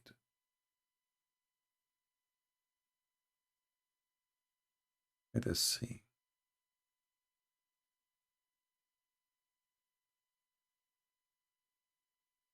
I am a Yazidi. I have a question. Okay, I'm very interested about Christianity. Says Jesus. Okay, let us take his call. Here we go. There's a Yazidi. He want to know about Jesus. Where's the full AAA? Hello? Hello? Yes, my friend, you are live on air. Wait a minute, please. I just make YouTube. All right. Okay, so let me tell you, sorry for my bad English. Okay. I'm from Germany, but I hope you can answer my question. Did you call me before? No, but okay. I show your videos for the last 2 or 3 years. All right. But in the text you said that you are Yazidi, right? Yes, of course. Okay. And you like to know about Jesus? Yes. All right, go ahead. So I have a question, a very simple question, and do you have knowledge about your religion? I hope so. Okay. I hope you can answer this. Mm-hmm. So the Christians say Jesus died for our sins. Right. But if he is God, in front of who he have to die for us? Right. If he is God. Yeah. The first of all, who is the one who inserted the word he have to? Like, is it a Christian who told you he have to? Or this is something you are assuming? Again, please? You just said, you know, if he is God, why he have to, right? Yes. Who said that Jesus he have to? I don't know, because the Christian says he had died. Yeah. For the sins of the for the people. And I told myself, I think if he is God, he can forgive our sins without even being killed. Yeah, but first of all, I want to correct you. That when we Christian, we don't believe that Jesus he have to die. This is not really what Christianity teach. Jesus he said in John chapter 10 verse number 18, "No one take it from me," which means take my life. I lay down my own by myself. So this was voluntarily from the Messiah himself.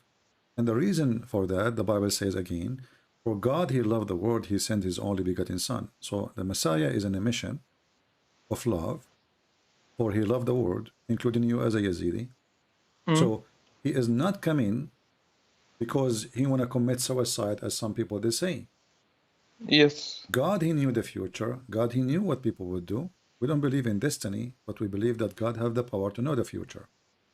So he knew what they will do, even though he knew how bad it's going to be. He come to this earth to show us his love, and even if it's going to be about torture, even if he's going to be killed, because anyway, God, you know, I mean, nobody can kill God, really. They kill the flesh, they kill the flesh, but God is always alive. And Jesus, he wanted to prove to us again that even death cannot stop him from loving us, even if we killed him. So he have an absolute amazing love. This is why you see, if you know a little bit about the Bible, Jesus said, "Forgive them, Father, they do not know what they are doing." Yes, so, it's one of my favorite verse on the Bible. Yeah, isn't it wonderful, right? I mean, imagine you are putting nails on my hands and my feet, and then I'm worried about you, you know. Yeah. And not only that, he is asking the Father, and the same time he prevented the Christians ever from thinking of revenge, because if Jesus he forgive them, how we cannot, right? Yes, I understand. So Jesus, his love is beyond, you know, like normal, let us say, love, because love is limited. Even if your son he hurt you, you kick him out of the house. If your son he tried to cut you by a knife, you know, you will send him to jail, right? Maybe you will kill him too. Yeah, because I'm a human. Exactly. I don't have the maximum of forgiveness like God have. Exactly. This is what make God Jesus, and this is what make Jesus God. For he have the absolute love which we cannot really afford. We can speak about I love you, I care for you, but you know, when things happen, a human being will turn into a beast. You touch me, oh, I will curse you, I will beat you, you beat me, I will, you know. It's not easy. Talk is so cheap, but practice is different story, right? Yes. So Jesus, the first thing, and this is your question, is why Jesus, I mean, he's God, can't he forgive us?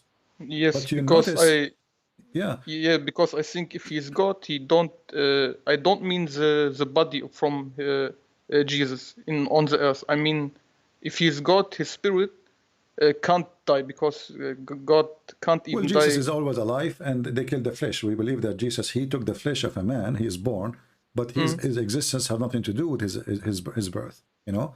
That's why Jesus said, before Abraham I am, which means my existence is long before even your grandfather Jews. You know, Abraham is the grandfather of the Jews. He's not a Jew, he's the grandfather of the Jews.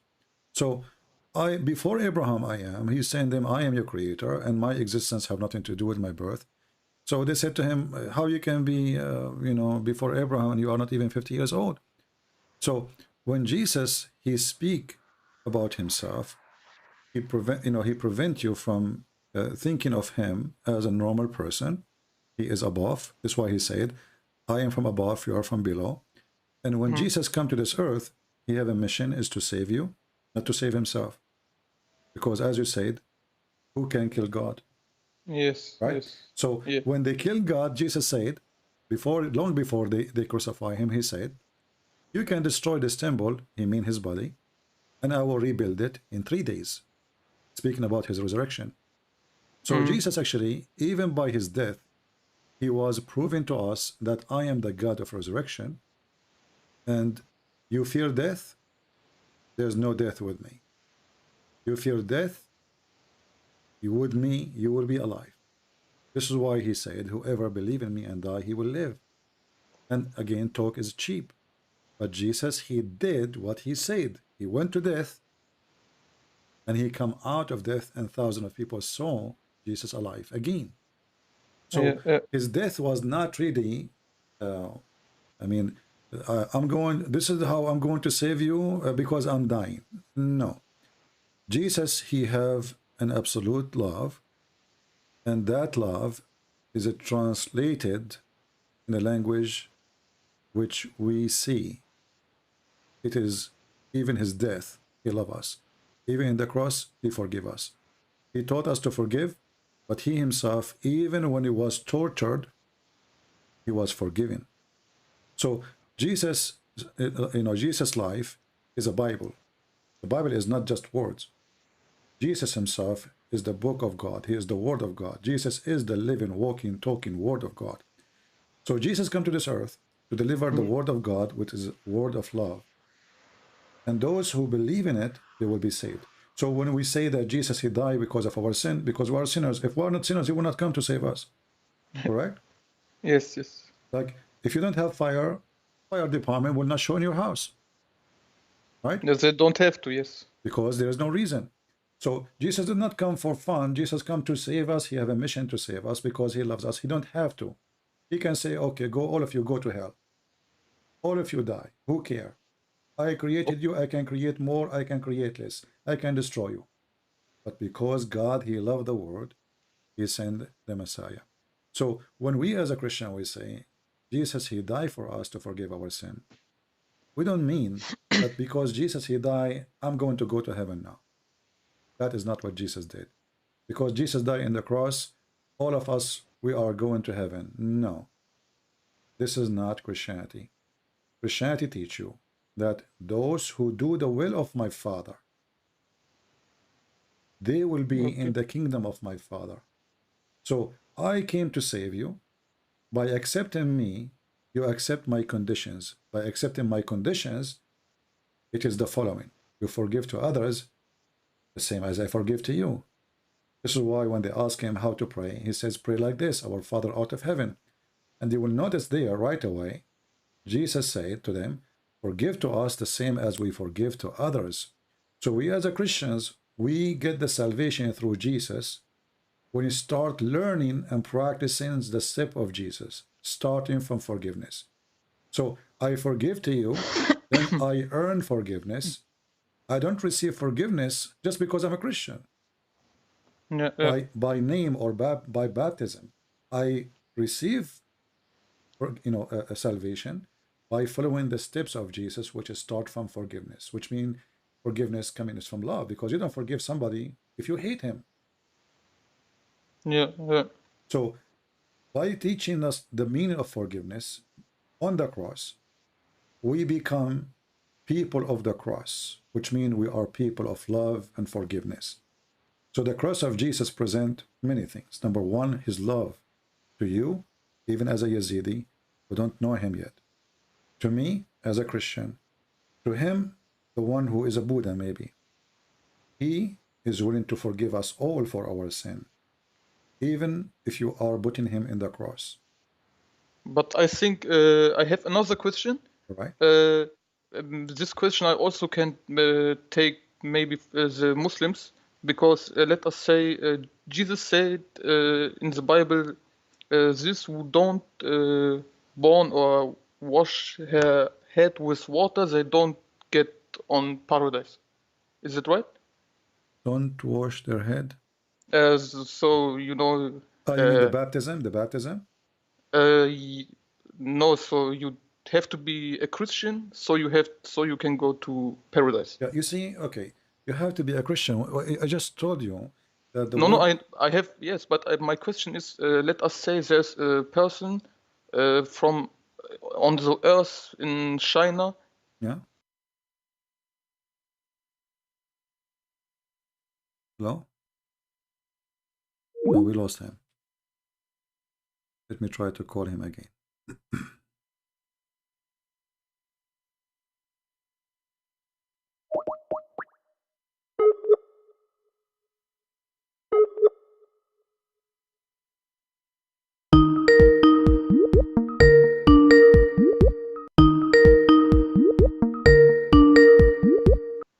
Yes, sorry, my PC. Yeah, it's all right. You can go and explain to me what your question. Yes, my question is because also in the Quran it says you have to be a Muslim so you can go in paradise. Okay. And my question is, for real, there is maybe a person, a huge more person on the world who don't even heard the word of Jesus. Okay. And that's make because so they don't have to be Christian because they don't even hear the word of Jesus their whole life, and then they die without hearing the voice or the written letters from God. Well, I understand So what you're saying. You see, God is about justice. So God will not be punishing you for something he did not order you not to do. As an example, okay. In the time of Adam and Eve, the brother, he married his sister, correct? Yes. Okay. So, yeah. But so how come this is not right? I mean, brother have sex with his sister. So there's no law. It says this is forbidden for you, and it exists for a reason, because this is the only female around him. How they can have children? There's no other nation. There's no other family. So God is about justice. God will judge you for your knowledge, not something you never heard of. So if there is somebody who live in the jungles in Amazon, Yes. he never saw a Bible, he never saw Jesus, Yeah. he never heard about Jesus. Yeah. God will judge him by his knowledge only. As simple as that. As an example, you know, you as a person who is a Yazidi, Yes. if you see somebody killing somebody, you get disgusted, right? Yes. Okay. Of course. Yes. So God, he put in your heart a feeling, a sense that this is wrong. Yeah. You as a Yazidi, you know that if you take something from your neighbor, it's not yours. This is a theft. Yeah. You know it's not yours. Yes. You Because know, it's from him. yeah, you know if you go to the house of your brother and his wife, she is wearing some certain kind of sexy clothes, you know it's not right for you to look at her and wish to sleep with her. Right? Yes. Yes. So God will judge you by what you know. So God, when he created us, he put inside us certain knowledge. We're born with it. So if you don't have anything beside that knowledge, God will judge you only by your knowledge. He will judge you still. Is that only for these people who don't hear the? Yes, the one who never heard about Jesus. But if you heard about Jesus and you refuse to accept him, it's like saying to God, I don't want you. I heard about you. Thank you very much. Nice to meet you. Bye-bye. So, for example, all the Muslims, Hindu, anyone who heard about Jesus, anyone who heard about Jesus, okay, including me and you, and anyone who don't accept Jesus as their Lord, as their Savior, he will go to hell. And that is not evil, and I will tell you why. We mentioned to you the fire department. Somebody come to your house, he says, fire will happen here. You are going to be burned. And then you say to him, thank you, I do not need your service. So why you want to blame God for this? It's you who choose. It was your choice. I understand you. Yeah. So there's a huge difference between somebody, he did not refuse because he never received the invitation, right? Yeah. And somebody, he refused the invitation of God. The one who refused the invitation of God is insulting God, for I came to your door and you rejected me. The other one, I created him and he did live with what I created him with. Even that person will be judged. So if he is evil, even he never heard of the Bible, he will be judged for his evil. Okay. Right? Okay. Yeah. So anything else you like to know? No. That was my question. I really thank you for your answer. I follow you for 2-3 years from ex-Muslim from Germany. So you are ex-Muslim or Yazidi? No, I'm Yazidi, but you know the ex-Muslim. Okay, so your friend is an ex-Muslim. Okay, I see. Yeah. Yes, and he told me about you, and for 2-3 years I show your videos. Yeah. And I'm fascinating about your knowledge of not even from Bible, even Quran. You have knowledge, so my friend, I'm happy to have you. I'm happy that you called us today. But for me, I will take the opportunity and tell you why you don't believe in Jesus. You know, it's okay. I mean, you see, I'm not going to push you to say things you don't like to say. No. But don't be shy. I'm trying to have a discussion with you. Why you don't want to accept Jesus? We just mentioned that people who do not believe in him, they will go to hell. And you like already what Jesus taught, right? As I understand from you. Because I wrote some letters from the Bible and some letters from the Quran, and they are the complete opposite. Yeah. So the Bible tell love your enemies, maybe, for example, and you know the Quran says the opposite, completely different. Kill them, revenge, etc. Yes. And more terrible things. So. So why you don't want to accept Jesus until now? You know, I feel like in your heart you are admiring the person of Christ, and you like very much what he stands for. So what is stopping you from being a Christian? Because it's you know, if I were 100% sure, yeah, Jesus is God, Yeah. I would go with him. All But right. you know, I mean, you don't even let us say I want to be a Christian, for example, Yeah. and I want to learn about Jesus. How you can tell me Jesus is the real God from the world, from the universe? It's You see, completely to you remember me and you, we have a discussion my English is about. bad to Yeah, it's explain, okay. but No, I understand you very well. Mhm. But you know, when we spoke about Jesus in the cross and he said, "Forgive them, Father," yeah, who do that?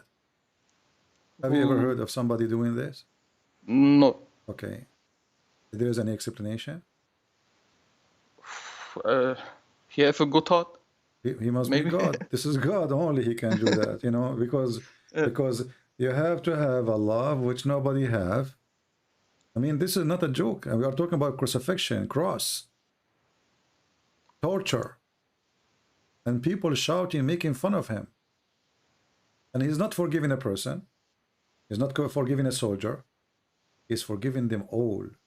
Those who put the nails, those who shout at him, those who humiliate him, those who make fun of him. Yet he is worried about them and he is thinking about them. He feels sad for them. Forgive them, Father. So here you see that if Jesus needed an exam, let us say, that he is above all mankind and he is God, that is the exam. Because as we said, talk is cheap. Talk is cheap. If your son, he put his finger in your eye, you will go crazy on him. He just touched your eye. He did not kill you. He did not put nails. Jesus, he passed a test which no human being can pass, forgiving those who are torturing him alive. And the death is coming.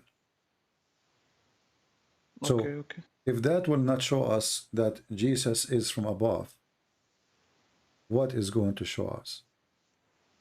I can be a person who speak good, telling people to be good, but I don't know if you heard, I am a person who have a gun, right?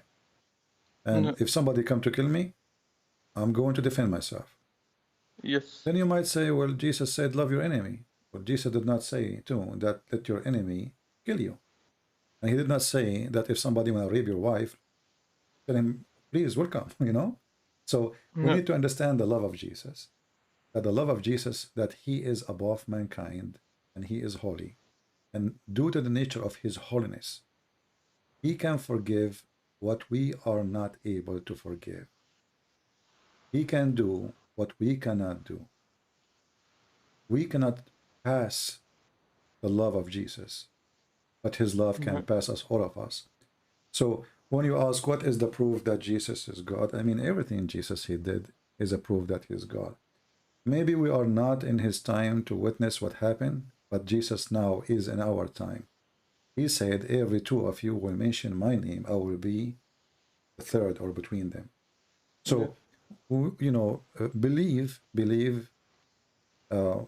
is sometimes is about something we don't see, but doesn't mean things we see is true.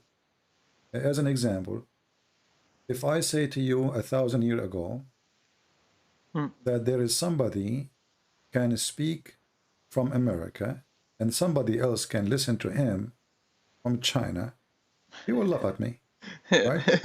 I also lost now. Yeah, he will say, this is stupid, this is really crazy. But today, it's something we do every day. You are in Germany right now, I am in USA, and nobody's saying, wow, this is a miracle, you know? Yeah. So because it's normal. Yeah, because it's normal. If I say to somebody, there is a signal, the voice, your voice, can travel in the space and come back to me, people will laugh like this guy is crazy, just if I do it a few centuries ago. But now this is millions of phone calls happen, if not hundreds of millions, every day. voices traveling. So waves is something now we accept, but waves exist always, not today. We discovered the waves. We did not even make the waves. They are there. Our voice make waves. The heat make wave. The sun make waves. So, but we don't see the waves. But now we accept that they exist. Have you ever seen a wave? No. We don't. We believe in it. Why? Because somebody, he is a scientist, he showed you with experience that here we go, you have a phone call, speak to this guy, speak to your mother, she is living in a different country. So now you believe because you witness, right? But the truth is that what we believed in until now, we did not see. I did not see the wave, and you will never be able to see it. Yeah, that's right. But Jesus is way more than a wave which is invisible.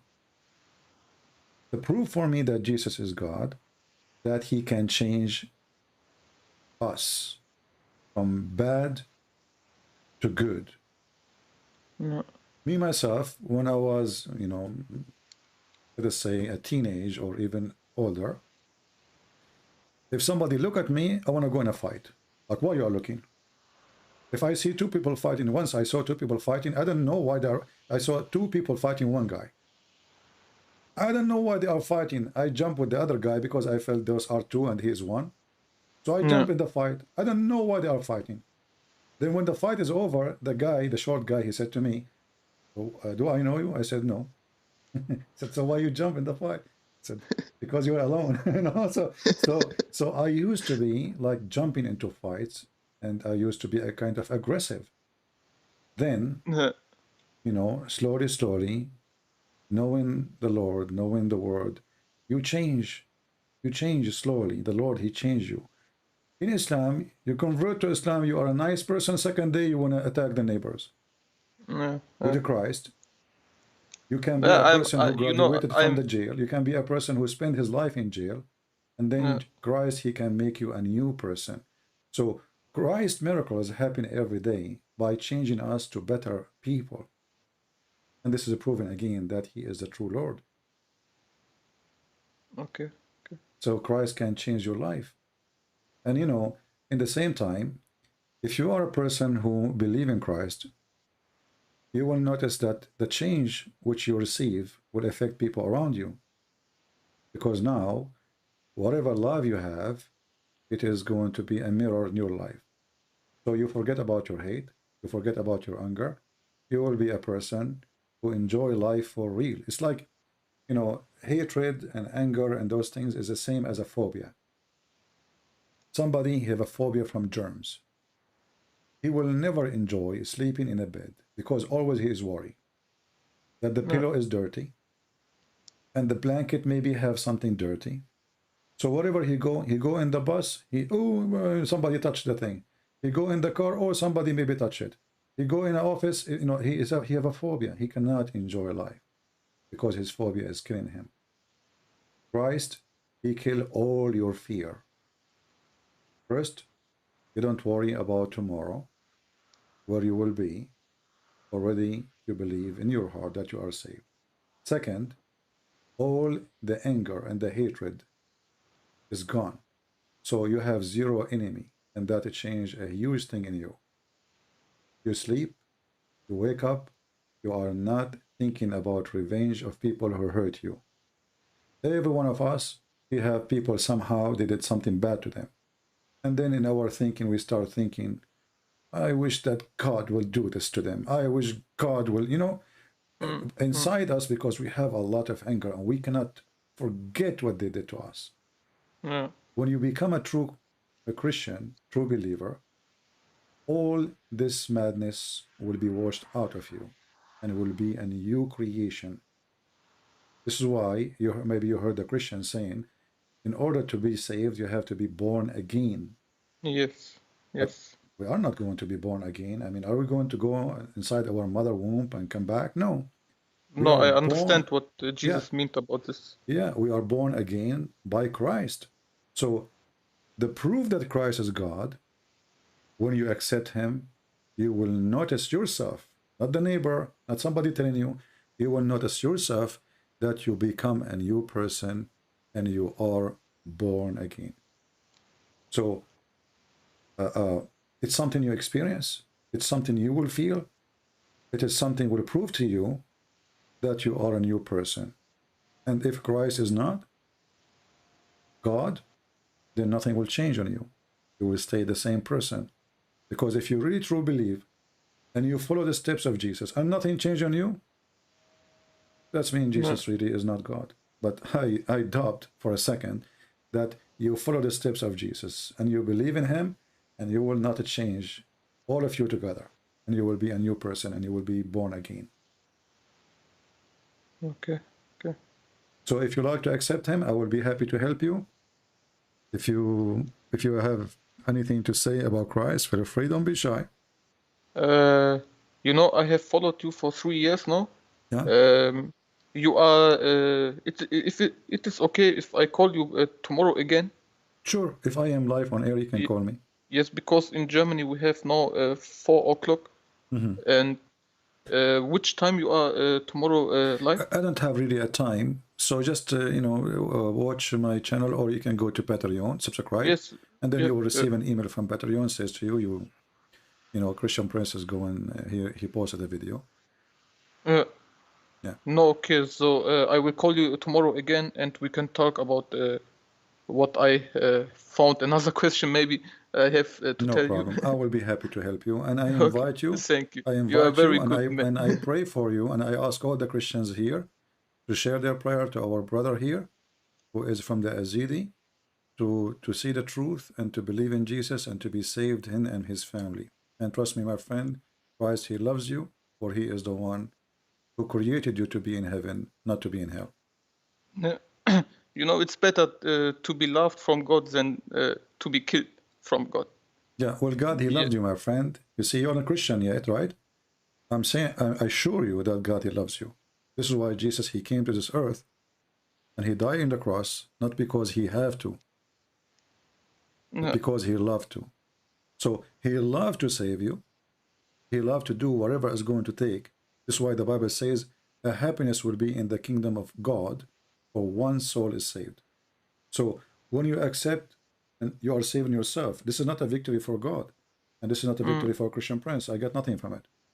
The only one who will get the victory is you, for you are the one who saved yourself. So this is why Jesus said, your faith healed you. So Jesus is a savior, yes, but in reality, it is you who is saving yourself by accepting Jesus. So the matter, my friend, is in your hand. Jesus already, he have a signature says, just let him come to me. He is saved. He said, knock at my door, I will open for you.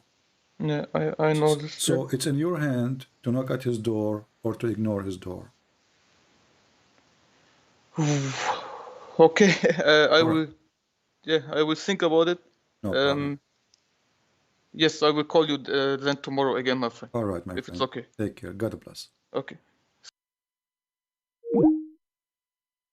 Where is the person who said we should not talk to the Yazidi? Do you see how some people, they try to mislead you? And they claim to be Christians? Do you remember? Just 5 minutes ago? Oh, you are talking to them, why not? Do we hate them? Obviously, there's people who they are here, they are even Muslims maybe. Or this is not a behavior of a Christian.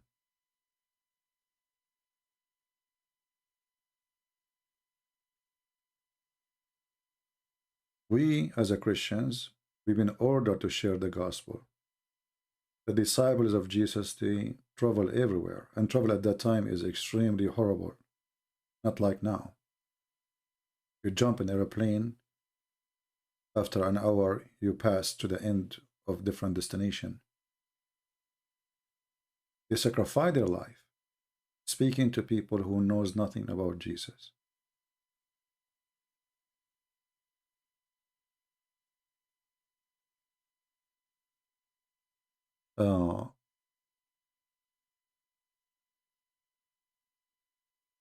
We have a Muslim here is saying the following. Mr. was why? Okay. Let us see what Mr. was why is saying. And he is calling me stupid. Thank you very much. We will see in a second if I'm stupid or not, or who is the stupid here.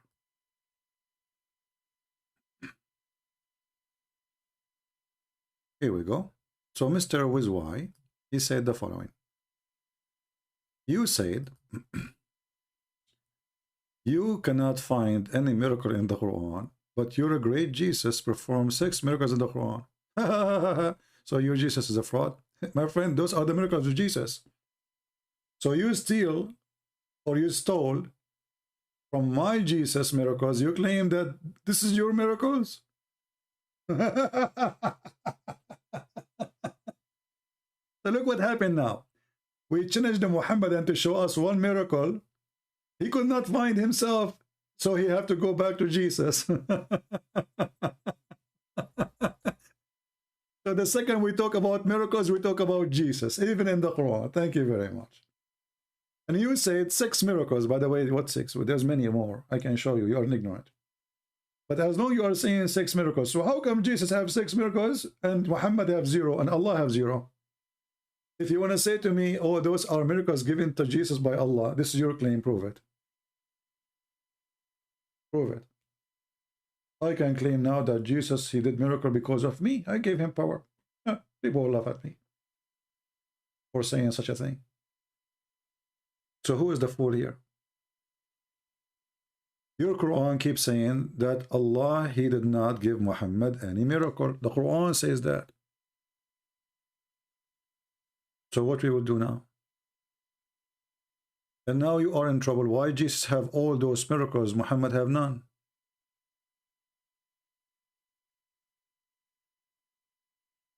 Yeah, exactly. As a renewer is saying, Muhammad, he was strong in Jima, the power of Jima. Even this one, it wasn't true. You know, and I can prove it. About Muhammad, he is so good in bed. How we can prove it? Anyone remember? Anyone remember? When a woman, she came to Muhammad, Salim, she is a whore. Because there's no woman respect herself, she will come and open such a topic. And she said that she saw a wet dream. She saw a wet dream.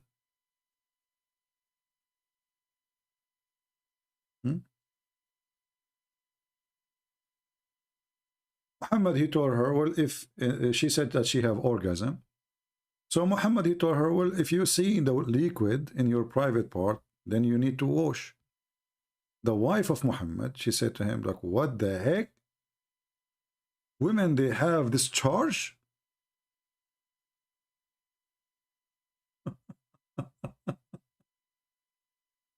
The wife of Muhammad, she never had this charge.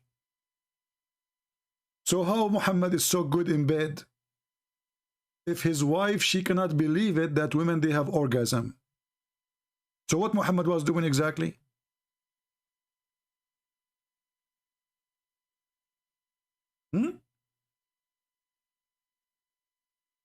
Look, the woman who is having masturbation, she have this charge. Which means she don't even have a man for real. She is this just masturbating. And the women who have Muhammad as a husband, which supposedly a real man with real private part, she never experienced orgasm.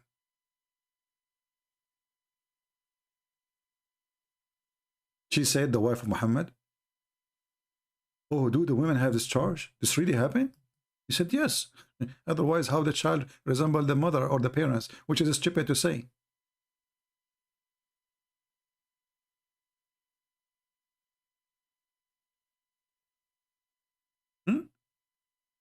Are you there, Abdul?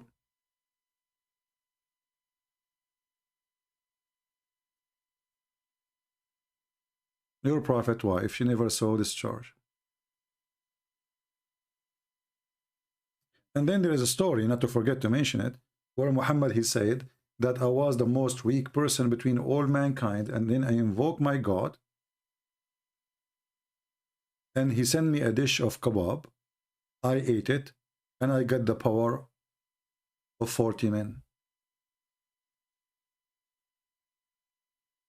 Have you ever heard of a God? He fixed the private part of his prophet by a dish of shish kebab.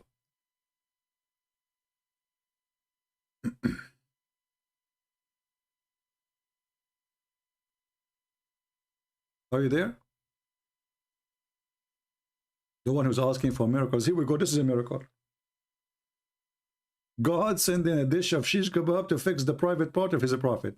So while Jesus was making the blind see and the dead alive, and the one who cannot walk, Muhammad was praying to his God to fix his penis.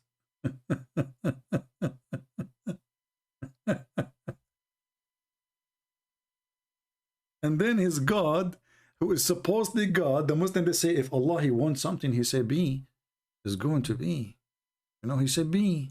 Okay, why Allah did not fix Muhammad penis by be? Say be, and that's it.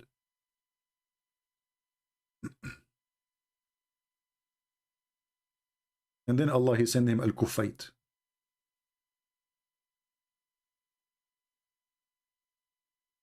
And if you want me to show you the hadith, call me and I will make you read it.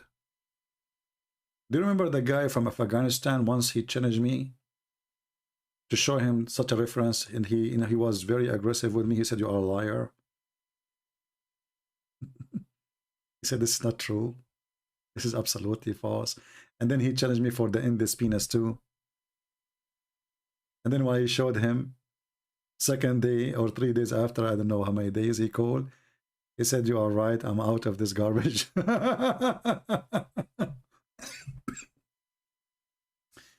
If you go to the book of Kanzul Ummal, which means the treasure of workers, it says, I was the most weak person between all mankind.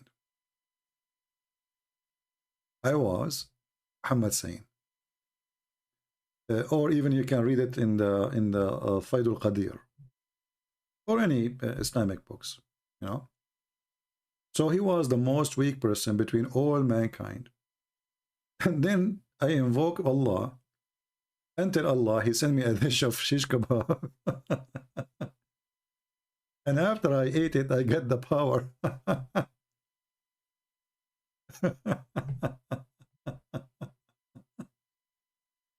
This is religion. and the funny is that Muhammad, he confirmed that he got the power of 40 men after he ate the dish. I'm sure there's many men right now who have a problem, you know, sexual problem.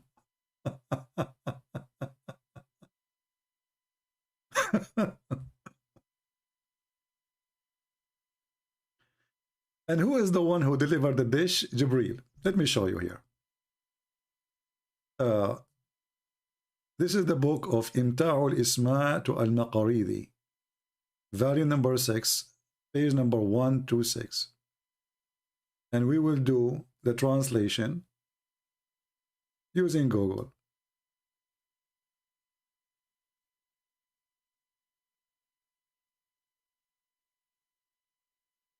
Translate to English.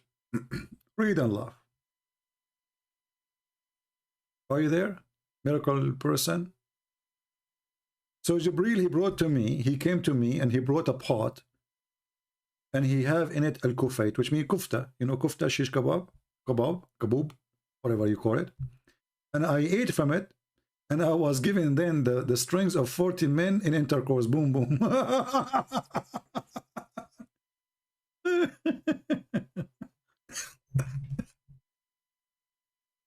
Godly man, he's a godly man. This is what God do. True God, like the person who just called me, he was asking me what is the proof that Jesus is God. So if I'm a Muslim and he asked me what is the proof that Muhammad is a prophet and Allah is God, I will show him this. This is a miracle. Brother, the guy, his penis was not even working. Even they played the anthem for him. It doesn't move. They put the anthem, like, you know, everybody stand up, Muhammad, nothing moving.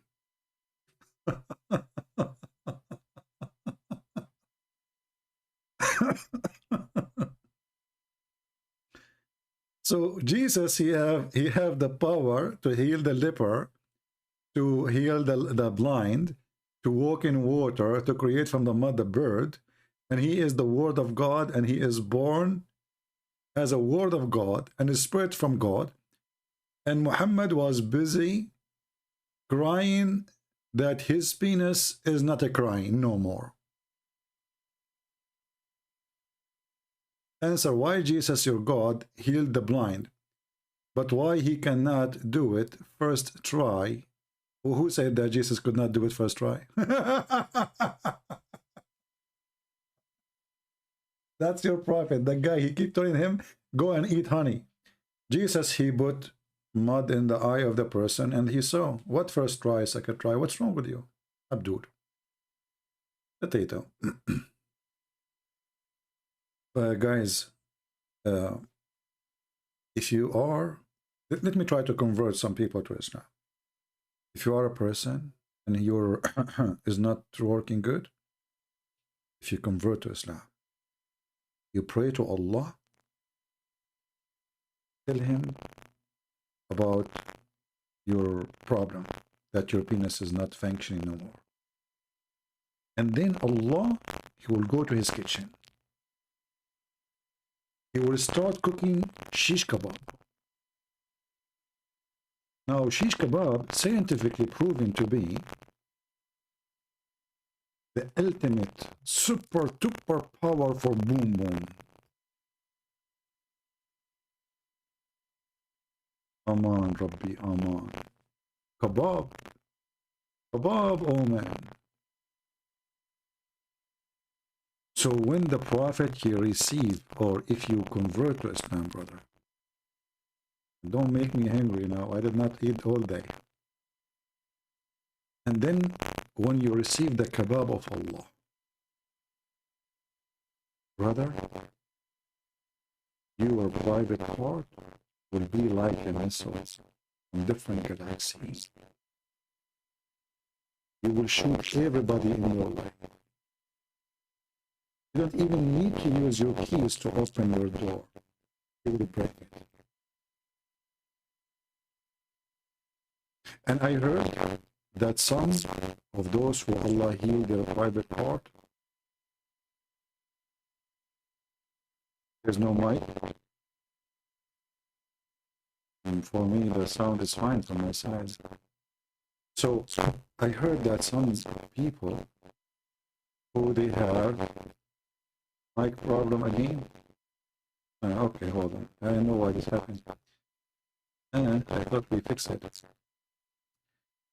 Okay, hold on.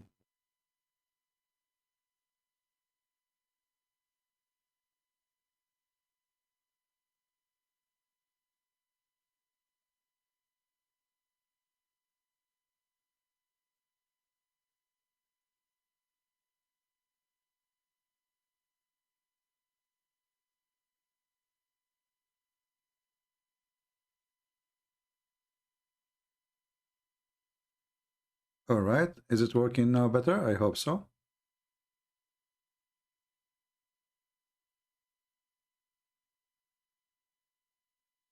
Well, look like we have to buy a microphone. I thought I was able to fix it, but look like maybe we need to buy one. What we can do. See when you talk about kebab, what happened? Your mic go wrong.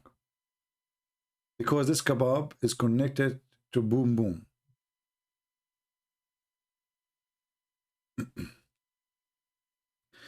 Guys, do you think Allah, he can send a shish kebab to fix my mic?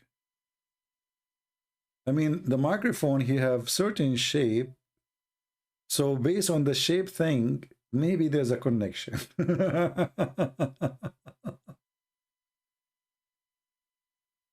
Kebab. I mean, a prophet of God is telling about how God, he saved his penis by sending a dish of shish kebab. Is that a story for kids or for porn station? And what kind of God he need to fix a penis by kebab? That's mean he's not God. And if Allah is the one who made Muhammad, why Allah he made Muhammad with bad penis, brother? Is that a defect?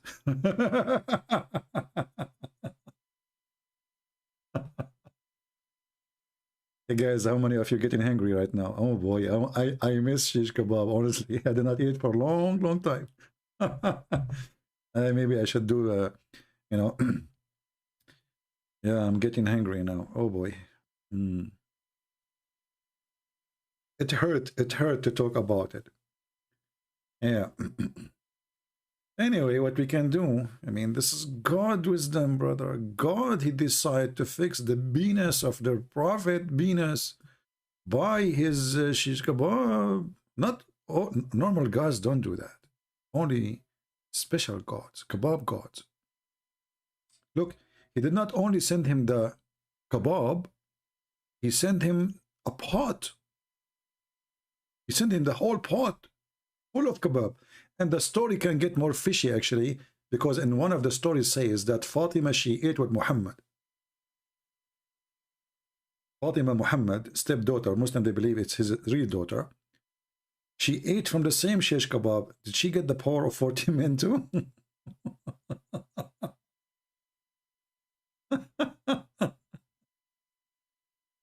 Oh Lord have mercy. So look where you see how noble is Jesus and how trashy is this man, and yet they want to kill you if you speak negative about him. You have that every 2 weeks, Ali? Shame on you, Ali. And you don't invite me? Ali is wanted from now on. Ali, give me your address. I will come to your house every 2 weeks. I'll just come for the shish kebab, like Abu Huraira. You know Abu Huraira, the companion of Muhammad. He, you know, you might ask yourself, like, is this guy as a disciple of Muhammad or what? Because wherever Muhammad he go, Abu Huraira he go. But the truth is that Abu Huraira he go with Muhammad just to eat for free. Oh. Anyway, I think it's time for me to go. I want to say, guys, thank you for being here. And until we see you again soon, we will see if we will be able to come tomorrow. So maybe we can speak to this gentleman, the Yazidi, and maybe he will accept the Messiah. That would be wonderful. So thank you all for being here. May the Lord bless you, and until we see you soon again. Christ is Lord. Islam is false. And we prove it every day. Thank you.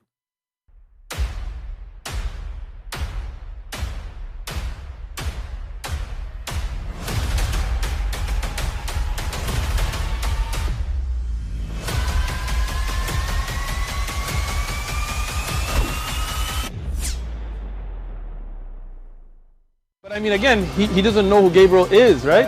Because he didn't come from an Abrahamic faith.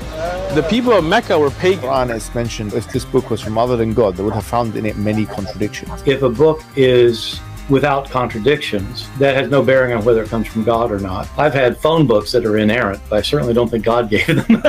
That we believe without understanding. The brother asked a very important question, that most of the scholars say that listening to music, watching movies, and most of the television programs, they're haram. So how can we have fun? Let me tell you, brother, at the outset, that having fun is permitted in Islam as long as the fun is halal fun. That the standard narrative has holes in it. The Prophet tells us because Satan or the devil sleeps over our nostrils. Those who oversleep and not pray Fajr on time, Satan urinates in their ears. I really do think Jesus was crucified and that he really was dead and buried. He thought that he was a son of God in the sense that he was specially chosen by God. I think Jesus really did think he was going to be the Messiah, the future king of Israel. I mean, that is, after all, why they crucified him.